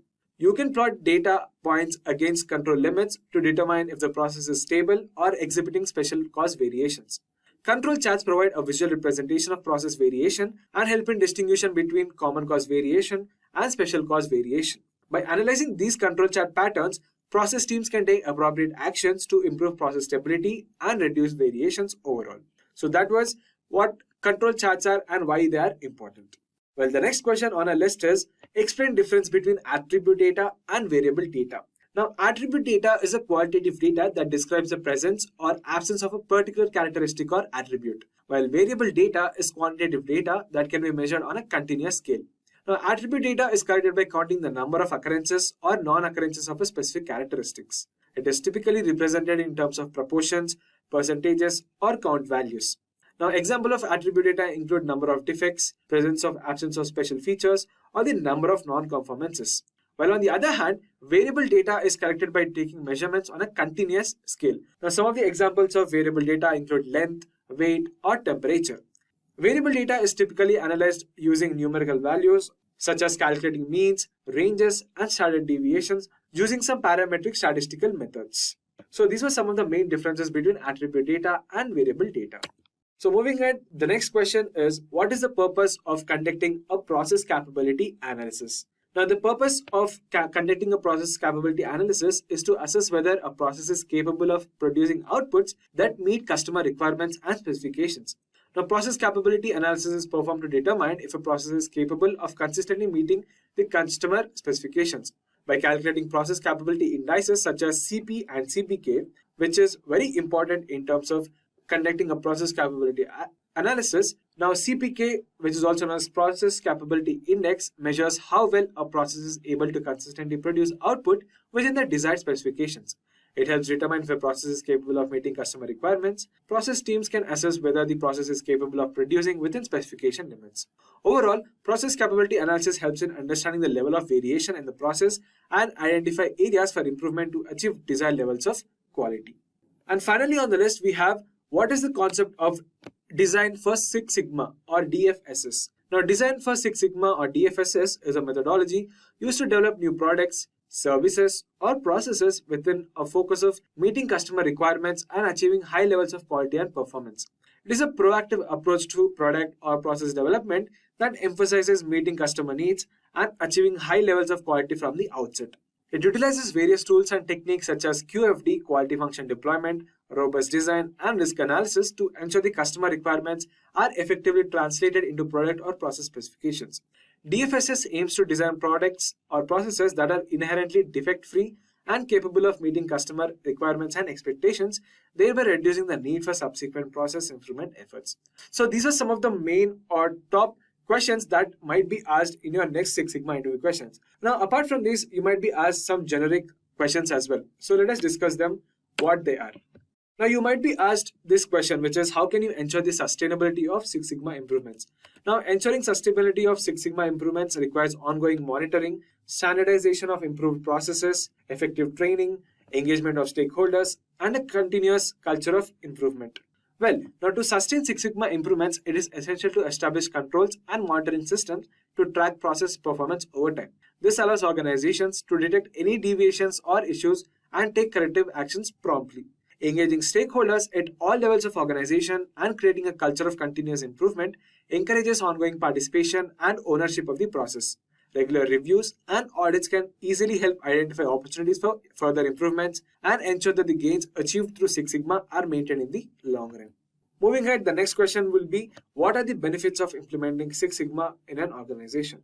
Now, the interviewer wants to know whether you have a perfect clarity or whether you understand Six Sigma and how you are implementing in a real life for an organization or for their company. So you can say like this, Now, the benefits of implementing Six Sigma in organizations are numerous. It helps in improving the quality of products or services by reducing defects and variability. Now, this in turn leads to increased customer satisfaction and loyalty. By analyzing and optimizing processes, Six Sigma helps in enhancing process efficiency, reducing cycle times, and increasing productivity. Now, improved process performance results in cost savings, waste reduction, and higher profitability. And additionally, Six Sigma fosters a culture of continuous improvement, teamwork, and data driven decision making, which can drive innovation, employment engagement, and overall organization success.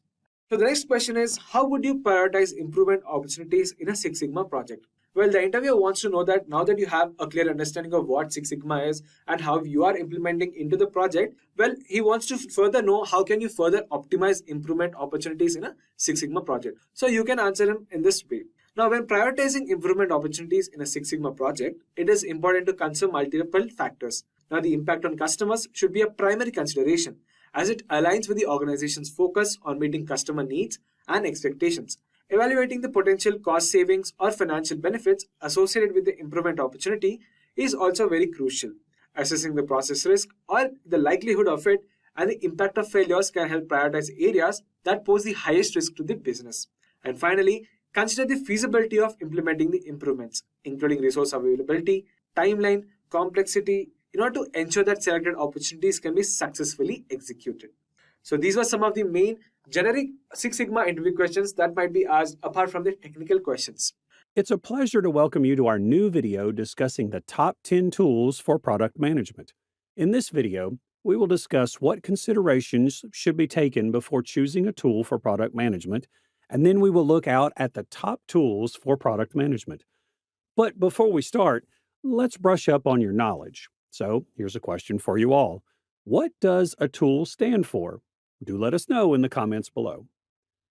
Software for product management is an administrative tool used to produce and enhance a company's goods rapidly and effectively, along with successfully enhancing business profits. These tools allow product managers and their teams to gather fresh concepts and develop detailed strategies to turn them into actual products. Although these technologies are typically utilized by product managers and product teams, they also give other departments, such as marketing and sales, additional clarity and insight into product development. Product management is used for product analysis, development tracking, and road mapping. Whenever we concern tools for product managers, we often mean the basic handful of tools that the majority of us use daily. These product management tools typically consist of software for product analytics, development tracking, and road mapping. However, a product manager's duties go beyond simply gathering product perspicuity, surveying the backlog, and evaluating the product plan. Whether you are a beginner or an experienced product manager, you should utilize the right tool to ensure you are not overlooking a crucial aspect of your job. Product managers are frequently in charge of organizing the examination, choice, and purchase of product management solutions for usage inside their company. It might be challenging to choose the best product management solution, though. Now let's move ahead in our session and know what considerations should be taken before choosing tools for product management. Depending on the requirements of the business, each product firm will have a unique collection of tools in its accumulation. The set of tools that the product team employs to manage their operations is known as product management tool accumulation. These tools are frequently integrated, where they perform well together and complement one another. The product development efforts may succeed or fail greatly depending on the choice of product management tools. So, to have a successful product, there should be some considerations to follow up on before choosing a management tool. So, let's take a look at the concerns one must heed before choosing a product management tool. The very first consideration that should be taken is to recognize the demands of your product management staff. Making a charter with a list of questions for your new product management tool is an intelligent method to assess the requirements of your product management team. The charter will aid in outlining particular demands and may be used as a benchmark for assessing items. The next consideration that should be considered is to do some product research. It's time to research the various product possibilities after you have a clearer idea of your demands and criteria for a product. Reading product reviews and seeing product demonstrations are the most significant ways to accomplish this. You will have a deeper grasp of the features and how each product functions by doing the research for the product. Moving on, we have to consider items depending on product needs. Following your research, it's time to analyze the items in light of your unique needs. Start by grading each item according to how effectively it satisfies your needs. To rank the various items, you may add a column to each need to rank the various items. This stage will enable you to evaluate and contrast several solutions and decide which product management suite is best for your team. The next consideration is to aim to stay within your budget. When looking at product management solutions, budget is always an important consideration. But if you work for a startup or a smaller firm, it's much more crucial. Keep in mind that some of the top goods could have steep asking prices as well as ongoing costs. The simplest method to achieve this is to set a predetermined budget for your product tool and use it as a guide when weighing various possibilities. Then we have to make sure that the tool is with effortless use. Make sure the tool you use is simple to use before you buy it. Although it should be obvious, certain technologies are quite complex and need users to undergo many days of training. The technology that works best for you and your team will be the one that you find simple to use. Many tools allow you to try them out for free, so you may decide whether to buy them before you use them. The next consideration is reporting in real time. Find a product tool that offers real-time reporting to save time. Creating reports that reflect the product's current condition will gather data from many parts of the product management systems. Moving on, we have a reputable interface. Although there are a lot of tools available, some of them appear somewhat dated. Expandability needs to be your main criterion when selecting a tool. Opting for something attractive looking doesn't hurt either. The last consideration that should be taken is security. Scalability is great, but if your data isn't secure, neither is the integrity of your product. Examine the security features that your desired tool supplier offers. To keep your client data private and isolated from everyone else's, choose a different dedicated hosting platform. Let's proceed in our session and know what top tools are used for product management. How do you assess and determine which tools are best for your team? Consider your firm and product size and development stage as a starting point. A tiny firm with one product manager, for instance, probably won't require or have the funds for numerous tools. You could pick a few applications that provide a wide range of integrations and features.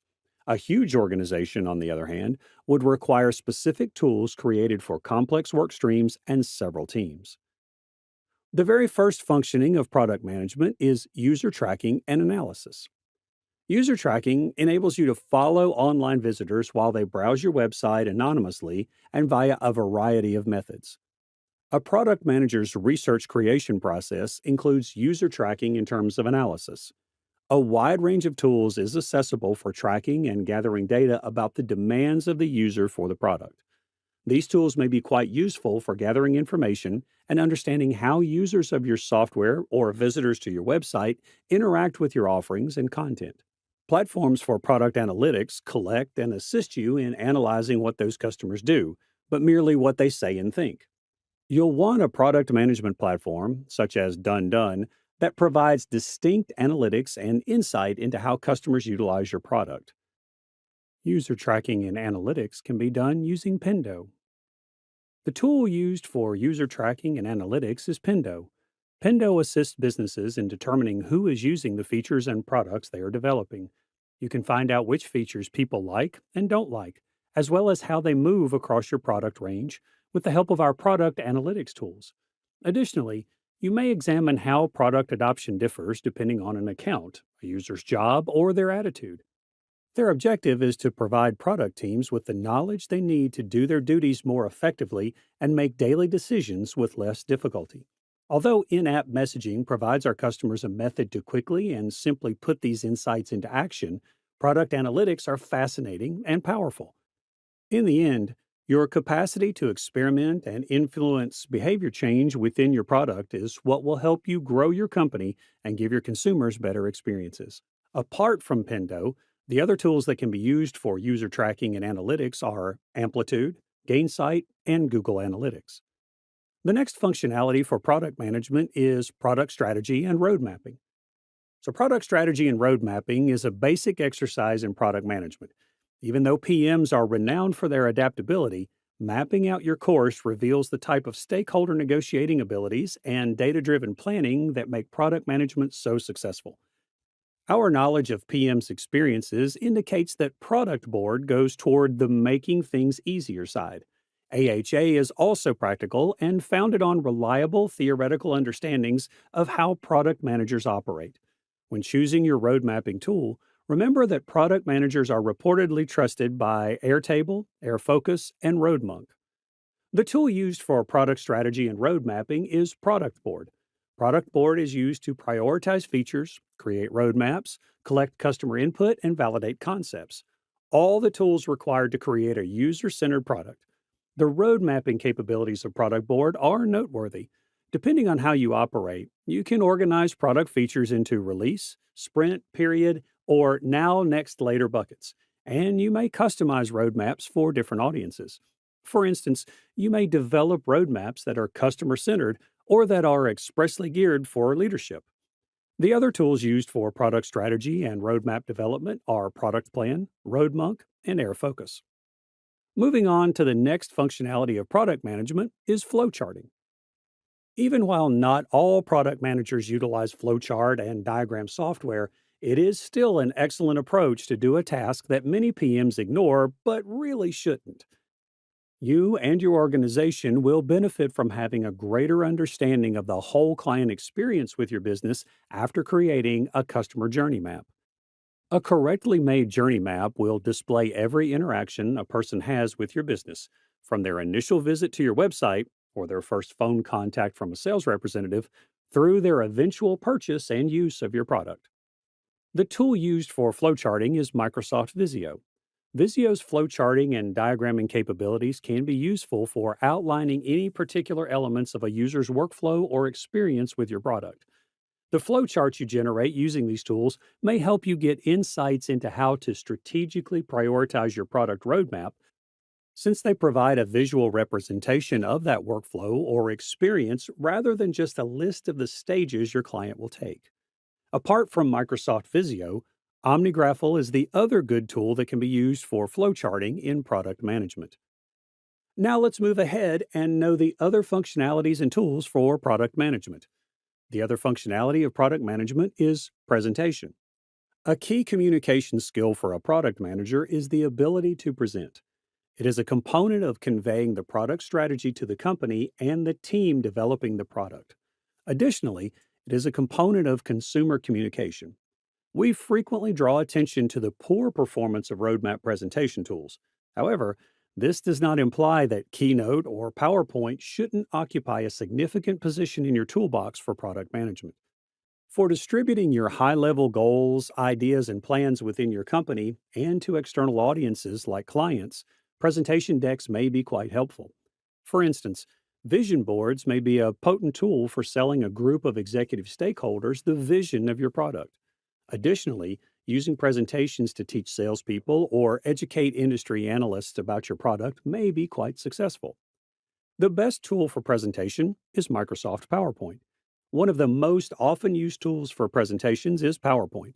It is a component of the Microsoft Office package and is usable for domestic, commercial, and academic uses. PowerPoint dominated the presentation industry and was most well known for its templates and usability. This program enables anybody, from amateurs to experts, to create presentations utilizing text, graphics, video, audio, and data tables. You may deliver the presentation as you like by using a range of animations and transitions. Other than PowerPoint, Keynote, Google Slide, and SlideShare are tools that can also be used for presentations. Moving on to the next functionality of product management, it's prototyping and wireframing. Design teams experiment by turning their ideas into physical prototypes, which might range from paper to digital. To capture design concepts and user testing, teams create prototypes with varying levels of realism. You may improve and evaluate your ideas using prototypes, allowing your company to release the proper items. You must put a lot of effort into demonstrating that your product concept can be realized before bringing it to fruition. More technologies are emerging as a result of the growing significance of user design and easy consumer journeys. They also employ techniques to minimize discomfort and streamline the delivery process. The number of web based apps available has increased due to this popularity. Some, nevertheless, are a little questionable in terms of usefulness. Most people are using multi-purpose applications that may be used for prototyping, designing, and whiteboarding. If you're searching for a versatile tool that is also great for prototyping, we may suggest Figma. The best tool used for prototyping and wireframing is Balsamiq. Balsamiq Wireframes is a quick, low-fidelity UI wireframing tool that simulates sketching on a whiteboard or notepad while using a computer. It effectively pushes you to put your attention on structure and substance rather than wasting time on early debates about colors and details. With wireframes, you may quickly produce new ideas, discard the subpar ones, and identify the best solutions. The alternatives of Balsamiq for prototyping and wireframing are Sketch, InVision, and Adobe XD. The next function of product management is product development. Product development involves bringing a new thing or item to market or enhancing already available goods to boost sales. A product is initially merely a sample. For a firm to become something that can be sold on the market, a lot of time and money must be invested. The idea, design, development, and marketing of newly developed or freshly renamed goods or services are all phases in the process known as product development, sometimes known as new product management. The entire process of creating a product, from conception through market launch, is referred to as product development. Product research makes the difference between a product's success and failure, both at launch and throughout the product lifecycle, by helping you understand the requirements and desires of your consumers and keeping an eye on the competitive landscape and environment of your product. The best tool used for product development is Rally. The foundation of value stream management is Rally. By enabling business leaders to address challenging issues like how to prioritize capabilities related to development, how capabilities relate to development outcomes, how to track capabilities progress from planning to delivery, and how to find opportunities to optimize flow, Rally's insight contributes to value stream management. Rally is used by value streams to make complicated processes transparent and enable swift business pivots based on data-driven choices. The alternative to Rally for product development is Azure. Moving on, we have project management as the next functionality of product management. A project manager oversees several projects that are necessary to achieve the various goals that a product manager sets for it in terms of vision, goals, and business trajectory.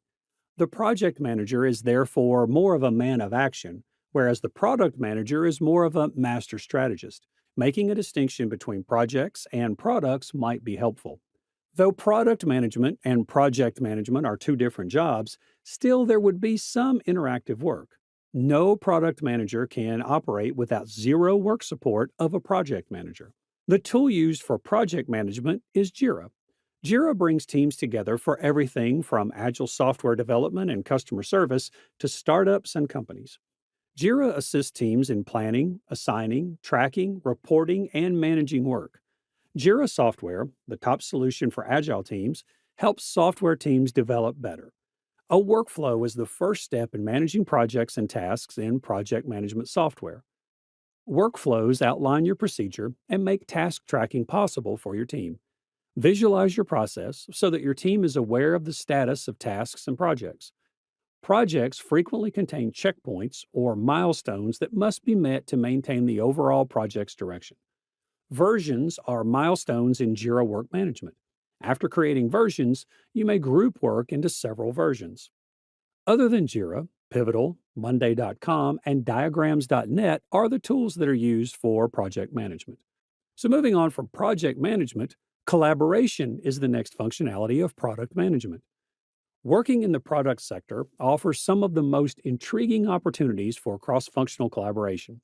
Although there are difficulties, which we'll discuss momentarily, it exposes everyone engaged to every step of the product development and launch process. UX designers have the chance to learn more about marketing, and engineers have the chance to learn more about UX design. The tool used for collaboration for product management is Trello. Trello is one of the more powerful project management applications that aims to improve teamwork inside and between departments.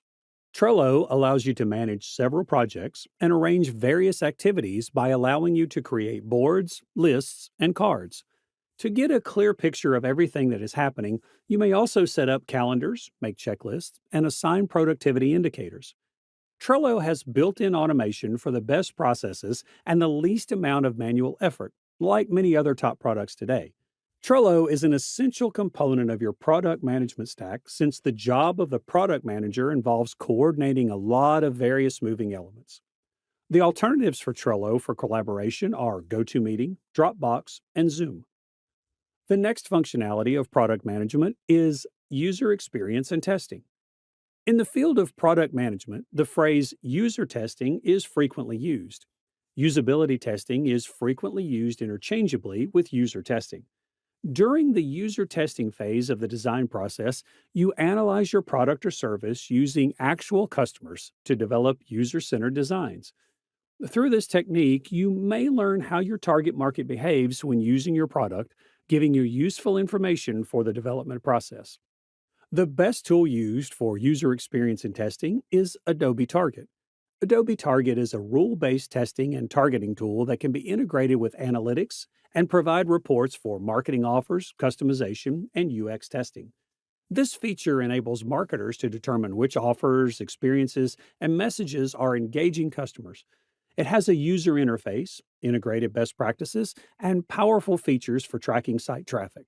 It allows for more conversion and properly filters results according to its self-learning algorithmic methodology. The tailoring of consumer interactions across all marketing channels and business contact points may also be automated. Other tools that can be used for user experience and testing are Helio, Hotjar, and UXCam. In the end, the last functionality of product management is customer feedback and survey. Getting feedback from customers involves talking to them and asking them what they think of a good or service. To properly comprehend their behavior and demands, it is crucial to pay attention to their thoughts and feelings. It is crucial for product managers because before you can offer a helpful solution, you must embrace your people and understand the suffering caused by their issues. It's helpful to have a defined goal before pursuing a certain feedback technique. Outlining your learning objectives can help you concentrate on your study and choose which potential or current clients you should contact.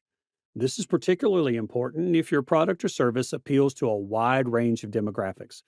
And this is because various client segments may experience your product in drastically different ways. Therefore, it's crucial to be specific about who you want to talk to and what you hope to discover about their needs and expectations. The tool used for customer feedback and survey is SurveyMonkey. Following are the features of SurveyMonkey that may help product managers with customer feedbacks and surveys. Obtain viewpoints and get insightful wisdom. For every audience, it is simple to build polls, quizzes, and surveys. Obtain comments using a web link, email, mobile chat, social media, and other channels. Get sophisticated analytic tools and automatically examine your data. Your data may be exported or integrated with your preferred apps. Make smarter decisions based on facts by utilizing your insights. And alternatives, Typeform, Google Forms, and FormStack. Other than SurveyMonkey, the tools that can be used for customer feedback and surveys are Typeforms, Google Forms, and FormStack. With this, we have come to the end of this session. But before winding up, let's take a look at the bonus tools for you that serves multiple purposes in terms of product management. The very first tool is Slack. To strengthen product organization, Slack has emerged as the most crucial tool. Slack is utilized to cut down on pointless meetings, facilitate teamwork, make information widely available, and involve our consumers in the creation of new products. By acting as a central communication, reporting, and file center, the software boosts efficiency for both small and big teams. Slack Connect streamlines communication by bringing everyone into your virtual headquarters to complete tasks, breaking down organizational walls. From debating the finer points of a contract to analyzing the most recent drawings from your creative agency, Slack Connect enables real-time collaboration. Moving on, we have Canva. Branding image creation is as easy as dragging and dropping using Canva. It will just take a few minutes to do what used to take a lot of work, whether you decide to utilize your logo, social media accounts, or a hashtag. The transparency option in Canva also makes branding your product seem slick and unobtrusive to the viewer. You can maintain brand management with Canva for Teams while enabling anybody on your team to generate on-brand visuals, even without design skills. Your team may quickly create and distribute branded designs using the thousands of professionally created templates at your disposal. Even if you have little to no experience with graphic design, Canva enables you to generate that content fast and effortlessly. But before winding up, here's a question for you all. Which of these tools have you used before?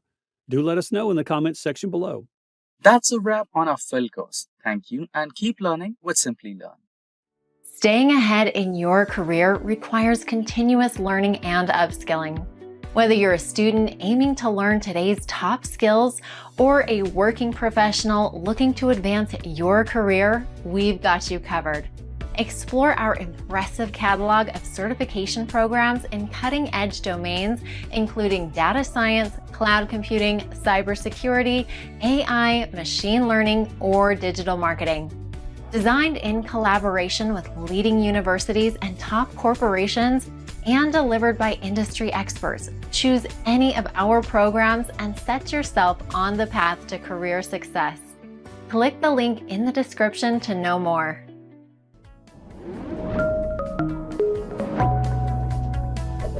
Hi there, if you like this video, subscribe to the Simplilearn YouTube channel and click here to watch similar videos. To nerd up and get certified, click here.